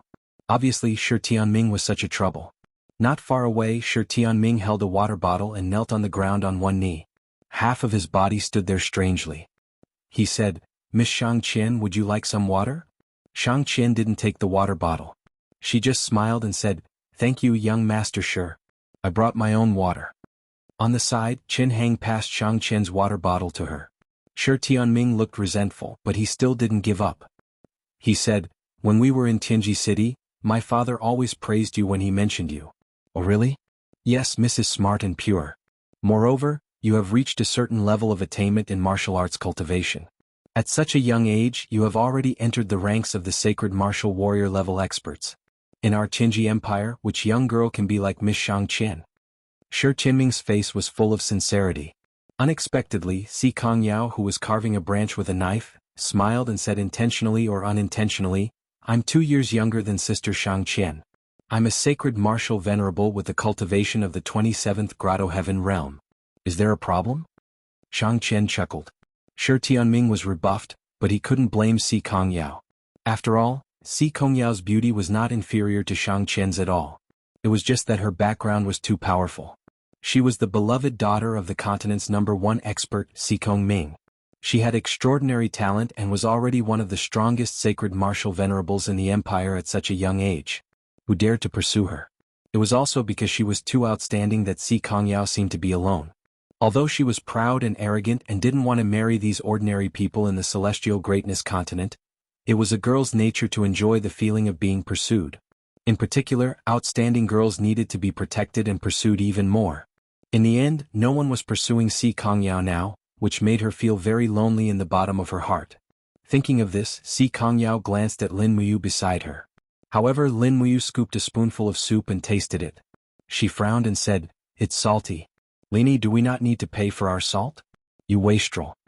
Lu Bai grinned and said, "How can I completely control the amount of salt in such a big pot? You're awesome. If you're not convinced, you can cook it for me." "No, I'm convinced." Lin Muyu put her arm around Lu Bai's shoulder and said with a smile, "Don't be so stingy. I just said a few words and you're already challenging me. You're too fragile." How can you cultivate to the level of a sacred martial warrior with such a state of mind? Lu Bai touched his nose with a resentful expression. Si Kongyao couldn't help but chuckle. It seemed that it was impossible for this guy to pursue her. In fact, Si Kongyao felt that even if she chased after him, this guy might not buy it. This crazy handsome man was simply unfathomable. When she thought of this, Si Kongyao could only sigh. She really had a hard life as a beauty. After dinner, Zhuang Xiaoyu and Baiming Jia went to the mountain ridge to compare martial arts. As for Lin Muyu, she found a tree nearby and sat on the trunk to receive the starlight. She practiced the spirit refinement art and the art of stars at the same time. The art of stars was the most difficult martial arts to practice. Even with Lin Muyu's talent, she only reached the 7th layer after 10 years of practice. As for the next 2 layers, she still couldn't get a glimpse of them. Now that even Lulu had disappeared, it seemed impossible to practice it quickly. The spiritual energy in her Qi was still in a saturated state. This also meant that she couldn't increase her cultivation by refining demon spirit stones today. Lin Muyu wasn't in a hurry. She continued to use the spirit refinement art to refine the energy in her Qi, trying to break through to the 23rd layer of heavenly passage. Si Kongyao didn't seem to want to stay in the tent. She sat on a rock not far from Lin Muyu and cultivated the ice profound art. Her body was surrounded by ice energy. This girl was indeed talented. It was really not easy for her to have this kind of advancement with just a heavenly Dao lattice. However, her background was really too big. In the future, Sikong Ming would most likely help her cultivate the cast immortal lattice. After an unknown amount of time, the light of a torch suddenly flickered in the distance. In the distance, the neighing of a war horse could be heard. What's wrong? Si Kongyao opened her beautiful eyes and looked into the distance. Lin Muyu also opened her eyes in alarm. On the hillside, Zhuang Xiaoyu and Bai Mingjie, who were sitting on the ground, stood up at the same time and looked in the direction of the approaching people. There were a total of 3 torches, 3 people and 3 horses. They were all male. They were wearing shabby armor and dressed like mercenaries. Who are you? Don't come near. Zhuang Xiaoyu's voice was extremely penetrating, like a divine oracle. In the light of the torches, a middle-aged mercenary with a mustache said respectfully, "Young master, we were attacked by a pack of hunting wolves and lost 5 of our companions. Now we have wandered here. Please forgive us, young master. Just give us a few brothers some food." You want food? Zhuang Xiaoyu raised his sword-like eyebrows. How would I know who you are? Get lost immediately. Otherwise I will kill you.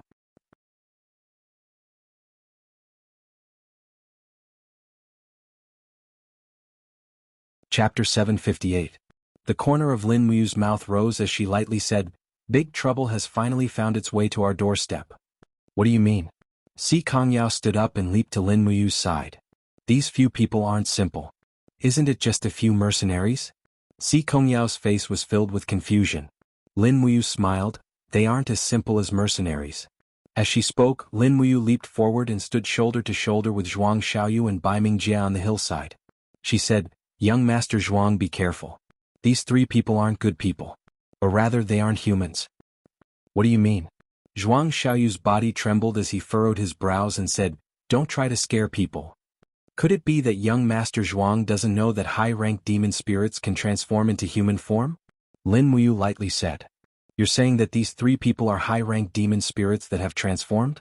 Zhuang Xiaoyu was dumbfounded. In terms of strength, he might not be inferior to Lin Muyu by too much. However, in terms of experience, he was left behind by at least 10 streets. "This young master, you can't simply accuse us." The mustached mercenary pointed his finger and said, "We're all humans, how could we be demon spirits? You must want to kill us and steal our horses, right?" Lin Muyu lightly smiled. "Since you guys don't want to admit it, then I'll expose your tricks. Let me ask you, since these are your horses, why are they so restless?" "The horses were frightened by you guys. Even so, there are bloodstains on your sleeves. But you rolled up your sleeves and there isn't a single wound on your arm. So how do you explain the bloodstains on your sleeves? If I'm not wrong, it should be that the owner of the clothes had his arm chopped off by you, and his clothes were stolen by you, right?" "Don't slander us. Is that so? We'll know once we try." Lin Muyu opened her hand, and a golden 7 luminaries holy gourd appeared in her palm. Suddenly, gourd vines shot out from the ground and tied up the legs of the 3 mercenaries. There were sharp thorns on the gourd vines, which directly pierced into the skin, but there was no bleeding. This could only mean that there was no flesh under the skin, only a hard shell. "Brat." The mustached mercenary revealed a sinister smile. He lifted his hand and tore open his face. Under the skin was a terrifying demon spirit's face. He laughed evilly and said, "Even if you've seen through us, you humans who don't know the immensity of heaven and earth still have to die. I'll use your flesh and blood to pay tribute to the demon spirits that died under your blades." "Demon. Demon King." Zhuang Xiaoyu was shocked. That's right, this demon spirit covered in shell was a Demon King ranked demon spirit. There were only 2 colors on its neck, black and white, which was very eye-catching. At the same time, the 2 mercenaries behind him also took off their human skin and transformed into their original demon spirit form. They were 2 stooped monsters with tongues that were nearly half a meter long. One of them stared at Shang Qian and Si Kongyao in the distance and said, "There are actually 2 such beautiful girls. That's great. After we've dealt with the hindrance, I'll have a good time with these 2 girls." These 2 demon spirits had the strength of a demon venerable, and there were 3 colors on their necks. Sure enough, they've encountered big trouble. 3 high-level demon spirits that can transform into human form at once. They're practically a team. Dang. Lin Muyu's ice origin sword was already unsheathed. She lightly said, "Young Master Zhuang, how do we split them?" "Simple." Zhuang Xiaoyu licked his lips. His eyes were filled with battle intent as he smiled and said, "Leave this demon king to me. You and young master will each kill a demon venerable, how about it?" "Are you sure you can stop this demon king?" Lin Muyu smiled faintly. "Don't worry, I'll do my best." Zhuang Xiaoyu's eyes were filled with confidence. Bai Mingjie took a deep breath. Behind everyone, Qin Hang's eyes were golden. He was ready to take action at any time, as if he was facing a great enemy. After all, the two people in front of him were the son of the great minister of Premier and the son of a king. If either of them made a mistake, he wouldn't be able to escape the investigation. However, all this was secondary. Protecting Shang Qian's safety was the most important. In the whistling sound, the Demon King fiercely pounced over. Its claws were like iron pincers as it grabbed Zhuang Xiaoyu's arms. The two turned into a ball of flames and fell into the valley behind them. They crashed into countless trees and even left a trail of fire on the ground. The shockwaves from the fight echoed in the forest. This was not a spar but a life-and-death battle. Kid, stop looking, your opponent is me. In front of him, the demon venerable with blood-red eyes laughed cruelly. In his eyes, Lin Muyu was already a dead person. I know. Lin Muyu responded. In the next moment he disappeared from the spot. Falling star steps allowed him to appear in front of the demon venerable like a beam of light. His left fist was infused with the power of chaos of the common life as he punched towards the demon venerable's abdomen. A deep blue light blossomed. The punch landed on the demon venerable's protective aura. Although it did not cause any damage, it forced the demon venerable back 10 meters. When it roared cruelly and raised its pair of blade-like arms, a ray of light fell from the sky. It was Lin Muyu's attack with the Ice Origin Sword. Jade Snow Frost. The second attack caused ice shards to dance wildly. The Jade Snow Frost almost froze everything in the surroundings. This attack froze the demon venerable's arms into ice. Lin Muyu raised his leg and heavily kicked out. Two luminaries' demonic dance. Arg! The demon venerable actually let out a miserable howl. Its body flew like a cannonball and crashed into the mountain, causing the entire mountain to tremble.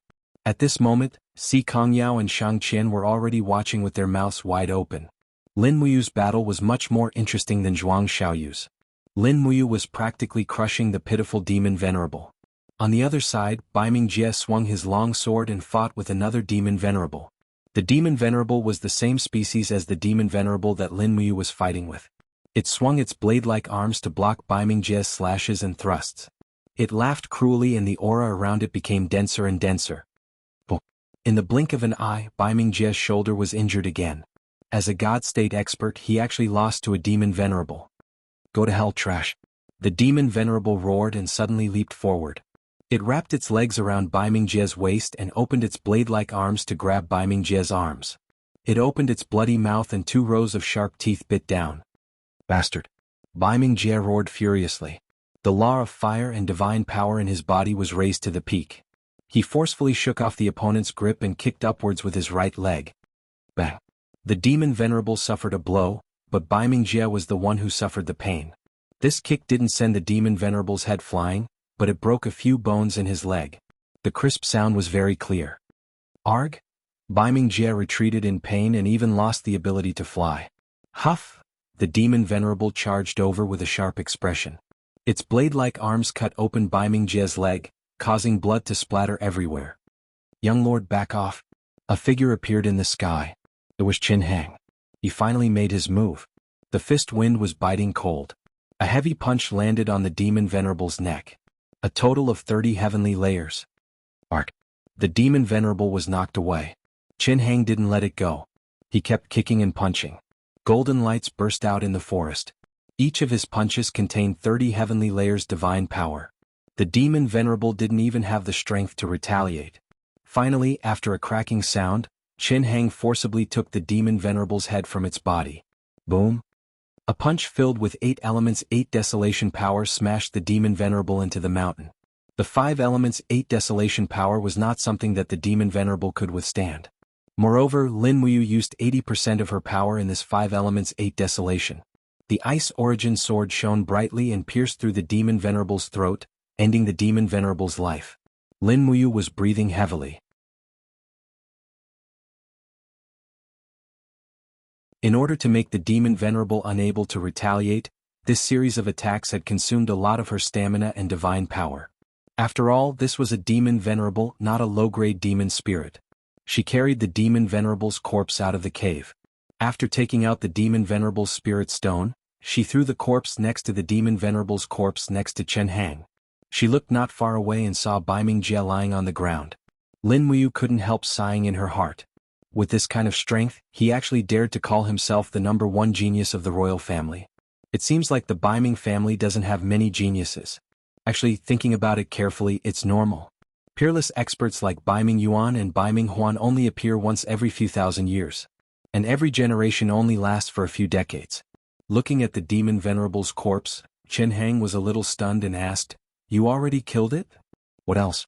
Lin Muyu faintly smiled, pretended to be very tired and said, "But I don't have much power left." Chen Hang revealed a gratified smile. If this kid can still maintain enough power after killing a demon venerable, then this person is too terrifying. He's basically comparable to any Dragon Rider's sacred martial king in the Tianji Dragon Rider group.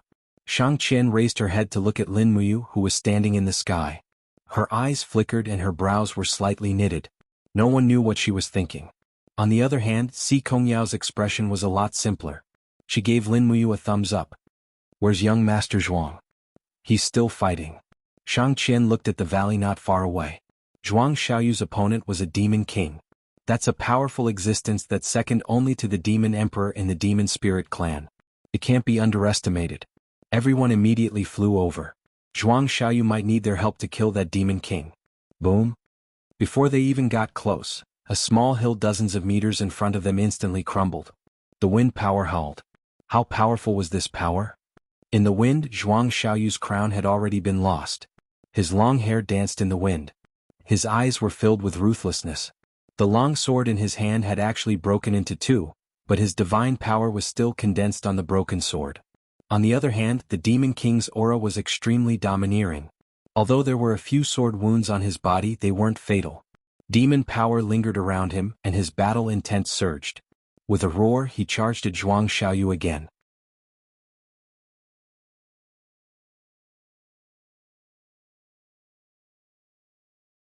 Chapter 759. Boom.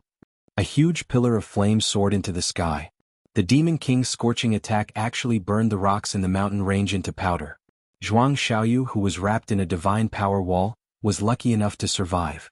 Blood spurted out of his mouth, and the long sword in his hand had already been shattered. He could only use his divine power to heavily smash the Demon King's lower jaw with the purple gold fan. "You must die for trespassing on the Demon Spirit Clan's territory." The Demon King's lower jaw had already been broken into two by the purple gold fan. Blood flowed out, but it still roared ferociously.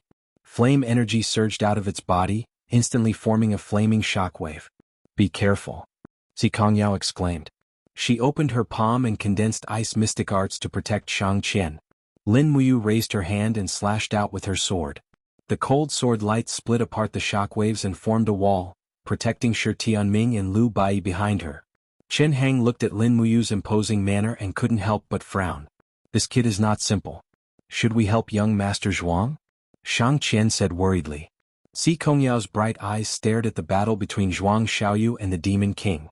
She slowly shook her head and said, "No need. Big brother Xiaoyu hasn't shown his true strength. This Demon King is definitely not his match. Furthermore, to a sacred martial venerable, self-confidence and dignity are more important than life. If we help him, it will be the same as insulting Big Brother Xiaoyu." "But..." Shang Qian still wanted to say something, but Chen Hang, who was beside her, signaled her to stop. Just like what Si Kongyao had said, true experts all had almost distorted self-esteem. Especially in this kind of situation where they were evenly matched, they definitely couldn't help him. Otherwise it would be a great insult. Swish, swish, swish. The purple gold fan constantly clashed with the Demon King's sharp claws, emitting rays of golden divine power. Zhuang Xiaoyu raised his power to the limit. The purple gold fan completely opened with a schwa sound, and a small ball appeared around Zhuang Xiaoyu. It was actually a spirit pearl of law. Lin Muyu was slightly startled. She had never imagined that Zhuang Xiaoyu's godhead would actually be a forged immortal godhead. This spirit pearl of law could increase his strength by at least half. It looked like this Demon King was going to die a miserable death at the hands of a Saint Martial Venerable. Hua hua! The purple gold fan swept out with a gust of wind. This time, the characteristics of the power were completely different. Moreover, the control over the laws of wind had been greatly increased.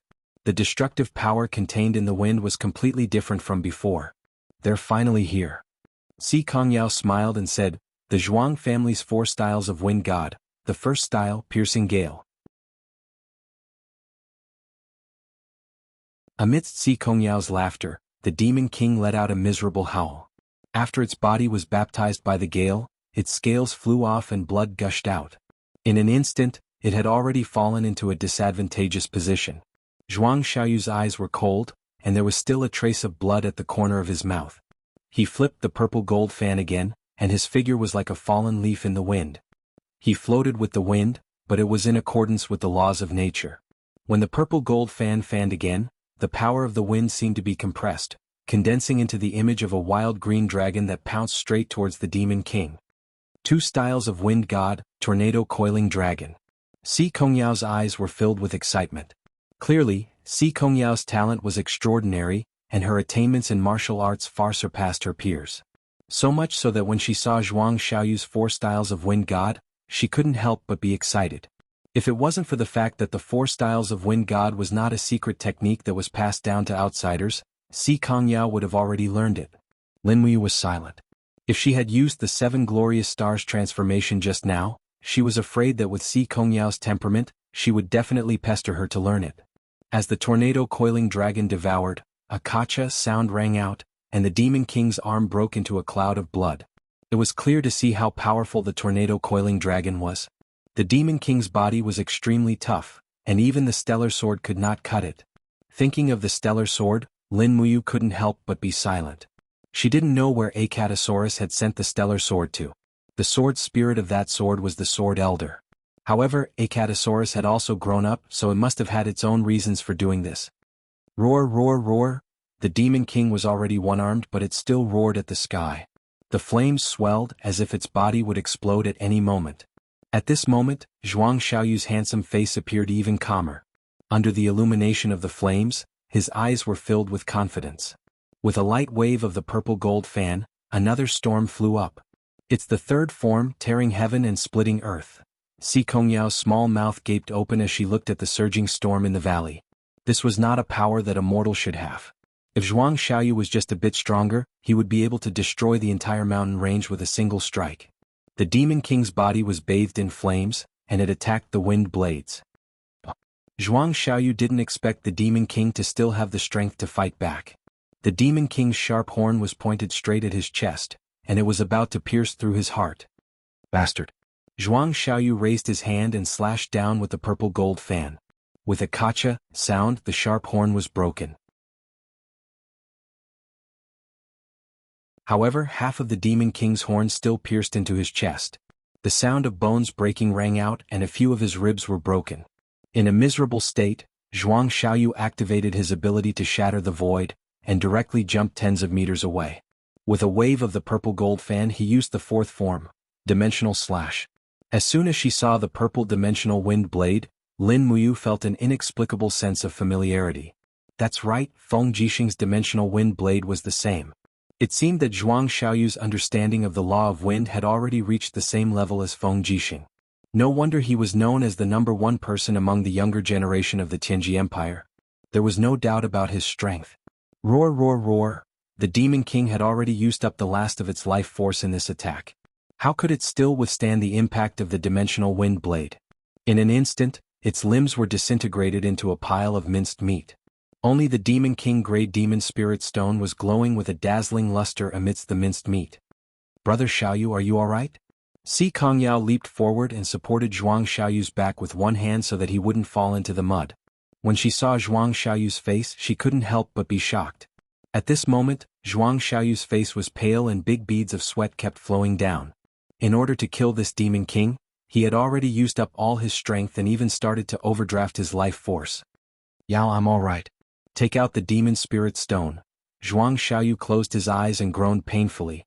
The only thing he didn't forget was the Demon Spirit Stone. It seemed that he was very concerned about the result of the competition. Indeed, Si Kongyao's character was too wild. An ordinary man couldn't control her at all. Zhuang Xiaoyu had accompanied Si Kongyao for so many years, but he still couldn't win her heart. And if he won the competition and gained Shang Qian's favor, then they would be a perfect match. If the Zhuang clan and the Shang clan joined forces, half of the imperial capital Tianji City would be under the control of the 2 clans. You're still thinking about the Demon Spirit Stone. Si Kongyao pouted and took the Demon Spirit Stone through the air. She stuffed it into Zhuang Xiaoyu's bag and said, Are you satisfied now?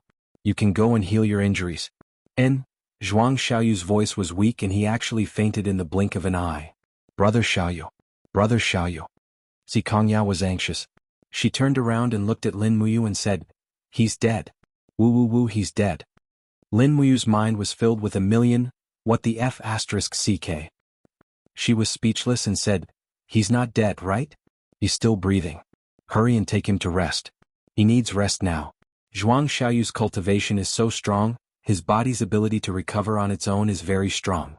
He just needs some rest and he'll wake up. Oh? Si Kongyao tested his breathing and said, Lu Bai Shi Tianming, I'll have to trouble you guys to help young Master Zhuang into the tent. Shi Tianming was resentful, but he couldn't ignore Si Kongyao's words. After all, he had followed her to train. Now that 2 of the 3 experts were injured, he couldn't just sit and do nothing. Thus, he and Lu Bai helped Zhuang Xiaoyu to rest, one on the left and the other on the right. Outside the tent, the sky was gradually brightening. Another dawn was about to arrive. Lin Muyu moved the branches to keep the bonfire from extinguishing. Hugging the ice origin sword, his handsome figure looked indescribably lonely under the light of the fire. Young hero. A sweet voice sounded behind him. It was Shang Qian. She sat opposite Lin Muyu with her arms around her knees and said, You're still not sleeping? I can't sleep. Why isn't Miss Shang Qian sleeping either? He continued to move the firewood. I can't sleep either. Shang Qian frowned and said, There are 8 of us. Young hero Yu Zhuang Xiaoyu and young Prince Baiming Jie have the highest cultivation. Now that young Master Zhuang and young Prince Baiming Jie are both heavily injured, I'm afraid we won't be able to continue our journey in 2 or 3 days. We need to stay here for a few more days. I'm afraid we'll have to rely on you to guard the next few days. Yes, I know. Lin Muyu's words were very indifferent. Shang Qian was a very thoughtful woman. With just a few words, she managed to bring Chen Hang, a sacred martial king level expert. In reality, the strongest person in this group should be the taciturn Chen Hang. As for Zhuang Xiaoyu, he had enough strength, but his ability to fight and kill in battle was much inferior. Young hero, can I ask you a question? Shang Qian asked. Yes, miss, please ask. The flickering fire shone on his face. His facial features were distinct and filled with determination. What was the martial art you used to kill that demon lord? Shang Qian paused and said, I could feel that kind of tyrannical and destructive power. Even Zhuang Xiaoyu's divine wind extremity pales in comparison. Although Shang Qian's cultivation is low, I have some understanding of the martial arts of the various sects in the Celestial Pole continent. Young heroes' martial arts are different from the mysteriousness of the Tianji sect, the tyranny of the Thunderflame sect, and the gentleness of the Divine Extremity sect. If I may be so bold as to ask, which sect did young hero hail from? Lin Muyu was silent for a few seconds. Looking at the flickering flames, she said, I followed my master and only cultivated my mental state. As for the specific martial arts, I created them myself. I don't belong to any sect, so there's no need for Miss to continue asking. Shang Qian was given the cold shoulder, so she didn't continue to ask. At this moment, Shi Qianming's attentive figure appeared and said, It's going to be dawn soon. I wonder what kind of soup Miss Shang Qian would like to drink? There are quite a lot of wild vegetables and fruits in the deep mountains. You don't have to worry about not having ingredients for the pot. As long as Miss says what you want to eat, I'll naturally find it. Shang Qian's expression was lonely. Anything is fine. After saying that, Shang Qian turned around and went in the direction of the tent. Shi Tianming was stunned. Young hero, did I do something wrong? Why is Miss Shang Qian always so cold to me? I don't know either. Lin Muyu smiled slightly. Perhaps young Master Shi should also learn to give up. Some things can't be forced. No, I must get her. Shi Tianming said proudly. It was unknown where his confidence came from. You're tuning in to the Han Li's Wuxia Adventures YouTube channel. We're so grateful for your support, and don't forget to subscribe to join us on this incredible journey through captivating stories. Your generosity through donations truly makes a world of difference, as it's the primary source of revenue that allows me to expand and enhance this channel for you. Thank you from the bottom of my heart for being a part of this adventure.